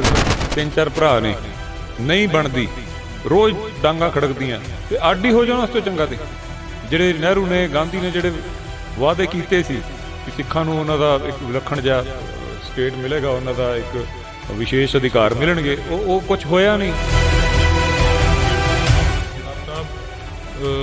ਅਕਾਲ ਤਖਤ ਤੋਂ ਕਹਿੰਦੇ ਨੇ ਕਿ ਅਸੀਂ ਵੀ ਹੁਣ ਪੰਜਾਬ ਦੀ ਆਜ਼ਾਦੀ ਚਾਹੁੰਦੇ ਹਾਂ। ਉਹਨਾਂ ਬਾਰੇ ਕੀ ਤੁਹਾਡਾ ਥੋੜ੍ਹਾ ਬਹੁਤਾ ਹੈ ਕੋਈ ਵਿਚਾਰ ਕਿ ਜਿੱਦਾਂ ਜਥੇਦਾਰ ਸੋਲਦੇ ਰਹਿੰਦੇ ਨੇ ਕਈ ਵਾਰ? ਅੱਜ ਜਿੱਥੇ ਅਸੀਂ ਆਏ ਹੋਏ ਹਾਂ, ਅੱਜ ਜਥੇਦਾਰ ਸਾਹਿਬ ਜੋ ਅਕਾਲ ਤਖਤ ਸਾਹਿਬ ਦੇ ਸਾਬਕਾ ਜਥੇਦਾਰ ਸੀ ਗੁਰਦੇਵ ਸਿੰਘ ਜੀ, ਮੈਂ ਹੱਥ ਜੋੜ ਕੇ ਮਾਫੀ ਮੰਗਦਾ ਹਾਂ। ਮੇਰੀ ਔਕਾਤ ਨਹੀਂ ਹੈਗੀ ਕਿ ਅਕਾਲ ਤਖਤ ਸਾਹਿਬ ਦੇ ਜਥੇਦਾਰ ਸਾਹਿਬ ਨੂੰ ਕਹਾਂ, ਲੇਕਿਨ ਜਿੰਨੇ ਵੀ ਜਥੇਦਾਰ ਨੇ, ਕਿਸੇ ਵੀ ਧਿਰ ਦੇ, ਕਿਸੇ ਵੀ ਜਥੇਬੰਦੀ ਦੇ ਜਾਂ ਕਿਸੇ ਵੀ ਤਖਤ ਦੇ, ਇਹੋ ਜਿਹੇ ਜਿਹੜੇ ਜਥੇਦਾਰ ਸੀ, ਜੋ ਜਥੇਦਾਰ ਗੁਰਦੇਵ ਸਿੰਘ ਜੀ, ਇਹਨਾਂ ਤੋਂ ਸਿੱਖਣ ਵਾਸਤੇ ਬਹੁਤ ਕੁਛ ਹੈ। ਤੁਸੀਂ ਭਾਈ ਸਾਹਿਬ ਦੇ ਨਾਲ ਚੱਲਦੇ ਹਾਂ। ਭਾਈ ਸਾਹਿਬ ਕਈ ਜਗ੍ਹਾ ਤੇ ਅਜਿਹੀਆਂ ਸਟੇਟਮੈਂਟਾਂ ਦਿੰਦੇ ਨੇ ਕਿ ਇੱਥੇ ਪੰਜਾਬ ਦੇ ਵਿੱਚ ਸਿਰਫ ਪੰਜਾਬੀ ਹੀ ਰਹਿਣ, ਹੋਰ ਕੋਈ ਸਟੇਟ ਦਾ ਆ ਕੇ ਇੱਥੇ ਰਹਿ ਨਹੀਂ ਸਕਦਾ ਜਾਂ ਜ਼ਮੀਨ ਨਹੀਂ ਖਰੀਦ ਸਕਦਾ। ਅਜਿਹੀਆਂ ਗੱਲਾਂ ਕਾਫੀ ਆਉਂਦੀਆਂ ਨੇ, ਸਟੇਟਮੈਂਟਾਂ ਜਿਹੜੀਆਂ ਆਉਂਦੀਆਂ ਨੇ।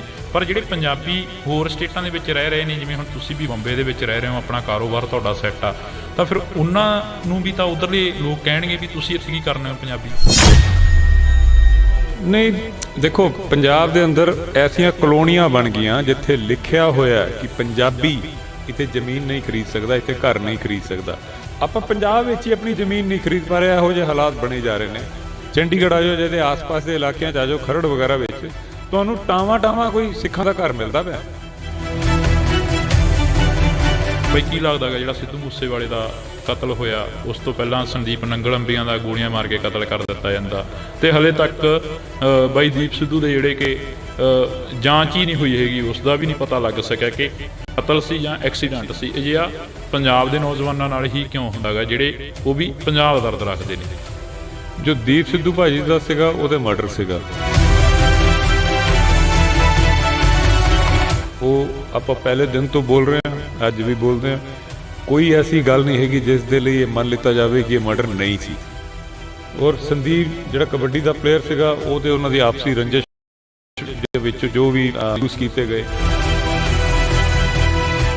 ਔਰ ਇਹ ਸਾਡੇ ਜਿਹੜੇ ਸਿੱਧੂ ਮੂਸੇਵਾਲਾ ਸਾਹਿਬ ਦਾ ਮਰਡਰ ਹੋਇਆ, ਇਸ ਦੇ ਵਿੱਚ ਇੱਕ ਗੁੰਝਲ ਜਿਹਾ, ਉਹ ਕਦੀ ਸਮਝ ਹੀ ਨਹੀਂ ਆਉਂਦਾ। ਰੋਜ਼ ਹੀ ਕੋਈ ਇੱਕ ਨਵਾਂ ਬੰਦਾ ਗ੍ਰਿਫਤਾਰ ਕਰ ਲਿਆ, ਇਹ ਗ੍ਰਿਫਤਾਰ ਕਰ ਲਿਆ, ਉਹ ਗ੍ਰਿਫਤਾਰ ਕਰ ਲਿਆ, ਪਤਾ ਨਹੀਂ 20-25 ਗ੍ਰਿਫਤਾਰੀਆਂ ਹੋ ਚੁੱਕੀਆਂ। ਕੁਝ ਕਲੀਅਰ ਮੈਨੂੰ ਸਮਝ ਨਹੀਂ ਆਇਆ, ਔਰ ਮੈਨੂੰ ਇਹ ਲੱਗਦਾ ਵੀ ਕਲੀਅਰ ਸਮਝ ਆਏਗਾ। ਤੇ ਉਹ ਬਹੁਤ ਵੱਡਾ ਬੰਦਾ ਸੀ, ਬਹੁਤ ਮਾੜਾ ਉਸ ਦੇ ਨਾਲ ਹੋਇਆ। ਇਹ ਪੰਜਾਬ ਦੇ ਨਾਲ ਬਹੁਤ ਮਾੜਾ ਹੋਇਆ। ਪੰਜਾਬੀਅਤ ਨੂੰ ਪਿਆਰ ਕਰਨ ਵਾਲੇ ਸਾਰੇ ਦਰਸ਼ਕਾਂ ਦਾ ਮੈਂ ਜਾਣੀ ਕਿ ਹਰਜਿੰਦਰ ਸਿੰਘ ਢਿੱਲੋਂ ਨਿੱਘਾ ਸਵਾਗਤ ਕਰਦਾ। ਤਾਂ ਅੱਜ ਅਸੀਂ ਪੰਜਾਬ ਦੀਆਂ ਗੱਲਾਂ ਕਰਨ ਨਿਕਲੇ ਹਾਂ, ਤਾਂ ਸਾਡੇ ਨਾਲ ਬਾਈ ਦਲਜੀਤ ਕਲਸ ਨੇ, ਤਾਂ ਅਸੀਂ ਉਹਨਾਂ ਦੇ ਨਾਲ ਪੰਜਾਬ ਦੀਆਂ ਗੱਲਾਂ ਹੀ ਕਰਾਂਗੇ। ਕਿਉਂਕਿ ਪਿਛਲੇ ਲੰਮੇ ਸਮੇਂ ਤੋਂ ਜਿਹੜੀ ਕਿ ਖਾਲਸਾ ਵਹੀਰ ਚੱਲ ਰਹੀ ਸੀ, ਸ਼੍ਰੀ ਅਕਾਲ ਤਖ਼ਤ ਸਾਹਿਬ ਤੋਂ ਚੱਲੇ ਤਾਂ ਸ਼੍ਰੀ ਕੇਸਗੜ੍ਹ ਸਾਹਿਬ ਜਾ ਕੇ ਉਸ ਦੀ ਸਮਾਪਤੀ ਹੁੰਦੀ ਹੈ, ਤਾਂ ਫਿਰ ਗੁਰੂ ਗੋਬਿੰਦ ਸਿੰਘ ਮਾਰਗ 'ਤੇ ਚੱਲਦੇ ਨੇ। ਸ਼੍ਰੀ ਫਤਿਹਗੜ੍ਹ ਸਾਹਿਬ ਦੀ ਧਰਤੀ 'ਤੇ ਜਾ ਕੇ ਜਿਹੜਾ ਕਿ ਸੰਗਤਾਂ ਦੇ ਨਾਲ ਵਿਚਾਰ ਵਟਾਂਦਰਾ ਵੀ ਹੁੰਦਾ ਗਾ ਭਾਈ ਸਾਹਿਬ ਭਾਈ ਅੰਮ੍ਰਿਤਪਾਲ ਸਿੰਘ ਦਾ। ਤਾਂ ਵਾਰਸ ਪੰਜਾਬ ਦੀ ਜਥੇਬੰਦੀ ਦੇ ਨਾਲ ਸੰਬੰਧ ਰੱਖਦੇ ਨੇ ਬਾਈ ਦਲਜੀਤ ਕਲਸੀ। ਤਾਂ ਅਸੀਂ ਮੁਲਾਕਾਤ ਕਰਦੇ ਹਾਂ ਬਾਈ, ਬਹੁਤ ਬਹੁਤ ਸਵਾਗਤ ਆ। ਪਹਿਲਾਂ ਵਾਹਿਗੁਰੂ ਜੀ ਕਾ ਖਾਲਸਾ, ਵਾਹਿਗੁਰੂ ਜੀ ਕੀ ਫਤਿਹ। ਸਤਿ ਸ਼੍ਰੀ ਅਕਾਲ ਜੀ। ਵਾਹਿਗੁਰੂ ਜੀ ਕਾ ਖਾਲਸਾ, ਵਾਹਿਗੁਰੂ ਜੀ ਕੀ ਫਤਿਹ। ਬਈ ਪੰਜਾਬ ਕਿੱਥੇ ਜੇ ਖੜਾ ਦੇਖਦੇ ਹੋ? ਕਿਉਂਕਿ ਤੁਸੀਂ ਕਾਫੀ ਏਰੀਆ ਜਿਹੜਾ ਕਿ ਘੁੰਮ ਕੇ ਦੇਖ ਲਿਆ, ਹੁਣ ਬੰਬੇ ਤੋਂ ਆਇਆ ਨੂੰ ਵੀ ਕਾਫੀ ਸਮਾਂ ਹੋ ਗਿਆ। ਕਿੰਨਾ ਪੰਜਾਬ ਨੂੰ ਕਿੱਥੇ ਜੇ ਖੜਾ ਦੇਖਦੇ ਹੋ? ਨੌਜਵਾਨੀ ਜਿਹੜੀ ਕਾਫੀ ਭੱਜਦੀ ਨਜ਼ਰ ਆਈ ਆ ਪੰਜਾਬ 'ਚੋਂ। ਪੰਜਾਬ ਅਸਲ 'ਚ ਤਾਂ ਜਿਹੜੀ ਅੰਮ੍ਰਿਤਪਾਲ ਭਾਈ ਸਾਹਿਬ ਨੇ ਜਿਹੜੀ ਇੱਕ ਮੁਹਿੰਮ ਚਲਾਈ ਹੋਈ ਹੈ, ਉਸ ਦੀ ਬਹੁਤ ਸਖਤ ਲੋੜ ਸੀ। ਕਿਉਂਕਿ ਪੰਜਾਬ ਬਹੁਤ ਬੁਰੇ ਹਾਲਾਤਾਂ 'ਚੋਂ ਗੁਜ਼ਰਦਾ ਪਿਆ। ਇੱਕ ਪਿੰਡ 'ਚ ਇੰਨੇ ਮੁੰਡੇ ਨਸ਼ਿਆਂ ਦੇ ਵਿੱਚ ਗਰਕ ਹੋ ਗਏ ਨੇ। ਇੱਕ ਮੈਂ ਪਿੱਛੇ ਜੇ ਵੀਡੀਓ ਵੇਖਦਾ ਪਿਆ ਸੀਗਾ, ਚਾਟੀ ਪਿੰਡ ਅੰਮ੍ਰਿਤਸਰ ਦੇ ਲਾਗੇ ਕੋਈ ਪਿੰਡ ਹੈ, ਉਹ ਘਰਾਂ ਦੇ ਅੰਦਰ ਸਿਰਫ ਔਰਤਾਂ ਰਹਿ ਗਈਆਂ। ਨਾ ਕੋਈ ਮੁੰਡਾ ਹੈ, ਨਾ ਪਿਓ ਹੈ, ਨਾ ਕਿਸੇ ਘਰ 'ਚ 3 ਔਰਤਾਂ, ਕਿਤੇ 7 ਔਰਤਾਂ। ਉਹ ਤਾਂ ਰੂਹ ਕੰਬ 'ਚ ਐਸੇ ਪੰਜਾਬ 'ਚ ਪਿੰਡ ਹੋ ਗਏ ਜਿਨ੍ਹਾਂ ਦੇ ਨਾ ਕੋਈ ਬਰਾਤ ਪੂਰੇ ਪਿੰਡ ਦੀ ਨਾ ਆਈ ਹੈ ਨਾ ਆਈ ਹੈ ਉਹਨਾਂ ਪਿੰਡਾਂ ਦੇ ਵਿੱਚ।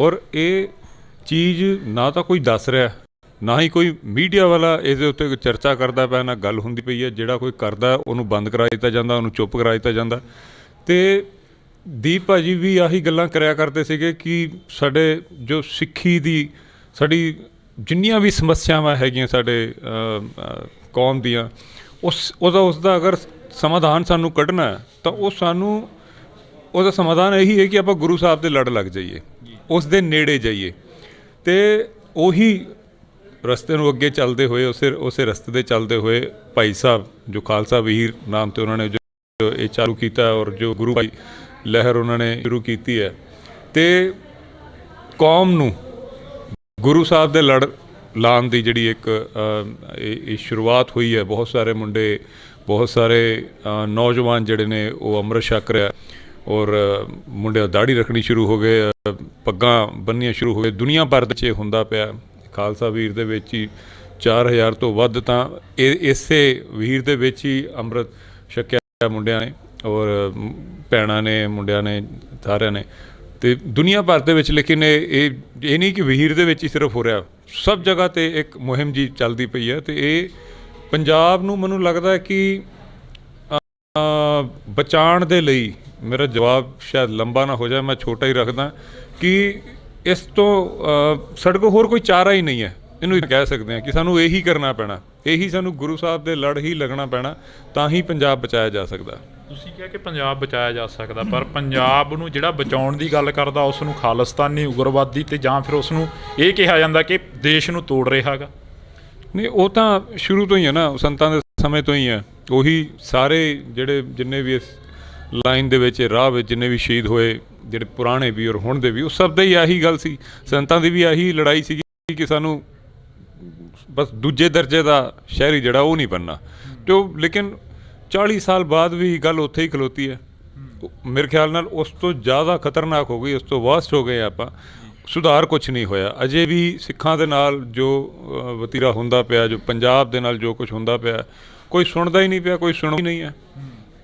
ਅਤੇ ਹੱਲ ਜਿਹੜਾ ਇਹਦਾ, ਕੋਈ ਇੱਕ ਲੱਲਨ ਟੌਪ ਇੱਕ ਚੈਨਲ ਹੈ, ਉਹਨਾਂ ਨੇ ਭਾਈ ਸਾਹਿਬ ਦੇ ਉੱਤੇ ਬਹੁਤ ਨੈਗੇਟਿਵ ਜਿਹਾ ਇੱਕ ਪ੍ਰੋਗਰਾਮ ਬਣਾਇਆ। ਅਤੇ ਪਿੱਛੇ ਜੇ ਮੈਨੂੰ ਫੋਨ ਕੀਤਾ, ਉਹਨਾਂ ਨੇ ਕਹਿੰਦੇ ਜੀ ਤੁਸੀਂ ਆਪਾਂ ਉਹਦਾ ਕੋਈ ਇੰਟਰਵਿਊ ਕਰਵਾ ਦਿਓ। मैं कहा जैसे आपने पहले बनाया वैसे बना दो, पहले किस पूछ के बनाया था आपने?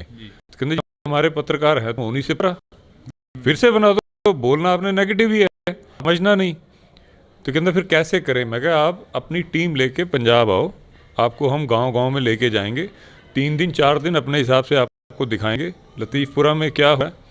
और ਇਹ ਪੰਜਾਬੀ ਮੈਂ ਦੱਸਦਾ ਕਿ ਉਹਨੂੰ ਜਿਹੜਾ ਉਹਨੂੰ ਤਾਂ ਹਿੰਦੀ 'ਚ ਬੋਲ ਰਿਹਾ ਸੀਗਾ ਕਿ ਵੀ ਤੂੰ ਇੱਥੇ ਆ, ਤੈਨੂੰ ਅਸਲੀ ਪੰਜਾਬ ਵਿਖਾਈਏ ਜਰਾ। ਤੂੰ ਬੈਠ ਕੇ ਕਾਨਪੁਰ ਤੋਂ ਜਾਂ ਲਖਨਊ ਤੋਂ ਜਾਂ ਬੰਬੇ ਤੋਂ ਲੈ ਕੇ ਤੂੰ ਪੰਜਾਬ ਨਹੀਂ ਵੇਖ ਸਕਦਾ।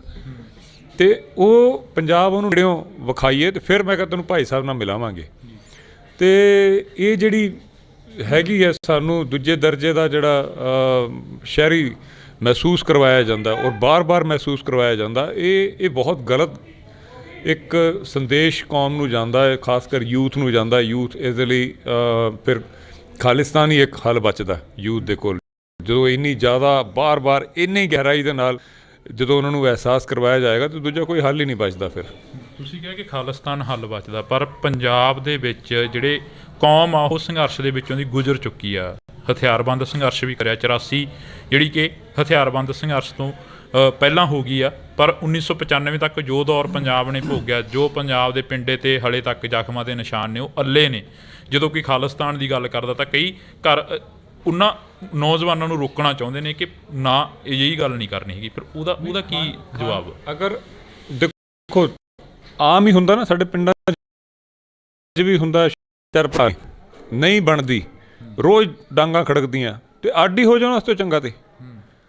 ਅਤੇ ਉਹੀ ਹਾਲ ਸਾਡੇ ਕੰਟਰੀ ਦਾ ਹੋਇਆ ਪਿਆ। ਜਦੋਂ ਪੰਜਾਬ, ਜਦੋਂ 47 ਦੇ ਵਿੱਚ, ਉਸ ਤੋਂ ਪਹਿਲਾਂ ਜਿਹੜਾ ਸਿੱਖਾਂ ਦੇ ਨਾਲ ਵਾਅਦੇ ਕੀਤੇ ਗਏ ਸੀਗੇ, ਜਾਂ ਤਾਂ ਉੱਤੇ ਸਰਕਾਰ ਬਹਿ ਕੇ ਗੱਲ ਕਰ ਲਵੇ। ਜਿਹੜੇ ਨਹਿਰੂ ਜਿਹੜੇ ਵਾਅਦੇ ਕੀਤੇ ਸੀ ਸਿੱਖਾਂ ਨੂੰ, ਉਹਨਾਂ ਦਾ ਇੱਕ ਵਿਲੱਖਣ ਜਿਹਾ ਸਟੇਟ ਮਿਲੇਗਾ, ਉਹਦਾ ਇੱਕ ਵਿਸ਼ੇਸ਼ ਅਧਿਕਾਰ ਮਿਲਣਗੇ, ਉਹ ਕੁਛ ਹੋਇਆ ਨਹੀਂ। ਬਾਅਦ 'ਚੋਂ ਮੁੱਕਰ ਗਏ। ਧੋਖਾ ਜਿਹੜਾ ਹੈ ਉਹ ਅੱਜ ਤੱਕ ਚੱਲੀ ਜਾਂਦਾ, ਜਿਹੜਾ ਫਿਰ ਉਸ ਦੇ ਬਾਅਦ ਵੀ ਸਿੱਖਾਂ ਨੂੰ ਕਰਵਾਇਆ ਜਾਂਦਾ ਬਾਰ-ਬਾਰ। ਉਹ ਮਾੜੀ ਗੱਲ ਹੈ, ਉਹਦਾ ਹੱਲ ਕੋਈ ਨਹੀਂ ਨਾ ਫਿਰ।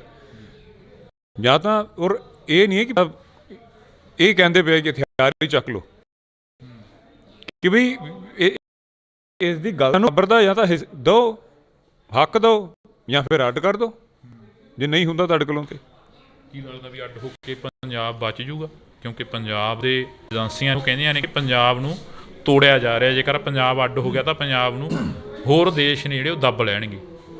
ਨਹੀਂ, ਉਹ ਤਾਂ ਬਾਅਦ ਦੀਆਂ ਕਹਿ ਸਕਦੇ, ਉਦੋਂ ਇਹ ਹੋਏਗਾ, ਉਹਦੇ ਬਾਅਦ ਦੀਆਂ ਗੱਲਾਂ ਨੇ। ਸਾਡੇ ਨਾਲ ਕੀ ਹੋਏਗਾ ਫਿਰ ਉਹ ਸਾਡਾ ਕੰਮ ਹੈ।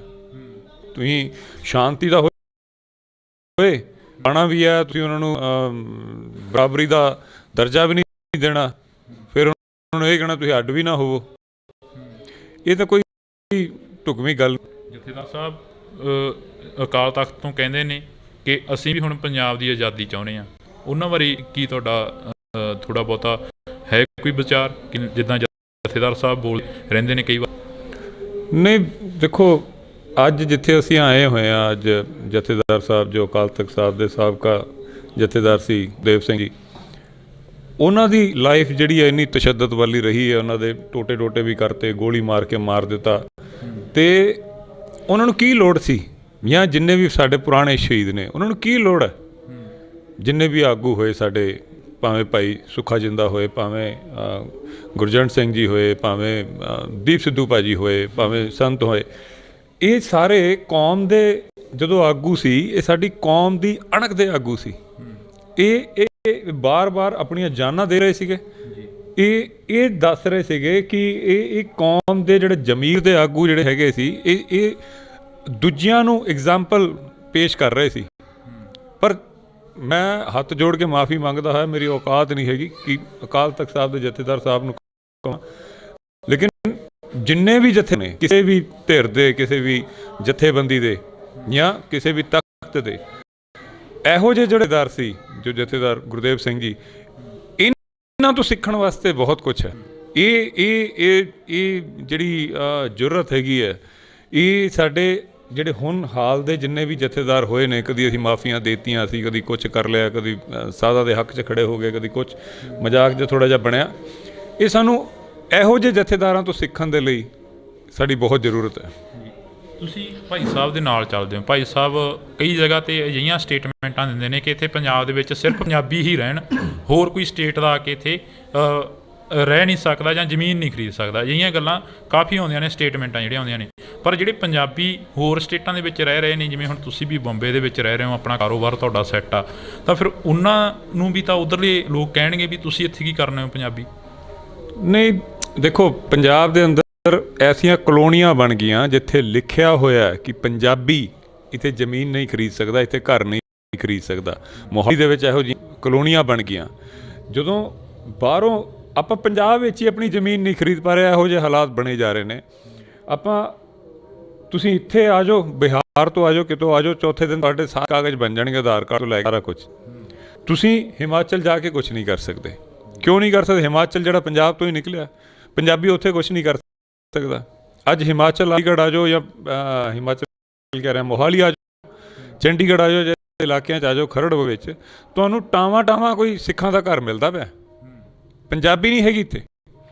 ਮੈਂ ਮੋਹਾਲੀ 'ਚ ਰਹਿਣਾ, ਮੇਰੀ ਸੁਸਾਇਟੀ ਦੇ ਵਿੱਚ ਪੰਜਾਬੀ ਸੁਣੇ ਨੂੰ ਕਈ ਦਿਨ ਹੋ ਜਾਂਦੇ। ਪੰਜਾਬ ਦੇ ਅੰਦਰ ਇਹ ਹਾਲਾਤ ਹੋ ਗਏ। ਔਰ ਮੈਂ ਜਿਹੜੀ ਨਵੀਂ ਜਨਰੇਸ਼ਨ ਆਉਂਦੀ ਵੀ ਹੈ, ਜਿਹੜੇ ਬੱਚੇ ਹੈਗੇ, ਉਹ ਤਾਂ ਨਹੀਂ ਆਉਂਦਾ ਪੰਜਾਬੀ ਬੋਲਦਾ ਹੋਇਆ। ਉਹ ਪਿੰਡਾਂ ਵਿੱਚ ਫਿਰ ਥੋੜ੍ਹੇ ਜਿਹੇ ਹੈਗੇ। ਈਵਨ ਮੈਂ ਅੰਮ੍ਰਿਤਸਰ ਵਗੈਰਾ 'ਚ ਜਾਣਾ, ਜਾਂ ਲੁਧਿਆਣੇ, ਜਲੰਧਰ, ਇੱਥੇ ਪੰਜਾਬੀ ਮੁੱਕੀ ਜਾਂਦੀ।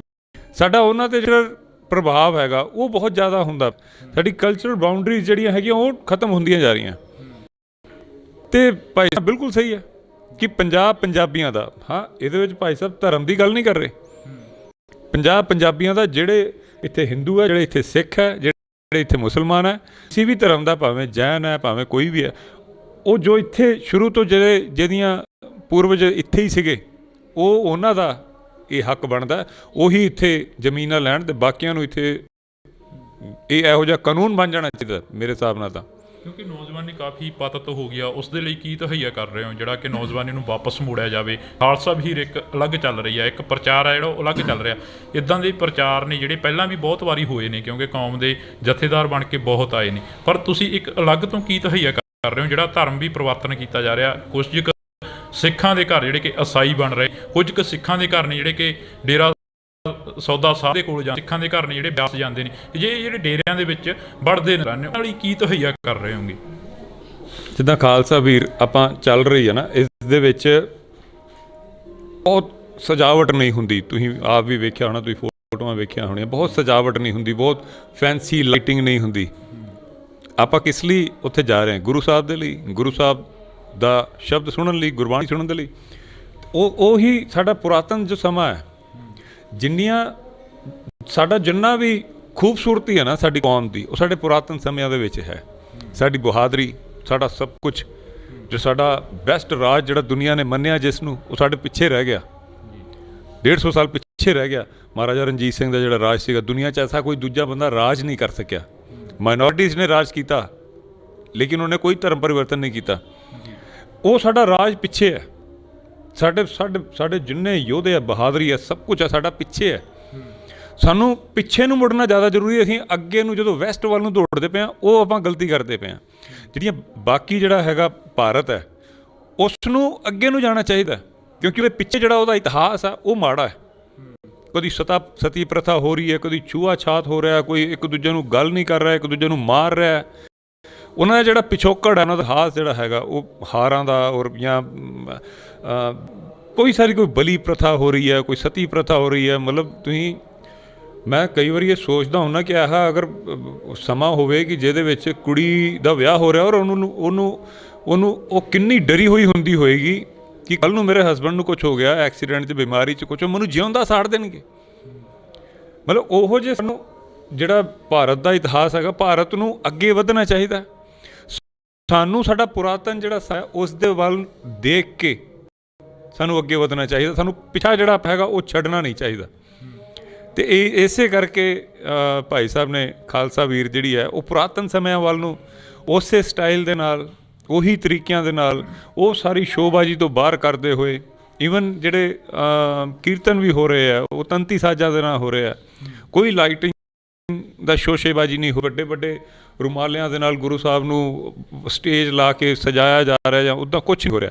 ਜਿਹੜੇ ਖਰਚਿਆਂ, ਫਾਲਤੂ ਦੇ ਖਰਚੇ ਜਿਹੜੇ ਹੈਗੇ ਆ ਉਹਨਾਂ ਤੋਂ ਬਾਹਰ ਕੱਢ ਰਹੇ ਆ ਇੱਕ ਕਿਸਮ ਦੇ। ਜੇਕਰ ਅਸੀਂ ਪੰਜਾਬ ਦੀ ਗੱਲ ਕਰੀਏ, ਪੰਜਾਬ ਦੇ ਵਿੱਚ ਕਾਫੀ ਮੋਰਚੇ ਲੱਗੇ ਹੋਏ ਨੇ। ਜੀਰਾ ਫੈਕਟਰੀ ਦਾ ਮੋਰਚਾ ਹੋ ਗਿਆ, ਇੱਕ ਬਹਿਮਲ ਕਲਾਂ ਦਾ ਜਿਹੜਾ ਕਿ ਪੁਰਾਣਾ ਮੋਰਚਾ ਲੱਗਿਆ ਹੋਇਆ, ਅਤੇ ਇੱਕ ਹੁਣ ਨਵਾਂ ਲੱਗਣ ਵਾਲਾ ਮੋਰਚਾ 7 ਜਨਵਰੀ ਨੂੰ ਬੰਦੀ ਸਿੰਘਾਂ ਦੀ ਰਿਹਾਈ ਨੂੰ ਲੈ ਕੇ।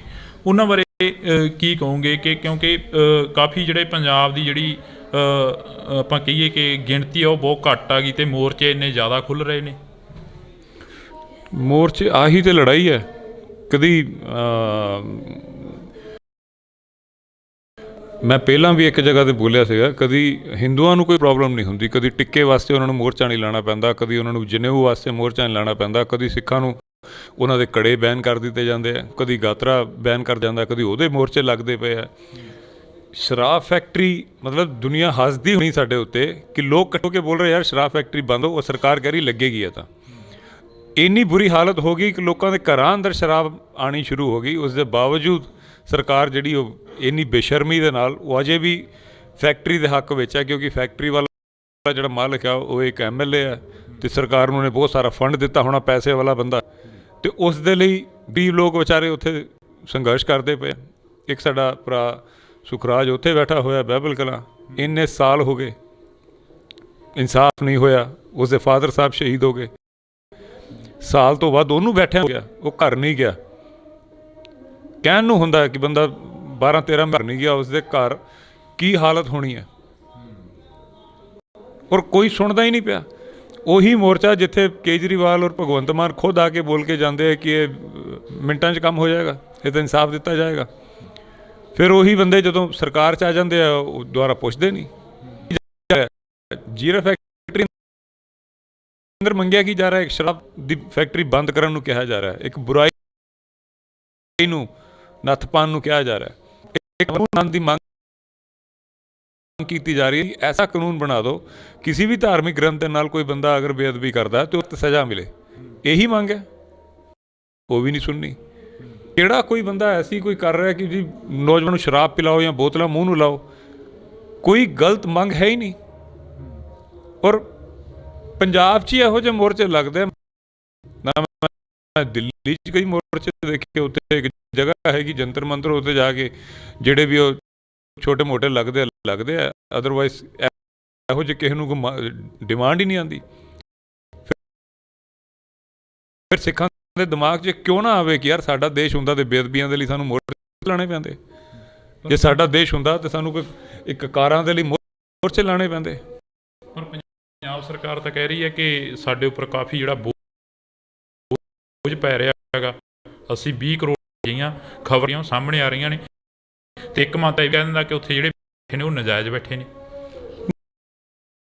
ਉਹ ਤਾਂ ਦੇਖੋ ਸਿੰਪਲ ਚੀਜ਼ਾਂ ਨੂੰ ਕਾਨੂੰਨ ਦੇ ਵਿੱਚ ਆਵੇ। ਜਦੋਂ ਨਿਕਲ ਨਹੀਂ ਆਉਣੀ ਸ਼ੁਰੂ ਰਹਿ ਕੀ ਗਿਆ, ਉਸ ਨੂੰ ਅਸੀਂ ਕਾਗਜ਼ਾਂ ਦੇ ਵਿੱਚ ਕਾਨੂੰਨ ਦੇ ਦਾਇਰੇ ਦੇ ਵਿੱਚ ਇਹਨੂੰ ਸਹੀ ਆਪਾਂ ਸਾਬਿਤ ਕਰ ਦਈਏ ਕਿ ਫੈਕਟਰੀ ਕਾਨੂੰਨ ਨੂੰ ਤੋੜਿਆ ਮਰੋੜਿਆ ਜਾ ਸਕਦਾ ਹੈ। ਉੱਥੇ ਵਕੀਲਾਂ ਦੇ ਖੇਡ ਹੁੰਦੀ ਆ, ਉਹ ਕਰਕੇ ਜੋ ਵੀ ਕੀਤਾ ਜਾ ਸਕਦਾ।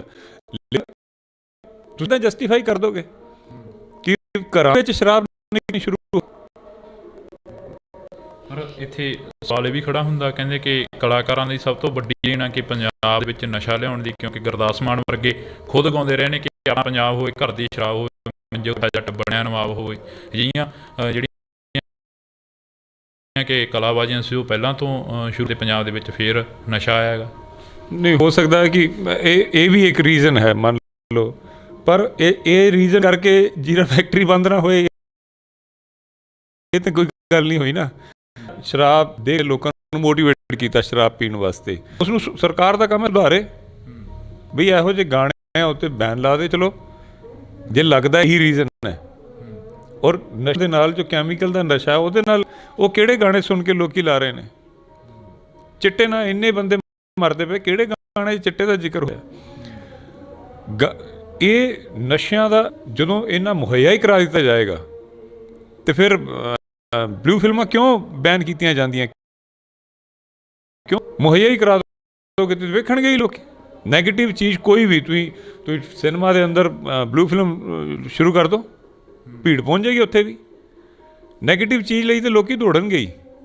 ਅਤੇ ਜੇ ਨਸ਼ੇ ਇੰਨੇ ਈਜ਼ੀਲੀ ਮੁਹੱਈਆ ਕਰਾਏ ਹੋਏ ਨੇ ਅਤੇ ਉਹ ਜਿਹੜੇ ਛੋਟੇ ਉਮਰ ਦੇ ਬੱਚੇ ਨੇ ਜਾਂ ਸਿੱਧੇ ਬੰਦੇ ਨੇ ਜਾਂ ਜਿਹੜੇ ਚਲਾਕ ਨਹੀਂ ਹੈਗੇ, ਉਹ ਇਹਦੀ ਗ੍ਰਿਫਤ 'ਚ ਆ ਜਾਂਦੇ ਆ ਔਰ ਮਾਰੇ ਜਾ ਰਹੇ ਆ, ਘਰਾਂ ਦੇ ਘਰ ਮਾਰੇ ਜਾ ਰਹੇ ਆ।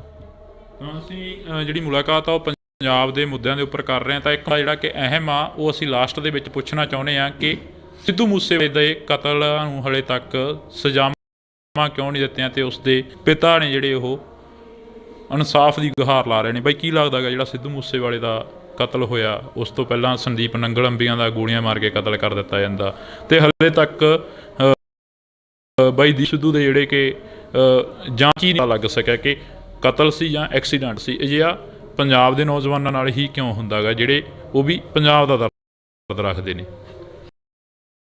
ਜੋ ਦੀਪ ਸਿੱਧੂ ਪਾਸੇ ਮਰਡਰ ਸੀਗਾ, ਉਹ ਆਪਾਂ ਪਹਿਲੇ ਦਿਨ ਤੋਂ ਬੋਲ ਰਹੇ ਹਾਂ, ਅੱਜ ਵੀ ਬੋਲਦੇ ਹਾਂ। ਕੋਈ ਐਸੀ ਗੱਲ ਨਹੀਂ ਹੈਗੀ ਜਿਸ ਦੇ ਲਈ ਇਹ ਮੰਨ ਲਿੱਤਾ ਜਾਵੇ ਕਿ ਇਹ ਮਰਡਰ ਨਹੀਂ ਸੀ। ਉਸ ਦੀ ਜਾਂਚ ਹੋਣੀ ਚਾਹੀਦੀ ਸੀ ਔਰ ਅਸੀਂ ਪਹਿਲੇ ਦਿਨ ਤੋਂ ਇਸ ਦੀ ਮੰਗ ਕਰਦੇ ਰਹੇ, ਪਰ ਉਹ ਜਾਂਚ ਹੋਈ ਨਹੀਂ, ਜਾਂ ਹੋਈ ਜਾਂ ਨਹੀਂ ਹੋਈ, ਕੀ ਹੋਇਆ ਸਾਨੂੰ ਉਸ ਦੇ ਬਾਰੇ ਕੁਛ ਜਾਣਕਾਰੀ ਨਹੀਂ ਹੈਗੀ। ਔਰ ਸੰਦੀਪ ਜਿਹੜਾ ਕਬੱਡੀ ਦਾ ਪਲੇਅਰ ਸੀਗਾ, ਉਹ ਤਾਂ ਉਹਨਾਂ ਦੀ ਆਪਸੀ ਰੰਜਿਸ਼ ਦੇ ਵਿੱਚ ਜੋ ਵੀ ਗੈਂਗਸਟਰ ਯੂਜ਼ ਕੀਤੇ ਗਏ। ਔਰ ਇਹ ਸਾਡੇ ਜਿਹੜੇ ਸਿੱਧੂ ਮੂਸੇਵਾਲਾ ਸਾਹਿਬ ਦਾ ਮਰਡਰ ਹੋਇਆ, ਇਸ ਦੇ ਵਿੱਚ ਇੱਕ ਗੁੰਝਲ ਜਿਹਾ ਉਹ ਕਦੀ ਸਮਝ ਨਹੀਂ ਆਉਂਦਾ। ਰੋਜ਼ ਹੀ ਕੋਈ ਇੱਕ ਨਵਾਂ ਬੰਦਾ ਗ੍ਰਿਫਤਾਰ ਕਰ ਲਿਆ, ਇਹ ਗ੍ਰਿਫਤਾਰ ਕਰ ਲਿਆ, ਉਹ ਗ੍ਰਿਫਤਾਰ ਕਰ ਲਿਆ, ਪਤਾ ਨਹੀਂ 20-25 ਗ੍ਰਿਫਤਾਰੀਆਂ। ਕੁਛ ਕਲੀਅਰ ਮੈਨੂੰ ਤਾਂ ਅੱਜ ਤੱਕ ਸਮਝ ਨਹੀਂ ਆਇਆ, ਔਰ ਮੈਨੂੰ ਇਹ ਲੱਗਦਾ ਨਹੀਂ ਕਿ ਕਦੀ ਕਲੀਅਰ ਸਮਝ ਆਏਗਾ ਅਸਲੀ ਕੀ ਹੋਇਆ ਸੀਗਾ ਅਸਲ ਵਿੱਚ। ਕਿਉਂਕਿ ਇਹ ਚੀਜ਼ਾਂ, ਉਹ ਇੱਕ ਤੁਹਾਨੂੰ ਯਾਦ ਹੋਵੇ ਇੱਕ ਛੋਟੀ ਕੁੜੀ ਨੂੰ ਮਾਰ ਦਿੱਤਾ ਸੀ ਨੋਇਡਾ ਦੇ ਅੰਦਰ, ਆਰੂਸ਼ੀ ਕੇਸ ਸੀਗਾ, ਉਹਦਾ ਅੱਜ ਤੱਕ ਕੁਝ ਪਤਾ ਹੀ ਨਹੀਂ ਲੱਗਿਆ।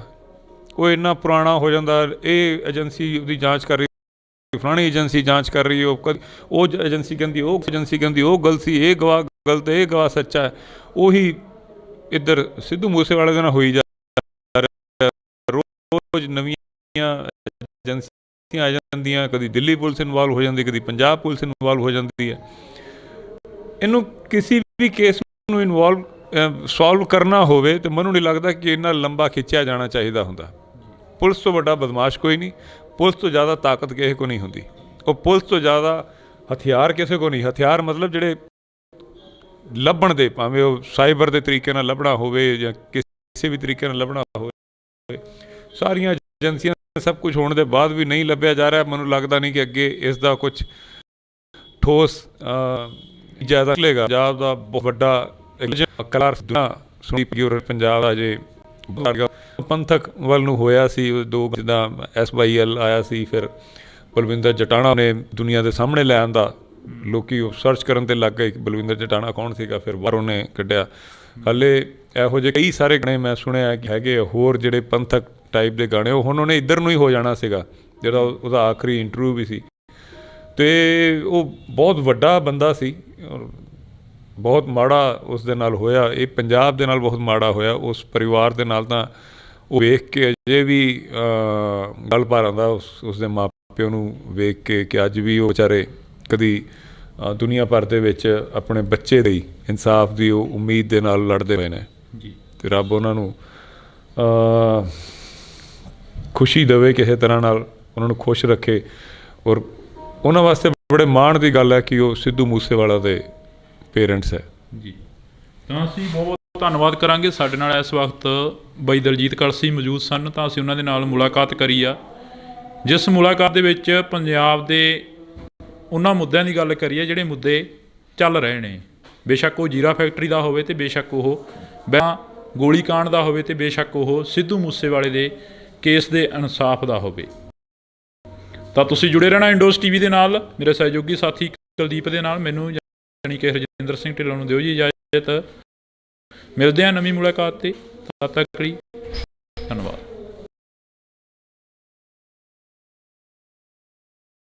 ਪੰਜਾਬ ਨੂੰ ਕਿੱਥੇ ਜੇ ਖੜਾ ਦੇਖਦੇ ਹੋ? ਨੌਜਵਾਨੀ ਜਿਹੜੀ ਕਾਫੀ ਭੱਜਦੀ ਨਜ਼ਰ ਆਈ ਆ ਪੰਜਾਬ 'ਚ। ਅਸਲ 'ਚ ਤਾਂ ਜਿਹੜੀ ਅੰਮ੍ਰਿਤਪਾਲ ਭਾਈ ਸਾਹਿਬ ਨੇ ਜਿਹੜੀ ਇੱਕ ਮੁਹਿੰਮ ਚਲਾਈ ਹੋਈ ਹੈ, ਉਸ ਐਸੇ ਪੰਜਾਬ 'ਚ ਪਿੰਡ ਹੋ ਗਏ ਜਿਨ੍ਹਾਂ ਦੇ ਨਾ ਕੋਈ ਬਰਾਤ ਪੂਰੇ ਪਿੰਡ ਦੀ ਨਾ ਗਈ ਹੈ ਨਾ ਆਈ ਹੈ ਉਹਨਾਂ ਪਿੰਡਾਂ ਦੇ ਵਿੱਚ। ਔਰ ਇਹ ਚੀਜ਼ ਨਾ ਤਾਂ ਕੋਈ ਦੱਸ ਰਿਹਾ, ਨਾ ਹੀ ਕੋਈ ਮੀਡੀਆ ਵਾਲਾ ਇਹਦੇ ਉੱਤੇ ਕੋਈ ਚਰਚਾ ਕਰਦਾ ਪਿਆ, ਨਾ ਗੱਲ ਹੁੰਦੀ ਪਈ ਹੈ। ਜਿਹੜਾ ਕੋਈ ਕਰਦਾ ਉਹਨੂੰ ਬੰਦ ਕਰਾ ਦਿੱਤਾ ਜਾਂਦਾ, ਉਹਨੂੰ ਚੁੱਪ ਕਰਾ ਦਿੱਤਾ ਜਾਂਦਾ। ਪੰਜਾਬ ਤੋਂ ਸਾਡੇ ਕੋਲ ਹੋਰ ਕੋਈ ਚਾਰਾ ਹੀ ਨਹੀਂ ਹੈ। ਪੰਜਾਬ ਬਚਾਇਆ ਜਾ ਸਕਦਾ, ਪਰ ਪੰਜਾਬ ਨੂੰ ਜਿਹੜਾ ਬਚਾਉਣ ਦੀ ਗੱਲ ਕਰਦਾ ਉਸ ਨੂੰ ਖਾਲਿਸਤਾਨੀ ਉਗਰ ਇਹ ਕਿਹਾ ਜਾਂਦਾ ਕਿ ਦੇਸ਼ ਨੂੰ ਤੋੜ ਰਿਹਾ ਹੈ। ਸੁਧਾਰ ਕੁਝ ਨਹੀਂ ਹੋਇਆ ਅਜੇ ਵੀ। ਸਿੱਖਾਂ ਦੇ ਨਾਲ ਜੋ ਵਤੀਰਾ ਹੁੰਦਾ ਪਿਆ, ਜੋ ਪੰਜਾਬ ਦੇ ਨਾਲ ਜੋ ਕੁਝ ਹੁੰਦਾ ਪਿਆ, ਕੋਈ ਸੁਣਦਾ ਹੀ ਨਹੀਂ ਪਿਆ, ਕੋਈ ਸੁਣਵਾਈ ਨਹੀਂ ਹੈ। ਲੱਲਨ ਟੌਪ ਇੱਕ ਚੈਨਲ ਹੈ, ਉਹਨਾਂ ਨੇ ਭਾਈ ਸਾਹਿਬ ਦੇ ਉੱਤੇ ਬਹੁਤ ਨੈਗੇਟਿਵ ਜਿਹਾ ਇੱਕ ਪ੍ਰੋਗਰਾਮ ਬਣਾਇਆ। ਪਿੱਛੇ ਜੇ ਮੈਨੂੰ ਫੋਨ ਕੀਤਾ, ਉਹਨਾਂ ਨੇ ਕਹਿੰਦੇ ਜੀ ਤੁਸੀਂ ਆਪਾਂ ਉਹਦਾ ਕੋਈ ਇੰਟਰਵਿਊ ਕਰਵਾ ਦਿਓ। ਮੈਂ ਕਿਹਾ ਜੈਸੇ ਆਪਨੇ ਪਹਿਲੇ ਬਣਾਇਆ ਵੈਸੇ ਬਣਾ ਦਿਓ। ਖਾਲਿਸਤਾਨ ਹੱਲ ਬਚਦਾ, ਪਰ ਪੰਜਾਬ ਦੇ ਵਿੱਚ ਜਿਹੜੇ ਕੌਮ ਆ ਉਹ ਸੰਘਰਸ਼ ਦੇ ਵਿੱਚੋਂ ਦੀ ਗੁਜ਼ਰ ਚੁੱਕੀ ਆ।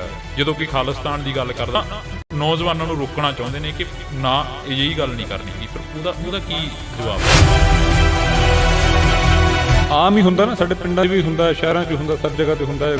3-4 ਭਰਾ ਨੇ, ਨਹੀਂ ਬਣਦੀ, ਰੋਜ਼ ਡਾਂਗਾ ਖੜਕਦੀਆਂ, ਤੇ ਆਡੀ ਹੋ ਜਾਣਾ ਉਸ ਤੋਂ ਚੰਗਾ। ਤੇ ਜਿਹੜੇ ਨਹਿਰੂ ਨੇ, ਗਾਂਧੀ ਨੇ ਜਿਹੜੇ ਵਾਅਦੇ ਕੀਤੇ ਸੀ ਕਿ ਸਿੱਖਾਂ ਨੂੰ ਉਹਨਾਂ ਦਾ ਇੱਕ ਸਟੇਟ ਮਿਲੇਗਾ, ਉਹਨਾਂ ਦਾ ਇੱਕ ਵਿਸ਼ੇਸ਼ ਅਧਿਕਾਰ ਮਿਲਣਗੇ, ਉਹ ਕੁਝ ਹੋਇਆ ਨਹੀਂ। ਅਕਾਲ ਤਖਤ ਤੋਂ ਕਹਿੰਦੇ ਨੇ ਕਿ ਅਸੀਂ ਵੀ ਹੁਣ ਪੰਜਾਬੀ ਆਜ਼ਾਦੀ ਚਾਹੁੰਦੇ ਹਾਂ। ਉਹਨਾਂ ਬਾਰੇ ਕੀ ਤੁਹਾਡਾ ਥੋੜ੍ਹਾ ਬਹੁਤਾ ਹੈ ਕੋਈ ਵਿਚਾਰ ਕਿ ਜਿੱਦਾਂ ਜਥੇਦਾਰ ਸਾਹਿਬ ਬੋਲਦੇ ਰਹਿੰਦੇ ਨੇ ਕਈ ਵਾਰ? ਅੱਜ ਜਿੱਥੇ ਅਸੀਂ ਆਏ, ਜਥੇਦਾਰ ਸਾਹਿਬ ਜੋ ਅਕਾਲ ਤਖਤ ਸਾਹਿਬ ਦੇ ਸਾਬਕਾ ਜਥੇਦਾਰ ਸੀ ਗੁਰਦੇਵ ਸਿੰਘ ਜੀ, ਮੈਂ ਹੱਥ ਜੋੜ ਕੇ ਮਾਫੀ ਮੰਗਦਾ ਹਾਂ। ਮੇਰੀ ਔਕਾਤ ਨਹੀਂ ਹੈਗੀ ਕਿ ਅਕਾਲ ਤਖਤ ਸਾਹਿਬ ਦੇ ਜਥੇਦਾਰ ਸਾਹਿਬ ਨੂੰ ਕਹਾਂ, ਲੇਕਿਨ ਜਿੰਨੇ ਵੀ ਜਥੇਦਾਰ ਨੇ, ਕਿਸੇ ਵੀ ਧਿਰ ਦੇ, ਕਿਸੇ ਵੀ ਜਥੇਬੰਦੀਦਾਰ ਸੀ, ਜੋ ਜਥੇਦਾਰ ਗੁਰਦੇਵ ਸਿੰਘ ਜੀ, ਇਹਨਾਂ ਤੋਂ ਸਿੱਖਣ ਵਾਸਤੇ ਬਹੁਤ ਕੁਝ ਹੈ। ਤੁਸੀਂ ਭਾਈ ਸਾਹਿਬ ਦੇ ਨਾਲ ਚੱਲਦੇ ਹੋ। ਭਾਈ ਸਾਹਿਬ ਕਈ ਜਗ੍ਹਾ 'ਤੇ ਅਜਿਹੀਆਂ ਸਟੇਟਮੈਂਟਾਂ ਦਿੰਦੇ ਨੇ ਕਿ ਇੱਥੇ ਪੰਜਾਬ ਦੇ ਵਿੱਚ ਸਿਰਫ ਪੰਜਾਬੀ ਹੀ ਰਹਿਣ, ਹੋਰ ਕੋਈ ਸਟੇਟ ਦਾ ਆ ਕੇ ਇੱਥੇ ਰਹਿ ਨਹੀਂ ਸਕਦਾ ਜਾਂ ਜ਼ਮੀਨ ਨਹੀਂ ਖਰੀਦ ਸਕਦਾ। ਅਜਿਹੀਆਂ ਗੱਲਾਂ ਕਾਫੀ ਆਉਂਦੀਆਂ ਨੇ, ਸਟੇਟਮੈਂਟਾਂ ਜਿਹੜੀਆਂ ਆਉਂਦੀਆਂ ਨੇ। ਪਰ ਜਿਹੜੇ ਪੰਜਾਬੀ ਹੋਰ ਸਟੇਟਾਂ ਦੇ ਵਿੱਚ ਰਹਿ ਰਹੇ ਨੇ, ਜਿਵੇਂ ਹੁਣ ਤੁਸੀਂ ਵੀ ਬੰਬੇ ਦੇ ਵਿੱਚ ਰਹਿ ਰਹੇ ਹੋ, ਆਪਣਾ ਕਾਰੋਬਾਰ ਤੁਹਾਡਾ ਸੈੱਟ ਆ, ਤਾਂ ਫਿਰ ਉਹਨਾਂ ਨੂੰ ਵੀ ਤਾਂ ਉੱਧਰਲੇ ਲੋਕ ਕਹਿਣਗੇ ਵੀ ਤੁਸੀਂ ਕੀ ਕਰਨੇ ਹੋ ਪੰਜਾਬੀ।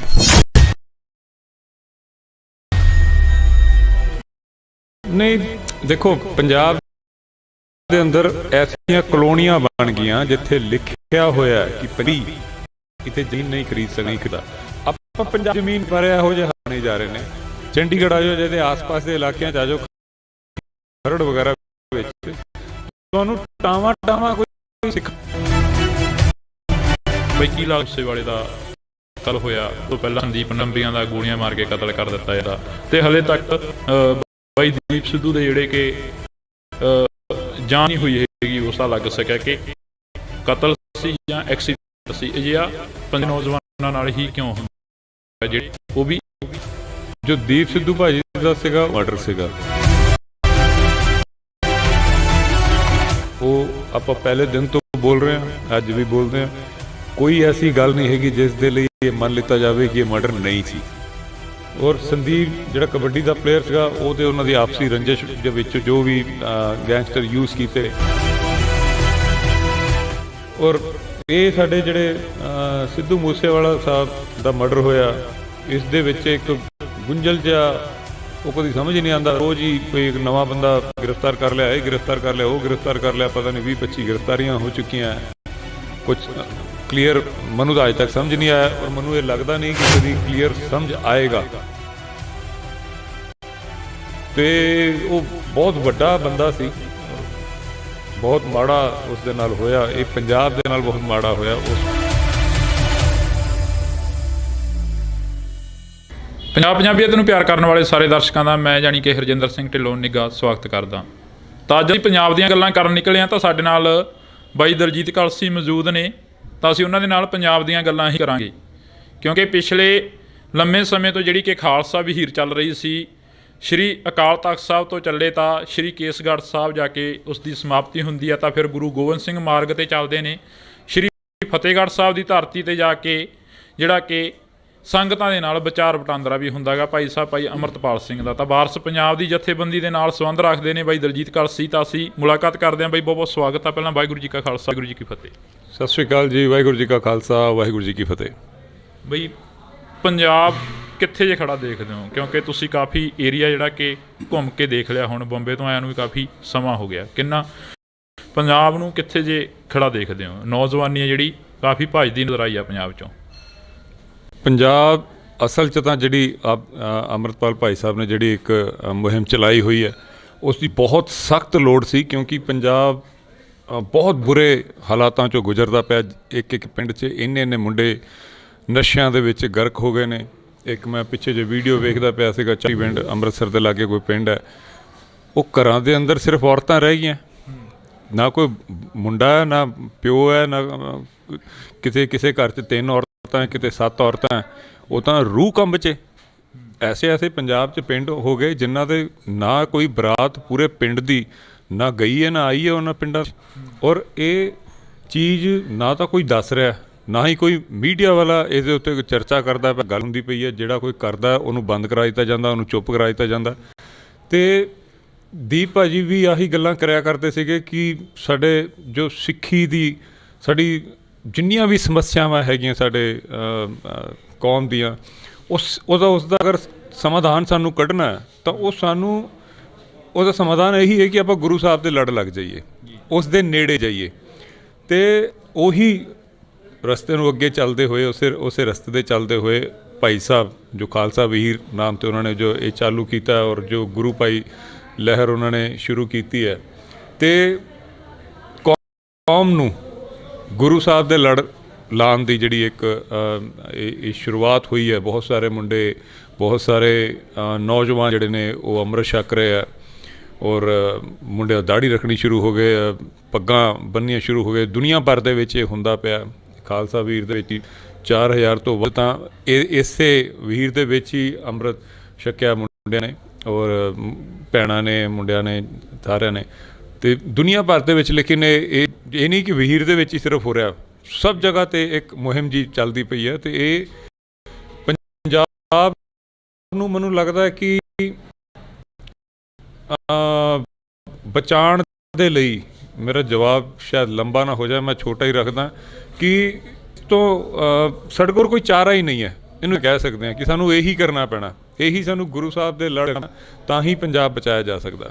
ਤੁਸੀਂ ਕਿਹਾ ਕਿ ਪੰਜਾਬ ਬਚਾਇਆ ਜਾ ਸਕਦਾ, ਪਰ ਪੰਜਾਬ ਨੂੰ ਜਿਹੜਾ ਬਚਾਉਣ ਦੀ ਗੱਲ ਦਾ, ਉਸ ਨਾਤਾਨੀ ਉਗਰਵਾਦ ਤੇ ਜਾਂ ਫਿਰ ਉਸ ਨੂੰ ਇਹ ਕਿਹਾ ਜਾਂਦਾ ਕਿ ਦੇਸ਼ ਨੂੰ ਤੋੜ ਰਿਹਾ ਹੈਗਾ। ਸ਼ੁਰੂ ਤੋਂ ਹੀ ਹੈ ਨਾ, ਉਸਾਂ ਦੇ ਸਮੇਂ ਤੋਂ ਹੀ ਹੈ। ਉਹੀ ਸਾਰੇ ਜਿੰਨੇ ਵੀ ਇਸ ਲਾਈਨ ਦੇ ਵਿੱਚ, ਰਾਹ ਵਿੱਚ ਜਿੰਨੇ ਵੀ ਸ਼ਹੀਦ ਹੋਏ, ਜਿਹੜੇ ਪੁਰਾਣੇ ਵੀ ਔਰ ਹੁਣ ਦੇ ਵੀ, ਉਹ ਸਭ ਦਾ ਹੀ ਆਹੀ ਗੱਲ ਸੀ। ਸੰਤਾਂ ਦੀ ਵੀ ਆਹੀ ਲੜਾਈ ਸੀਗੀ ਕਿ ਸਾਨੂੰ ਬਸ ਦੂਜੇ ਦਰਜੇ ਦਾ ਸ਼ਹਿਰੀ ਜਿਹੜਾ ਉਹ ਨਹੀਂ ਬਣਨਾ। ਅਤੇ ਉਹ ਲੇਕਿਨ 40 ਸਾਲ ਬਾਅਦ ਵੀ ਗੱਲ ਉੱਥੇ ਹੀ ਖਲੋਤੀ ਹੈ। ਮੇਰੇ ਖਿਆਲ ਨਾਲ ਉਸ ਤੋਂ ਜ਼ਿਆਦਾ ਖਤਰਨਾਕ ਹੋ ਗਈ, ਉਸ ਤੋਂ ਵਾਸਟ ਹੋ ਗਏ ਆਪਾਂ। ਸੁਧਾਰ ਕੁਛ ਨਹੀਂ ਹੋਇਆ ਅਜੇ ਵੀ। ਸਿੱਖ ਨਾਲ ਜੋ ਵਤੀਰਾ ਹੁੰਦਾ ਪਿਆ, ਜੋ ਪੰਜਾਬ ਦੇ ਨਾਲ ਜੋ ਕੁਛ ਹੁੰਦਾ ਪਿਆ, ਕੋਈ ਸੁਣਦਾ ਹੀ ਨਹੀਂ ਪਿਆ, ਕੋਈ ਸੁਣਵਾਈ ਨਹੀਂ ਹੈ। ਅਤੇ ਹੱਲ ਜਿਹੜਾ ਇਹਦਾ, ਕੋਈ ਇੱਕ ਚੈਨਲ ਹੈ, ਉਹਨਾਂ ਨੇ ਭਾਈ ਸਾਹਿਬ ਦੇ ਉੱਤੇ ਬਹੁਤ ਨੈਗੇਟਿਵ ਜਿਹਾ ਇੱਕ ਪ੍ਰੋਗਰਾਮ ਆਇਆ, ਅਤੇ ਪਿੱਛੇ ਜੇ ਮੈਨੂੰ ਫ਼ੋਨ ਕੀਤਾ, ਉਹਨਾਂ ਨੇ ਕਹਿੰਦੇ ਜੀ ਤੁਸੀਂ ਆਪਾਂ ਉਹਦਾ ਕੋਈ ਇੰਟਰਵਿਊ ਕਰਵਾ ਦਿਓ। मैं क्या आपने पहले बनाया वैसे बना दो, पहले किससे पूछ के बनाया था आपने? कहते जी हमारे पत्रकार हैं, तुम उन्हीं से पूछ लो दोबारा, फिर से बना दो। बोलना आपने नेगेटिव ही है, आपने समझना नहीं। तो कहते फिर कैसे करें? मैं कहा आप अपनी टीम लेके पंजाब आओ, आपको हम गांव गांव में लेके जाएंगे, 3 दिन 4 दिन अपने हिसाब से आपको दिखाएंगे लतीफपुरा में क्या हो रहा है। और ਇਹ ਪੰਜਾਬੀ ਮੈਂ ਦੱਸਦਾ ਕਿ ਉਹਨੂੰ ਜਿਹੜਾ ਉਹਨੂੰ ਤਾਂ ਹਿੰਦੀ 'ਚ ਬੋਲ ਰਿਹਾ ਸੀਗਾ ਕਿ ਵੀ ਤੂੰ ਇੱਥੇ ਆ, ਤੈਨੂੰ ਅਸਲੀ ਪੰਜਾਬ ਵਿਖਾਈਏ ਜਰਾ, ਤੂੰ ਬੈਠ ਕੇ ਕਾਨਪੁਰ ਤੋਂ ਜਾਂ ਲਖਨਊ ਤੋਂ ਜਾਂ ਬੰਬੇ ਤੋਂ ਬਹਿ ਕੇ ਤੂੰ ਪੰਜਾਬ ਨਹੀਂ ਵੇਖ ਸਕਦਾ। ਅਤੇ ਉਹ ਪੰਜਾਬ ਉਹਨੂੰ ਨੇੜਿਓਂ ਵਿਖਾਈਏ ਅਤੇ ਫਿਰ ਮੈਂ ਕਿਹਾ ਤੈਨੂੰ ਭਾਈ ਸਾਹਿਬ ਨਾਲ ਮਿਲਾਵਾਂਗੇ। ਅਤੇ ਇਹ ਜਿਹੜੀ ਹੈਗੀ ਹੈ ਸਾਨੂੰ ਦੂਜੇ ਦਰਜੇ ਦਾ ਜਿਹੜਾ ਸ਼ਹਿਰੀ ਮਹਿਸੂਸ ਕਰਵਾਇਆ ਜਾਂਦਾ, ਬਾਰ-ਬਾਰ ਮਹਿਸੂਸ ਕਰਵਾਇਆ ਜਾਂਦਾ, ਇਹ ਬਹੁਤ ਗਲਤ ਇੱਕ ਸੰਦੇਸ਼ ਕੌਮ ਨੂੰ ਜਾਂਦਾ ਹੈ, ਖਾਸ ਕਰ ਯੂਥ ਨੂੰ ਜਾਂਦਾ। ਯੂਥ ਇਸ ਦੇ ਲਈ ਫਿਰ ਖਾਲਿਸਤਾਨ ਹੀ ਇੱਕ ਹੱਲ ਬਚਦਾ ਯੂਥ ਦੇ ਕੋਲ, ਜਦੋਂ ਨਹੀਂ ਜ਼ਿਆਦਾ ਪਰ ਇੰਨੀ ਗਹਿਰਾਈ ਦੇ ਨਾਲ ਜਦੋਂ ਅਹਿਸਾਸ ਆਏਗਾ ਤਾਂ ਦੂਜਾ ਕੋਈ ਹੱਲ ਹੀ ਨਹੀਂ ਬਚਦਾ। ਫਿਰ ਤੁਸੀਂ ਕਿਹਾ ਕਿ ਖਾਲਿਸਤਾਨ ਹੱਲ ਬਚਦਾ, ਪਰ ਪੰਜਾਬ ਦੇ ਵਿੱਚ ਜਿਹੜੇ ਕੌਮ ਆ ਉਹ ਸੰਘਰਸ਼ ਦੇ ਵਿੱਚੋਂ ਦੀ ਗੁਜ਼ਰ ਚੁੱਕੀ ਆ, ਹਥਿਆਰਬੰਦ ਸੰਘਰਸ਼ ਵੀ ਕਰਿਆ। 84 ਜਿਹੜੀ ਕਿ ਹਥਿਆਰਬੰਦ ਸੰਘਰਸ਼ ਨੂੰ ਪਹਿਲਾਂ ਹੋ ਗਈ ਆ, ਪਰ 1995 ਤੱਕ ਜੋ ਦੌਰ ਪੰਜਾਬ ਨੇ ਭੋਗਿਆ, ਜੋ ਪੰਜਾਬ ਦੇ ਪਿੰਡੇ 'ਤੇ ਹਲੇ ਤੱਕ ਜ਼ਖਮਾਂ ਦੇ ਨਿਸ਼ਾਨ ਨੇ, ਉਹ ਅੱਲੇ ਨੇ। ਜਦੋਂ ਕੋਈ ਖਾਲਿਸਤਾਨ ਦੀ ਗੱਲ ਕਰਦਾ ਤਾਂ ਕਈ ਉਹਨਾਂ ਨੂੰ ਰੋਕਣਾ ਚਾਹੁੰਦੇ ਨੇ ਕਿ ਨਾ ਅਜਿਹੀ ਗੱਲ ਨਹੀਂ ਕਰਨੀ, ਪਰ ਉਹਦਾ ਕੀ ਜਵਾਬ? ਅਗਰ ਆਮ ਪੰਜਾਬ 'ਚ ਹੁੰਦਾ, ਸਭ ਜਗ੍ਹਾ 'ਤੇ ਹੁੰਦਾ, 3-4 ਭਰਾ ਨੇ ਨਹੀਂ ਨਦੀ ਰੋਜ਼ ਟਾਂਗਾਂ ਖੜਕਦੀਆਂ, ਅਤੇ ਅੱਡ ਹੀ ਹੋ ਜਾਣਾ ਉਸ ਤੋਂ ਚੰਗਾ। ਅਤੇ ਉਹੀ ਹਾਲ ਸਾਡੇ ਕੰਟਰੀ ਦਾ ਹੋਇਆ ਪਿਆ। ਜਦੋਂ ਪੰਜਾਬ ਜਦੋਂ 47 ਦੇ ਵਿੱਚ, ਉਸ ਤੋਂ ਪਹਿਲਾਂ ਜਿਹੜਾ ਸਿੱਖਾਂ ਦੇ ਨਾਲ ਵਾਅਦੇ ਕੀਤੇ ਗਏ ਸੀਗੇ, ਜਾਂ ਤਾਂ ਉੱਤੇ ਸਰਕਾਰ ਬਹਿ ਕੇ ਗੱਲ ਕਰ ਲਵੇ। ਜਿਹੜੇ ਨਹਿਰੂ ਨੇ, ਗਾਂਧੀ ਨੇ ਜਿਹੜੇ ਵਾਅਦੇ ਕੀਤੇ ਸੀ ਕਿ ਸਿੱਖਾਂ ਨੂੰ ਉਹਨਾਂ ਦਾ ਇੱਕ ਵਿਲੱਖਣ ਜਿਹਾ ਸਟੇਟ ਮਿਲੇਗਾ, ਉਹਨਾਂ ਦਾ ਇੱਕ ਵਿਸ਼ੇਸ਼ ਅਧਿਕਾਰ ਮਿਲਣਗੇ, ਉਹ ਕੁਛ ਹੋਇਆ ਨਹੀਂ। ਉਹ ਧੋਖਾ ਜਿਹੜਾ ਹੈ ਉਹ ਅੱਜ ਤੱਕ ਚੱਲੀ ਜਾਂਦਾ, ਜਿਹੜਾ ਫਿਰ ਉਸ ਦੇ ਬਾਅਦ ਵੀ ਸਿੱਖਾਂ ਨੂੰ ਜੋ ਅਹਿਸਾਸ ਕਰਵਾਇਆ ਜਾਂਦਾ ਬਾਰ-ਬਾਰ, ਉਹ ਮਾੜੀ ਗੱਲ ਹੈ। ਉਹਦਾ ਹੱਲ ਕੋਈ ਨਹੀਂ ਨਾ ਫਿਰ, ਜਾਂ ਤਾਂ। ਔਰ ਇਹ ਨਹੀਂ ਹੈ ਕਿ ਭਾਈ ਸਾਹਿਬ ਕਹਿੰਦੇ ਪਏ ਕਿ ਬਈ ਇਸ ਦੀ ਗੱਲ ਤਾਂ ਕਰੋ ਕਿ ਸਾਨੂੰ ਬਰਾਬਰ ਦਾ ਜਾਂ ਤਾਂ ਹਿੱਸਾ ਹੱਕ ਦਿਓ ਜਾਂ ਫਿਰ ਅੱਡ ਕਰ ਦਿਓ, ਜੇ ਨਹੀਂ ਹੁੰਦਾ ਤੁਹਾਡੇ ਕੋਲੋਂ। ਤੇ ਕੀ ਲੱਗਦਾ ਵੀ ਅੱਡ ਹੋ ਕੇ ਪੰਜਾਬ ਬਚ ਜੂਗਾ? ਕਿਉਂਕਿ ਪੰਜਾਬ ਦੇ ਜਿਹੜੀਆਂ ਸਟੇਟ ਨੇ ਜਾਂ ਜਿਹੜੀਆਂ ਏਜੰਸੀਆਂ ਨੇ ਉਹ ਕਹਿੰਦੀਆਂ ਨੇ ਕਿ ਪੰਜਾਬ ਨੂੰ ਤੋੜਿਆ ਜਾ ਰਿਹਾ, ਜੇਕਰ ਪੰਜਾਬ ਅੱਡ ਹੋ ਗਿਆ ਤਾਂ ਪੰਜਾਬ ਨੂੰ ਹੋਰ ਦੇਸ਼ ਨੇ ਜਿਹੜੇ ਉਹ ਦੱਬ ਲੈਣਗੇ। ਨਹੀਂ, ਉਹ ਤਾਂ ਬਾਅਦ ਦੀਆਂ ਗੱਲਾਂ ਨੇ ਨਾ, ਉਹ ਤਾਂ ਤੁਸੀਂ ਪਹਿਲਾਂ ਕੁਛ ਵੀ ਨਹੀਂ ਕਹਿ ਸਕਦੇ ਕਿ ਉਦੋਂ ਇਹ ਹੋਏਗਾ, ਉਦੋਂ ਉਹ ਹੋਏਗਾ। ਉਹ ਤਾਂ ਬਾਅਦ ਦੀਆਂ ਗੱਲਾਂ ਨੇ। ਸਾਡੇ ਨਾਲ ਕੀ ਹੋਏਗਾ ਫਿਰ ਉਹ ਸਾਡਾ ਕੰਮ ਹੈ। ਤੁਸੀਂ ਸ਼ਾਂਤੀ ਦਾ ਹੋਏ ਕਿ ਤੁਸੀਂ ਉਹਨਾਂ ਨੂੰ ਦਬਾਉਣਾ ਵੀ ਹੈ, ਤੁਸੀਂ ਉਹਨਾਂ ਨੂੰ ਬਰਾਬਰੀ ਦਾ ਦਰਜਾ ਵੀ ਨਹੀਂ ਦੇਣਾ, ਫਿਰ ਉਹਨਾਂ ਨੂੰ ਇਹ ਅੱਡ ਵੀ ਨਾ ਹੋਵੋ। ਇਹ ਤਾਂ ਕੋਈ ਢੁਕਵੀਂ ਗੱਲ ਨਹੀਂ ਹੋਈ। ਜਥੇਦਾਰ ਸਾਹਿਬ ਅਕਾਲ ਤਖਤ ਤੋਂ ਕਹਿੰਦੇ ਨੇ ਕਿ ਅਸੀਂ ਵੀ ਹੁਣ ਪੰਜਾਬ ਦੀ ਆਜ਼ਾਦੀ ਚਾਹੁੰਦੇ ਹਾਂ, ਉਹਨਾਂ ਬਾਰੇ ਤਾਂ ਹੈ ਕੋਈ ਜਿੱਦਾਂ ਜਥੇਦਾਰ ਸਾਹਿਬ ਦੇ ਰਹਿੰਦੇ ਨੇ? ਨਹੀਂ, ਦੇਖੋ ਅੱਜ ਜਿੱਥੇ ਅਸੀਂ ਆਏ ਹੋਏ ਹਾਂ, ਅੱਜ ਜਥੇਦਾਰ ਸਾਹਿਬ ਜੋ ਅਕਾਲ ਤਖਤ ਸਾਹਿਬ ਦੇ ਸਾਬਕਾ ਜਥੇਦਾਰ ਸੀ ਗੁਰਦੇਵ ਸਿੰਘ ਜੀ, ਉਹਨਾਂ ਦੀ ਲਾਈਫ ਜਿਹੜੀ ਹੈ ਇੰਨੀ ਤਸ਼ੱਦਦ ਵਾਲੀ ਰਹੀ ਹੈ। ਉਹਨਾਂ ਦੇ ਟੋਟੇ ਵੀ ਕਰਤੇ, ਗੋਲੀ ਮਾਰ ਕੇ ਮਾਰ ਦਿੱਤਾ। ਅਤੇ ਉਹਨਾਂ ਨੂੰ ਲੋੜ ਸੀ, ਜਾਂ ਜਿੰਨੇ ਵੀ ਸਾਡੇ ਪੁਰਾਣੇ ਸ਼ਹੀਦ ਨੇ ਉਹਨਾਂ ਨੂੰ ਕੀ ਲੋੜ ਹੈ? ਜਿੰਨੇ ਵੀ ਆਗੂ ਹੋਏ ਸਾਡੇ, ਸੁਖਜਿੰਦਾ ਹੋਏ, ਗੁਰਜੰਟ ਸਿੰਘ ਜੀ ਹੋਏ, ਭਾਵੇਂ ਦੀਪ ਸਿੱਧੂ ਭਾਜੀ ਹੋਏ, ਭਾਵੇਂ ਸੰਤ ਹੋਏ, ਇਹ ਸਾਰੇ ਕੌਮ ਦੇ ਜਦੋਂ ਆਗੂ ਸੀ, ਇਹ ਸਾਡੀ ਕੌਮ ਦੀ ਅੜਦੇ ਸੀ। ਇਹ ਬਾਰ-ਬਾਰ ਆਪਣੀਆਂ ਜਾਨਾਂ ਦੇ ਰਹੇ ਸੀ। ਇਹ ਦੱਸ ਰਹੇ ਸੀਗੇ ਕਿ ਇਹ ਕੌਮ ਦੇ ਜਿਹੜੇ ਜ਼ਮੀਰ ਦੇ ਆਗੂ ਜਿਹੜੇ ਹੈਗੇ ਸੀ, ਇਹ ਦੂਜਿਆਂ ਨੂੰ ਐਗਜ਼ਾਮਪਲ ਪੇਸ਼ ਕਰ ਰਹੇ ਸੀ। ਪਰ ਮੈਂ ਹੱਥ ਜੋੜ ਕੇ ਮਾफ़ੀ ਮੰਗਦਾ ਹਾਂ, ਮੇਰੀ ਔਕਾਤ ਨਹੀਂ ਹੈਗੀ ਕਿ ਅਕਾਲ ਤਖਤ ਸਾਹਿਬ ਦੇ ਜਥੇਦਾਰ ਸਾਹਿਬ ਨੂੰ ਕਹਾਂ, ਲੇਕਿਨ ਜਿੰਨੇ ਵੀ ਜਥੇਦਾਰ ਨੇ ਕਿਸੇ ਵੀ ਧਿਰ ਦੇ, ਕਿਸੇ ਵੀ ਜਥੇਬੰਦੀ ਦੇ ਜਾਂ ਕਿਸੇ ਵੀ ਤਖਤ ਦੇ, ਇਹੋ ਜਿਹੇ ਜਿਹੜੇ ਜਥੇਦਾਰ ਸੀ, ਜੋ ਜਥੇਦਾਰ ਗੁਰਦੇਵ ਸਿੰਘ ਜੀ, ਇਹਨਾਂ ਤੋਂ ਸਿੱਖਣ ਵਾਸਤੇ ਬਹੁਤ ਕੁਛ ਹੈ। ਇਹ ਜਿਹੜੀ ਜ਼ਰੂਰਤ ਹੈਗੀ ਹੈ, ਇਹ ਸਾਡੇ ਜਿਹੜੇ ਹੁਣ ਹਾਲ ਦੇ ਜਿੰਨੇ ਵੀ ਜਥੇਦਾਰ ਹੋਏ ਨੇ, ਕਦੀ ਅਸੀਂ ਮਾਫੀਆਂ ਦੇਤੀਆਂ, ਅਸੀਂ ਕਦੀ ਕੁਛ ਕਰ ਲਿਆ, ਕਦੀ ਸਾਦਾ ਦੇ ਹੱਕ 'ਚ ਖੜੇ ਹੋ ਗਏ, ਕਦੀ ਕੁਛ ਮਜ਼ਾਕ ਜਿਹਾ ਥੋੜ੍ਹਾ ਜਿਹਾ ਬਣਿਆ। ਇਹ ਸਾਨੂੰ ਇਹੋ ਜਿਹੇ ਜਥੇਦਾਰਾਂ ਤੋਂ ਸਿੱਖਣ ਦੇ ਲਈ ਸਾਡੀ ਬਹੁਤ ਜ਼ਰੂਰਤ ਹੈ। ਤੁਸੀਂ ਭਾਈ ਸਾਹਿਬ ਦੇ ਨਾਲ ਚੱਲਦੇ ਹੋ। ਭਾਈ ਸਾਹਿਬ ਕਈ ਜਗ੍ਹਾ 'ਤੇ ਅਜਿਹੀਆਂ ਸਟੇਟਮੈਂਟਾਂ ਦਿੰਦੇ ਨੇ ਕਿ ਇੱਥੇ ਪੰਜਾਬ ਦੇ ਵਿੱਚ ਸਿਰਫ ਪੰਜਾਬੀ ਹੀ ਰਹਿਣ, ਹੋਰ ਕੋਈ ਸਟੇਟ ਦਾ ਆ ਕੇ ਇੱਥੇ ਰਹਿ ਨਹੀਂ ਸਕਦਾ ਜਾਂ ਜ਼ਮੀਨ ਨਹੀਂ ਖਰੀਦ ਸਕਦਾ। ਅਜਿਹੀਆਂ ਗੱਲਾਂ ਕਾਫੀ ਆਉਂਦੀਆਂ ਨੇ, ਸਟੇਟਮੈਂਟਾਂ ਜਿਹੜੀਆਂ ਆਉਂਦੀਆਂ ਨੇ। ਪਰ ਜਿਹੜੇ ਪੰਜਾਬੀ ਹੋਰ ਸਟੇਟਾਂ ਦੇ ਵਿੱਚ ਰਹਿ ਰਹੇ ਨੇ, ਜਿਵੇਂ ਹੁਣ ਤੁਸੀਂ ਵੀ ਬੰਬੇ ਦੇ ਵਿੱਚ ਰਹਿ ਰਹੇ ਹੋ, ਆਪਣਾ ਕਾਰੋਬਾਰ ਤੁਹਾਡਾ ਸੈੱਟ ਆ, ਤਾਂ ਫਿਰ ਉਹਨਾਂ ਨੂੰ ਵੀ ਤਾਂ ਉੱਧਰਲੇ ਲੋਕ ਕਹਿਣਗੇ ਵੀ ਤੁਸੀਂ ਇੱਥੇ ਕੀ ਕਰਨਾ ਹੋ ਪੰਜਾਬੀ। ਨਹੀਂ, ਦੇਖੋ ਪੰਜਾਬ ਦੇ ਅੰਦਰ ਐਸੀਆਂ ਕਲੋਨੀਆਂ ਬਣ ਗਈਆਂ ਜਿੱਥੇ ਲਿਖਿਆ ਹੋਇਆ ਕਿ ਪੰਜਾਬੀ ਇੱਥੇ ਜ਼ਮੀਨ ਨਹੀਂ ਖਰੀਦ ਸਕਦਾ, ਇੱਥੇ ਘਰ ਨਹੀਂ ਖਰੀਦ ਸਕਦਾ। ਮੋਹਾਲੀ ਦੇ ਵਿੱਚ ਇਹੋ ਜਿਹੀਆਂ ਕਲੋਨੀਆਂ ਬਣ ਗਈਆਂ। ਜਦੋਂ ਬਾਹਰੋਂ ਆਪਾਂ ਪੰਜਾਬ ਵਿੱਚ ਹੀ ਆਪਣੀ ਜ਼ਮੀਨ ਨਹੀਂ ਖਰੀਦ ਪਾ ਰਹੇ, ਇਹੋ ਜਿਹੇ ਹਾਲਾਤ ਬਣੇ ਜਾ ਰਹੇ ਨੇ। ਆਪਾਂ ਤੁਸੀਂ ਇੱਥੇ ਆ ਜਾਓ, ਬਿਹਾਰ ਤੋਂ ਆ ਜਾਓ, ਕਿਤੋਂ ਆ ਜਾਓ, ਚੌਥੇ ਦਿਨ ਤੁਹਾਡੇ ਸਾਰੇ ਕਾਗਜ਼ ਬਣ ਜਾਣਗੇ, ਆਧਾਰ ਕਾਰਡ ਤੋਂ ਲੈ ਕੇ ਸਾਰਾ ਕੁਝ। ਤੁਸੀਂ ਹਿਮਾਚਲ ਜਾ ਕੇ ਕੁਝ ਨਹੀਂ ਕਰ ਸਕਦੇ। ਕਿਉਂ ਨਹੀਂ ਕਰ ਸਕਦੇ? ਹਿਮਾਚਲ ਜਿਹੜਾ ਪੰਜਾਬ ਤੋਂ ਹੀ ਨਿਕਲਿਆ, ਪੰਜਾਬੀ ਉੱਥੇ ਕੁਝ ਨਹੀਂ ਕਰ ਸਕਦਾ। ਅੱਜ ਹਿਮਾਚਲ ਆ ਜਾਓ, ਚੰਡੀਗੜ੍ਹ ਆ ਜਾਓ, ਜਾਂ ਹਿਮਾਚਲ ਕਹਿ ਰਿਹਾ ਮੋਹਾਲੀ ਆ ਜਾਓ, ਚੰਡੀਗੜ੍ਹ ਆ ਜਾਓ, ਜਿਹਦੇ ਆਸ-ਪਾਸ ਦੇ ਇਲਾਕਿਆਂ 'ਚ ਆ ਜਾਓ, ਖਰੜ ਵਗੈਰਾ ਵਿੱਚ, ਤੁਹਾਨੂੰ ਟਾਵਾਂ ਕੋਈ ਸਿੱਖਾਂ ਦਾ ਘਰ ਮਿਲਦਾ ਪਿਆ। ਪੰਜਾਬੀ ਨਹੀਂ ਹੈਗੀ ਇੱਥੇ। ਮੈਂ ਮੋਹਾਲੀ 'ਚ ਰਹਿਣਾ ਵਾਂ, ਮੇਰੀ ਸੁਸਾਇਟੀ ਦੇ ਵਿੱਚ ਪੰਜਾਬੀ ਸੁਣੇ ਨੂੰ ਕਈ ਦਿਨ ਹੋ ਜਾਂਦੇ ਆ। ਪੰਜਾਬ ਦੇ ਅੰਦਰ ਇਹ ਹਾਲਾਤ ਹੋ ਗਏ। ਇਹ ਔਰ ਮੈਂ ਜਿਹੜੀ ਨਵੀਂ ਜਨਰੇਸ਼ਨ ਆਉਂਦੀ ਪਈ ਹੈ, ਜਿਹੜੇ ਬੱਚੇ ਹੈਗੇ, ਉਹ ਤਾਂ ਇੱਕ ਵੀ ਨਜ਼ਰ ਨਹੀਂ ਆਉਂਦਾ ਪੰਜਾਬੀ ਬੋਲਦਾ ਹੋਇਆ। ਉਹ ਪਿੰਡਾਂ ਵਿੱਚ ਥੋੜ੍ਹੇ ਜਿਹੇ ਹੈਗੇ ਆ। ਈਵਨ ਮੈਂ ਅੰਮ੍ਰਿਤਸਰ ਵਗੈਰਾ 'ਚ ਜਾਣਾ ਜਾਂ ਲੁਧਿਆਣੇ, ਜਲੰਧਰ, ਇੱਥੇ ਪੰਜਾਬੀ ਮੁੱਕੀ ਜਾਂਦੀ ਪਈ ਹੈ। ਸਾਡਾ ਉਹਨਾਂ 'ਤੇ ਜਿਹੜਾ ਕਲਚਰਲ ਪ੍ਰਭਾਵ ਹੈਗਾ ਉਹ ਬਹੁਤ ਜ਼ਿਆਦਾ ਹੁੰਦਾ ਪਿਆ। ਸਾਡੀ ਕਲਚਰਲ ਬਾਊਂਡਰੀਜ਼ ਜਿਹੜੀਆਂ ਹੈਗੀਆਂ ਉਹ ਖਤਮ ਹੁੰਦੀਆਂ ਜਾ ਰਹੀਆਂ। ਅਤੇ ਭਾਈ ਸਾਹਿਬ ਦਾ ਕਹਿਣਾ ਬਿਲਕੁਲ ਸਹੀ ਹੈ ਕਿ ਪੰਜਾਬ ਪੰਜਾਬੀਆਂ ਦਾ। ਹਾਂ, ਇਹਦੇ ਵਿੱਚ ਭਾਈ ਸਾਹਿਬ ਧਰਮ ਦੀ ਗੱਲ ਨਹੀਂ ਕਰ ਰਹੇ। ਪੰਜਾਬ ਪੰਜਾਬੀਆਂ ਦਾ, ਜਿਹੜੇ ਇੱਥੇ ਹਿੰਦੂ ਹੈ, ਜਿਹੜੇ ਇੱਥੇ ਸਿੱਖ ਹੈ, ਜਿਹੜੇ ਇੱਥੇ ਮੁਸਲਮਾਨ ਹੈ, ਜਾਂ ਕਿਸੇ ਵੀ ਧਰਮ ਦਾ, ਭਾਵੇਂ ਜੈਨ ਹੈ, ਭਾਵੇਂ ਕੋਈ ਵੀ ਹੈ, ਉਹ ਜੋ ਇੱਥੇ ਸ਼ੁਰੂ ਤੋਂ ਜਿਹਦੀਆਂ ਪੂਰਵਜ ਇੱਥੇ ਹੀ ਸੀਗੇ, ਉਹ ਉਹਨਾਂ ਦਾ ਇਹ ਹੱਕ ਬਣਦਾ ਉਹੀ ਇੱਥੇ ਜ਼ਮੀਨਾਂ ਲੈਣ, ਅਤੇ ਬਾਕੀਆਂ ਨੂੰ ਇੱਥੇ ਇਹ ਇਹੋ ਜਿਹਾ ਕਾਨੂੰਨ ਬਣ ਜਾਣਾ ਚਾਹੀਦਾ ਮੇਰੇ ਹਿਸਾਬ ਨਾਲ ਤਾਂ। ਕਿਉਂਕਿ ਨੌਜਵਾਨੀ ਕਾਫੀ ਪਤਤ ਹੋ ਗਿਆ, ਉਸ ਦੇ ਲਈ ਕੀ ਤਹਈਆ ਕਰ ਰਹੇ ਹੋ ਜਿਹੜਾ ਕਿ ਨੌਜਵਾਨੀ ਨੂੰ ਵਾਪਸ ਮੋੜਿਆ ਜਾਵੇ? ਖਾਲਸਾ ਵੀਰ ਇੱਕ ਅਲੱਗ ਚੱਲ ਰਹੀ ਹੈ, ਇੱਕ ਪ੍ਰਚਾਰ ਹੈ ਜਿਹੜਾ ਉਹ ਅਲੱਗ ਚੱਲ ਰਿਹਾ। ਇੱਦਾਂ ਦੇ ਪ੍ਰਚਾਰ ਨੇ ਜਿਹੜੇ ਪਹਿਲਾਂ ਵੀ ਬਹੁਤ ਵਾਰੀ ਹੋਏ ਨੇ, ਕਿਉਂਕਿ ਕੌਮ ਦੇ ਜਥੇਦਾਰ ਬਣ ਕੇ ਬਹੁਤ ਆਏ ਨੇ। ਪਰ ਤੁਸੀਂ ਇੱਕ ਅਲੱਗ ਤੋਂ ਕੀ ਤਹਈਆ ਕਰ ਰਹੇ ਹੋ ਜਿਹੜਾ ਧਰਮ ਵੀ ਪਰਿਵਰਤਨ ਕੀਤਾ ਜਾ ਰਿਹਾ? ਕੁਝ ਕੁ ਸਿੱਖਾਂ ਦੇ ਘਰ ਜਿਹੜੇ ਕਿ ਈਸਾਈ ਬਣ ਰਹੇ ਨੇ, ਕੁਝ ਕੁ ਸਿੱਖਾਂ ਦੇ ਘਰ ਨੇ ਜਿਹੜੇ ਕਿ ਡੇਰਾ ਸੌਦਾ ਸਾਹਿਬ ਦੇ ਕੋਲ ਜਾਂਦੇ ਨੇ, ਕੁਝ ਕੁ ਸਿੱਖਾਂ ਦੇ ਘਰ ਨੇ ਜਿਹੜੇ ਬਿਆਸ ਜਾਂਦੇ ਨੇ। ਜਿਹੜੇ ਡੇਰਿਆਂ ਦੇ ਵਿੱਚ ਵੜਦੇ ਨਜ਼ਰ ਆਉਂਦੇ, ਉਹਨਾਂ ਲਈ ਕੀ ਤਹਈਆ ਕਰ ਰਹੇ ਹੋਗੇ?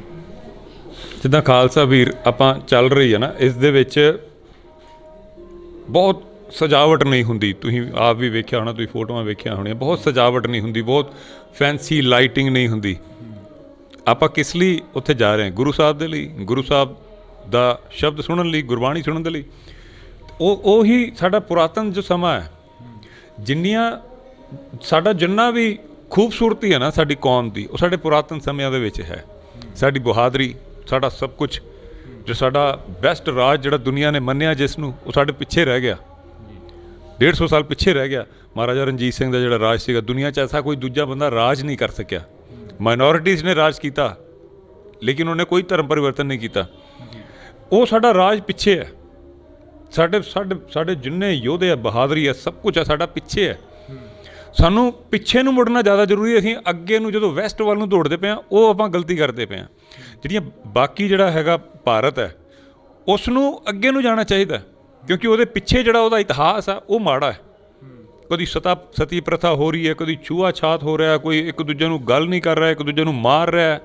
ਉਹਨਾਂ ਦਾ ਜਿਹੜਾ ਪਿਛੋਕੜ ਹੈ, ਉਹਨਾਂ ਦਾ ਇਤਿਹਾਸ ਜਿਹੜਾ ਹੈਗਾ, ਉਹ ਹਾਰਾਂ ਦਾ, ਔਰ ਜਾਂ ਕੋਈ ਬਲੀ ਪ੍ਰਥਾ ਹੋ ਰਹੀ ਹੈ, ਕੋਈ ਸਤੀ ਪ੍ਰਥਾ ਹੋ ਰਹੀ ਹੈ। ਮਤਲਬ ਮੈਂ ਕਈ ਵਾਰੀ ਇਹ ਸੋਚਦਾ ਹੁੰਦਾ ਕਿ ਅਗਰ ਸਮਾਂ ਹੋਵੇ ਕਿ ਜਿਹਦੇ ਵਿੱਚ ਕੁੜੀ ਦਾ ਵਿਆਹ ਹੋ ਰਿਹਾ, ਔਰ ਉਹਨੂੰ ਉਹ ਕਿੰਨੀ ਡਰੀ ਹੋਈ ਹੁੰਦੀ ਹੋਈ ਕਿ ਕੱਲ੍ਹ ਨੂੰ ਮੇਰੇ ਹਸਬੈਂਡ ਨੂੰ ਕੁਛ ਹੋ ਗਿਆ, ਐਕਸੀਡੈਂਟ 'ਚ, ਬਿਮਾਰੀ 'ਚ ਕੁਛ, ਮੈਨੂੰ ਜਿਉਂਦਾ ਸਾੜ ਦੇਣਗੇ। ਮਤਲਬ ਉਹੋ ਜਿਹੇ ਸਾਨੂੰ ਜਿਹੜਾ ਭਾਰਤ ਦਾ ਇਤਿਹਾਸ ਹੈਗਾ, ਭਾਰਤ ਨੂੰ ਅੱਗੇ ਵਧਣਾ ਚਾਹੀਦਾ। ਸਾਨੂੰ ਸਾਡਾ ਪੁਰਾਤਨ ਜਿਹੜਾ ਸਮਾਂ ਹੈ, ਉਸ ਦੇ ਵੱਲ ਦੇਖ ਕੇ ਸਾਨੂੰ ਅੱਗੇ ਵਧਣਾ ਚਾਹੀਦਾ। ਸਾਨੂੰ ਪਿੱਛਾ ਜਿਹੜਾ ਆਪਣਾ ਹੈਗਾ ਉਹ ਛੱਡਣਾ ਨਹੀਂ ਚਾਹੀਦਾ। ਅਤੇ ਇਸੇ ਕਰਕੇ ਭਾਈ ਸਾਹਿਬ ਨੇ, ਖਾਲਸਾ ਵੀਰ ਜਿਹੜੀ ਹੈ, ਉਹ ਪੁਰਾਤਨ ਸਮਿਆਂ ਵੱਲ ਨੂੰ ਉਸੇ ਸਟਾਈਲ ਦੇ ਨਾਲ, ਉਹੀ ਤਰੀਕਿਆਂ ਦੇ ਨਾਲ, ਉਹ ਸਾਰੀ ਸ਼ੋਅਬਾਜ਼ੀ ਤੋਂ ਬਾਹਰ ਕਰਦੇ ਹੋਏ, ਈਵਨ ਜਿਹੜੇ ਕੀਰਤਨ ਵੀ ਹੋ ਰਹੇ ਆ, ਉਹ ਤੰਤੀ ਸਾਜ਼ਾਂ ਦੇ ਨਾਲ ਹੋ ਰਹੇ ਆ। ਕੋਈ ਲਾਈਟਿੰਗ ਦਾ ਸ਼ੋਸ਼ੇਬਾਜ਼ੀ ਨਹੀਂ ਹੋ ਰਹੀ। ਕੋਈ ਵੱਡੇ ਰੁਮਾਲਿਆਂ ਦੇ ਨਾਲ ਗੁਰੂ ਸਾਹਿਬ ਨੂੰ ਸਟੇਜ ਲਾ ਕੇ ਜਾਇਆ ਜਾ ਰਿਹਾ, ਜਾਂ ਉੱਦਾਂ ਕੁਛ ਨਹੀਂ ਹੋ ਰਿਹਾ। ਜਿਹੜੇ ਖਰਚਿਆਂ, ਫਾਲਤੂ ਦੇ ਖਰਚੇ ਜਿਹੜੇ ਹੈਗੇ ਆ, ਉਹਨਾਂ ਤੋਂ ਬਾਹਰ ਕੱਢ ਰਹੇ ਆ ਇੱਕ ਕਿਸਮ ਦੇ। ਜੇਕਰ ਅਸੀਂ ਪੰਜਾਬ ਦੀ ਗੱਲ ਕਰੀਏ, ਪੰਜਾਬ ਦੇ ਵਿੱਚ ਕਾਫੀ ਮੋਰਚੇ ਲੱਗੇ ਹੋਏ ਨੇ। ਜੀਰਾ ਫੈਕਟਰੀ ਦਾ ਮੋਰਚਾ ਹੋ ਗਿਆ, ਇੱਕ ਬਹਿਮਲ ਕਲਾਂ ਦਾ ਜਿਹੜਾ ਕਿ ਪੁਰਾਣਾ ਮੋਰਚਾ ਲੱਗਿਆ ਹੋਇਆ, ਤੇ ਇੱਕ ਹੁਣ ਨਵਾਂ ਲੱਗਣ ਵਾਲਾ ਮੋਰਚਾ 7 ਜਨਵਰੀ ਨੂੰ ਬੰਦੀ ਸਿੰਘਾਂ ਦੀ ਰਿਹਾਈ ਨੂੰ ਲੈ ਕੇ। ਉਹਨਾਂ ਬਾਰੇ ਕੀ ਕਹੋਗੇ ਕਿ ਕਿਉਂਕਿ ਕਾਫੀ ਜਿਹੜੇ ਪੰਜਾਬ ਦੀ ਜਿਹੜੀ ਆਪਾਂ ਕਹੀਏ ਕਿ ਗਿਣਤੀ ਆ ਉਹ ਬਹੁਤ ਘੱਟ ਆ ਗਈ, ਤੇ ਮੋਰਚੇ ਇੰਨੇ ਜ਼ਿਆਦਾ ਖੁੱਲ੍ਹ ਰਹੇ ਨੇ। ਮੋਰਚੇ ਆਹੀ ਤੇ ਲੜਾਈ ਹੈ। ਕਦੀ ਮੈਂ ਪਹਿਲਾਂ ਵੀ ਇੱਕ ਜਗ੍ਹਾ 'ਤੇ ਬੋਲਿਆ ਸੀਗਾ, ਕਦੀ ਹਿੰਦੂਆਂ ਨੂੰ ਕੋਈ ਪ੍ਰੋਬਲਮ ਨਹੀਂ ਹੁੰਦੀ, ਕਦੀ ਟਿੱਕੇ ਵਾਸਤੇ ਉਹਨਾਂ ਨੂੰ ਮੋਰਚਾ ਨਹੀਂ ਲਾਉਣਾ ਪੈਂਦਾ, ਕਦੀ ਉਹਨਾਂ ਨੂੰ ਜਨੇਊ ਵਾਸਤੇ ਮੋਰਚਾ ਨਹੀਂ ਲਾਉਣਾ ਪੈਂਦਾ, ਕਦੀ ਸਿੱਖਾਂ ਨੂੰ ਉਹਨਾਂ ਦੇ ਕੜੇ ਬੈਨ ਕਰ ਦਿੱਤੇ ਜਾਂਦੇ ਆ, ਕਦੀ ਗਾਤਰਾ ਬੈਨ ਕਰ ਦਿੱਤਾ ਜਾਂਦਾ, ਕਦੀ ਉਹਦੇ ਮੋਰਚੇ ਲੱਗਦੇ ਪਏ ਆ। ਸ਼ਰਾਬ ਫੈਕਟਰੀ ਮਤਲਬ ਦੁਨੀਆ ਹੱਸਦੀ ਹੋਣੀ ਸਾਡੇ ਉੱਤੇ ਕਿ ਲੋਕ ਇਕੱਠੇ ਹੋ ਕੇ ਬੋਲ ਰਹੇ ਯਾਰ ਸ਼ਰਾਬ ਫੈਕਟਰੀ ਬੰਦ ਕਰ ਦਿਓ, ਉਹ ਸਰਕਾਰ ਕਹਿ ਰਹੀ ਲੱਗੇਗੀ। ਆ ਤਾਂ ਇੰਨੀ ਬੁਰੀ ਹਾਲਤ ਹੋ ਗਈ ਕਿ ਲੋਕਾਂ ਦੇ ਘਰਾਂ ਅੰਦਰ ਸ਼ਰਾਬ ਆਉਣੀ ਸ਼ੁਰੂ ਹੋ ਗਈ। ਉਸ ਦੇ ਬਾਵਜੂਦ ਸਰਕਾਰ ਜਿਹੜੀ ਉਹ ਇੰਨੀ ਬੇਸ਼ਰਮੀ ਦੇ ਨਾਲ ਉਹ ਅਜੇ ਵੀ ਫੈਕਟਰੀ ਦੇ ਹੱਕ ਵਿੱਚ ਹੈ, ਕਿਉਂਕਿ ਫੈਕਟਰੀ ਵਾਲਾ ਜਿਹੜਾ ਮਾਲਕ ਆ ਉਹ ਇੱਕ MLA ਹੈ, ਅਤੇ ਸਰਕਾਰ ਨੂੰ ਉਹਨੇ ਬਹੁਤ ਸਾਰਾ ਫੰਡ ਦਿੱਤਾ ਹੋਣਾ, ਪੈਸੇ ਵਾਲਾ ਬੰਦਾ, ਅਤੇ ਉਸ ਦੇ ਲਈ ਗਰੀਬ ਲੋਕ ਵਿਚਾਰੇ ਉੱਥੇ ਸੰਘਰਸ਼ ਕਰਦੇ ਪਏ ਆ। ਇੱਕ ਸਾਡਾ ਭਰਾ ਸੁਖਰਾਜ ਉੱਥੇ ਬੈਠਾ ਹੋਇਆ ਬਹਿਬਲ ਕਲਾਂ, ਇੰਨੇ ਸਾਲ ਹੋ ਗਏ ਇਨਸਾਫ ਨਹੀਂ ਹੋਇਆ, ਉਸਦੇ ਫਾਦਰ ਸਾਹਿਬ ਸ਼ਹੀਦ ਹੋ ਗਏ, ਸਾਲ ਤੋਂ ਬਾਅਦ ਉਹਨੂੰ ਬੈਠਿਆਂ ਨੂੰ ਹੋ ਗਿਆ, ਉਹ ਘਰ ਨਹੀਂ ਗਿਆ। ਕਹਿਣ ਨੂੰ ਹੁੰਦਾ ਕਿ ਬੰਦਾ 12-13 ਮਹੀਨੇ ਤੋਂ ਘਰ ਨਹੀਂ ਗਿਆ, ਉਸਦੇ ਘਰ ਕੀ ਹਾਲਤ ਹੋਣੀ ਹੈ, ਔਰ ਕੋਈ ਸੁਣਦਾ ਹੀ ਨਹੀਂ ਪਿਆ। ਉਹੀ ਮੋਰਚਾ ਜਿੱਥੇ ਕੇਜਰੀਵਾਲ ਔਰ ਭਗਵੰਤ ਮਾਨ ਖੁਦ ਆ ਕੇ ਬੋਲ ਕੇ ਜਾਂਦੇ ਆ ਕਿ ਇਹ ਮਿੰਟਾਂ 'ਚ ਕੰਮ ਹੋ ਜਾਏਗਾ, ਇਹ ਤਾਂ ਇਨਸਾਫ ਦਿੱਤਾ ਜਾਏਗਾ। ਫਿਰ ਉਹੀ ਬੰਦੇ ਜਦੋਂ ਸਰਕਾਰ 'ਚ ਆ ਜਾਂਦੇ ਆ ਉਹ ਦੁਬਾਰਾ ਪੁੱਛਦੇ ਨਹੀਂ। ਔਰ ਮੰਗਿਆ ਕੀ ਜਾ ਰਿਹਾ, ਜੀਰਾ ਫੈਕਟਰੀ ਅੰਦਰ ਮੰਗਿਆ ਕੀ ਜਾ ਰਿਹਾ, ਇੱਕ ਸ਼ਰਾਬ ਦੀ ਫੈਕਟਰੀ ਬੰਦ ਕਰਨ ਨੂੰ ਕਿਹਾ ਜਾ ਰਿਹਾ, ਇੱਕ ਬੁਰਾਈ ਨੂੰ ਨੱਥ ਪਾਉਣ ਨੂੰ ਕਿਹਾ ਜਾ ਰਿਹਾ, ਬੇਅਦਬੀ ਦੇ ਲਈ ਇਨਸਾਫ ਮੰਗਿਆ ਜਾ ਰਿਹਾ, ਇੱਕ ਨਵਾਂ ਕਾਨੂੰਨ ਬਣਾਉਣ ਦੀ ਮੰਗ ਕੀਤੀ ਜਾ ਰਹੀ ਹੈ ਕਿ ਐਸਾ ਕਾਨੂੰਨ ਬਣਾ ਦਿਓ ਕਿਸੇ ਵੀ ਧਾਰਮਿਕ ਗ੍ਰੰਥ ਦੇ ਨਾਲ ਕੋਈ ਬੰਦਾ ਅਗਰ ਬੇਅਦਬੀ ਕਰਦਾ ਤਾਂ ਉਹਨੂੰ ਸਖਤ ਸਜ਼ਾ ਮਿਲੇ। ਇਹੀ ਮੰਗ ਹੈ, ਉਹ ਵੀ ਨਹੀਂ ਸੁਣਨੀ। ਕਿਹੜਾ ਕੋਈ ਬੰਦਾ ਐਸੀ ਕੋਈ ਕਰ ਰਿਹਾ ਕਿ ਜੀ ਨੌਜਵਾਨਾਂ ਨੂੰ ਸ਼ਰਾਬ ਪਿਲਾਓ ਜਾਂ ਬੋਤਲਾਂ ਮੂੰਹ ਨੂੰ ਲਾਓ, ਕੋਈ ਗਲਤ ਮੰਗ ਹੈ ਹੀ ਨਹੀਂ। ਔਰ ਪੰਜਾਬ 'ਚ ਹੀ ਇਹੋ ਜਿਹੇ ਮੋਰਚੇ ਲੱਗਦੇ, ਮੈਂ ਬੰਬੇ 'ਚ ਤਾਂ ਵੇਖੇ ਨਹੀਂ ਨਾ, ਮੈਂ ਦਿੱਲੀ 'ਚ ਕਈ ਮੋਰਚੇ ਦੇਖੇ। ਉੱਥੇ ਇੱਕ ਜਗ੍ਹਾ ਹੈਗੀ ਜੰਤਰ ਮੰਤਰ, ਉੱਥੇ ਜਾ ਕੇ ਜਿਹੜੇ ਵੀ ਉਹ ਛੋਟੇ ਮੋਟੇ ਲੱਗਦੇ ਆ, ਅਦਰਵਾਈਜ਼ ਇਹੋ ਜਿਹੇ ਕਿਸੇ ਨੂੰ ਡਿਮਾਂਡ ਹੀ ਨਹੀਂ ਆਉਂਦੀ। ਫਿਰ ਸਿੱਖਾਂ ਦੇ ਦਿਮਾਗ 'ਚ ਕਿਉਂ ਨਾ ਆਵੇ ਕਿ ਯਾਰ ਸਾਡਾ ਦੇਸ਼ ਹੁੰਦਾ ਤੇ ਬੇਅਦਬੀਆਂ ਦੇ ਲਈ ਸਾਨੂੰ ਮੋਰਚੇ ਲਾਣੇ ਪੈਂਦੇ, ਜੇ ਸਾਡਾ ਦੇਸ਼ ਹੁੰਦਾ ਤਾਂ ਸਾਨੂੰ ਕੋਈ ਇੱਕ ਕਾਰਾਂ ਦੇ ਲਈ ਮੋਰਚੇ ਲਾਣੇ ਪੈਂਦੇ। ਪਰ ਪੰਜਾਬ ਸਰਕਾਰ ਤਾਂ ਕਹਿ ਰਹੀ ਹੈ ਕਿ ਸਾਡੇ ਉੱਪਰ ਕਾਫੀ ਜਿਹੜਾ ਬੋਝ ਪੈ ਰਿਹਾ ਗਾ, ਅਸੀਂ 20 ਕਰੋੜ ਰੁਪਈਆ ਜਿਹੜਾ ਕਿ ਫੈਕਟਰੀ ਦੇ ਮਾਲਕ ਨੂੰ ਦਿੱਤਾ ਗਾ, ਉਹ ਪੰਜਾਬ ਦੇ ਖਜ਼ਾਨੇ ਦੇ ਉੱਪਰ ਬੋਝ ਪਿਆ। ਅਜਿਹੀਆਂ ਖਬਰਾਂ ਨੇ ਜਿਹੜੀਆਂ ਉਹ ਸਾਹਮਣੇ ਆ ਰਹੀਆਂ ਨੇ, ਤੇ ਇੱਕ ਮੰਤਰੀ ਤਾਂ ਇਹ ਵੀ ਕਹਿ ਦਿੰਦਾ ਕਿ ਉੱਥੇ ਜਿਹੜੇ ਬੈਠੇ ਨੇ ਉਹ ਨਜਾਇਜ਼ ਬੈਠੇ ਨੇ। ਨਹੀਂ, ਉਹ ਤਾਂ ਦੇਖੋ ਸਿੰਪਲ ਚੀਜ਼ਾਂ ਨੂੰ ਕਾਨੂੰਨ ਦੇ ਵਿੱਚ ਲਿਆ ਕੇ ਸ਼ਬਦਾਂ ਵਿੱਚ ਕਿੱਦਾਂ ਘੇਰ ਕੇ ਆਪਾਂ ਕਿਹਨੂੰ ਸਹੀ ਕਿਹਨੂੰ ਗਲਤ ਕਹਿਣਾ, ਇਹ ਤਾਂ ਬੱਚੇ ਨੂੰ ਵੀ ਪੁੱਛ ਲਿੱਤਾ ਜਾਵੇ। ਜਦੋਂ ਘਰਾਂ 'ਚ ਸ਼ਰਾਬ ਨਿਕਲਣੀ ਆਉਣੀ ਸ਼ੁਰੂ ਹੋ ਗਈ ਅਤੇ ਇਸ ਤੋਂ ਬਾਅਦ ਹੁਣ ਰਹਿ ਕੀ ਗਿਆ, ਉਸ ਨੂੰ ਅਸੀਂ ਕਾਗਜ਼ਾਂ ਦੇ ਵਿੱਚ ਜਾਂ ਕਾਨੂੰਨ ਦੇ ਦਾਇਰੇ ਦੇ ਵਿੱਚ ਇਹਨੂੰ ਸਹੀ ਆਪਾਂ ਸਾਬਿਤ ਕਰ ਦਈਏ ਕਿ ਫੈਕਟਰੀ ਸਹੀ ਹੈ, ਜਾਂ ਕਾਨੂੰਨ ਨੂੰ ਤੋੜਿਆ ਮਰੋੜਿਆ ਜਾ ਸਕਦਾ ਹੈ, ਉੱਥੇ ਵਕੀਲਾਂ ਦੇ ਖੇਡ ਹੁੰਦੀ ਆ, ਉਹ ਕਰਕੇ ਜੋ ਵੀ ਕੀਤਾ ਜਾ ਸਕਦਾ। ਲੇਕਿਨ ਤੁਸੀਂ ਇਸ ਨੂੰ ਕਿੱਦਾਂ ਜਸਟੀਫਾਈ ਕਰ ਦੋਗੇ ਕਿ ਘਰਾਂ ਦੇ ਵਿੱਚ ਸ਼ਰਾਬ ਨਿਕਲਣੀ ਸ਼ੁਰੂ ਹੋ ਗਈ। ਪਰ ਇੱਥੇ ਸਵਾਲ ਇਹ ਵੀ ਖੜਾ ਹੁੰਦਾ, ਕਹਿੰਦੇ ਕਿ ਕਲਾਕਾਰਾਂ ਦੀ ਸਭ ਤੋਂ ਵੱਡੀ ਦੇਣ ਆ ਕਿ ਪੰਜਾਬ ਦੇ ਵਿੱਚ ਨਸ਼ਾ ਲਿਆਉਣ ਦੀ, ਕਿਉਂਕਿ ਗੁਰਦਾਸ ਮਾਨ ਵਰਗੇ ਖੁਦ ਗਾਉਂਦੇ ਰਹੇ ਨੇ ਕਿ ਆਪਣਾ ਪੰਜਾਬ ਹੋਵੇ, ਘਰ ਦੀ ਸ਼ਰਾਬ ਹੋਵੇ, ਮੰਜੇ ਉੱਤੇ ਬੈਠਾ ਜੱਟ ਬਣਿਆ ਨਵਾਬ ਹੋਵੇ। ਅਜਿਹੀਆਂ ਜਿਹੜੀਆਂ ਕਿ ਕਲਾਬਾਜ਼ੀਆਂ ਸੀ ਉਹ ਪਹਿਲਾਂ ਤੋਂ ਸ਼ੁਰੂ ਹੋਈਆਂ, ਅਤੇ ਪੰਜਾਬ ਦੇ ਵਿੱਚ ਫਿਰ ਨਸ਼ਾ ਆਇਆ ਹੈਗਾ। ਨਹੀਂ, ਹੋ ਸਕਦਾ ਹੈ ਕਿ ਇਹ ਵੀ ਇੱਕ ਰੀਜ਼ਨ ਹੈ, ਮੰਨ ਲਓ, ਪਰ ਇਹ ਰੀਜ਼ਨ ਕਰਕੇ ਜੀਰਾ ਫੈਕਟਰੀ ਬੰਦ ਨਾ ਹੋਏ, ਇਹ ਤਾਂ ਕੋਈ ਗੱਲ ਨਹੀਂ ਹੋਈ ਨਾ। ਬਈ ਮੰਨਿਆ ਸ਼ਰਾਬ ਦੇ ਗਾਣਿਆਂ ਨੇ ਲੋਕਾਂ ਨੂੰ ਮੋਟੀਵੇਟ ਕੀਤਾ ਸ਼ਰਾਬ ਪੀਣ ਵਾਸਤੇ, ਉਸ ਨੂੰ ਸਰਕਾਰ ਦਾ ਕੰਮ ਹੈ ਸੁਧਾਰੇ। ਬਈ ਇਹੋ ਜਿਹੇ ਗਾਣਿਆਂ ਉੱਤੇ ਬੈਨ ਲਾ ਦੇ, ਚਲੋ ਜੇ ਲੱਗਦਾ ਹੈ ਕਿ ਇਹੀ ਰੀਜ਼ਨ ਹੈ। ਔਰ ਨਸ਼ਿਆਂ ਦੇ ਨਾਲ ਜੋ ਕੈਮੀਕਲ ਦਾ ਨਸ਼ਾ ਉਹਦੇ ਨਾਲ ਉਹ ਕਿਹੜੇ ਗਾਣੇ ਸੁਣ ਕੇ ਲੋਕੀ ਲਾ ਰਹੇ ਨੇ। ਚਿੱਟੇ ਨਾਲ ਇੰਨੇ ਬੰਦੇ ਮਰਦੇ ਪਏ, ਕਿਹੜੇ ਗਾਣੇ 'ਚ ਚਿੱਟੇ ਦਾ ਜ਼ਿਕਰ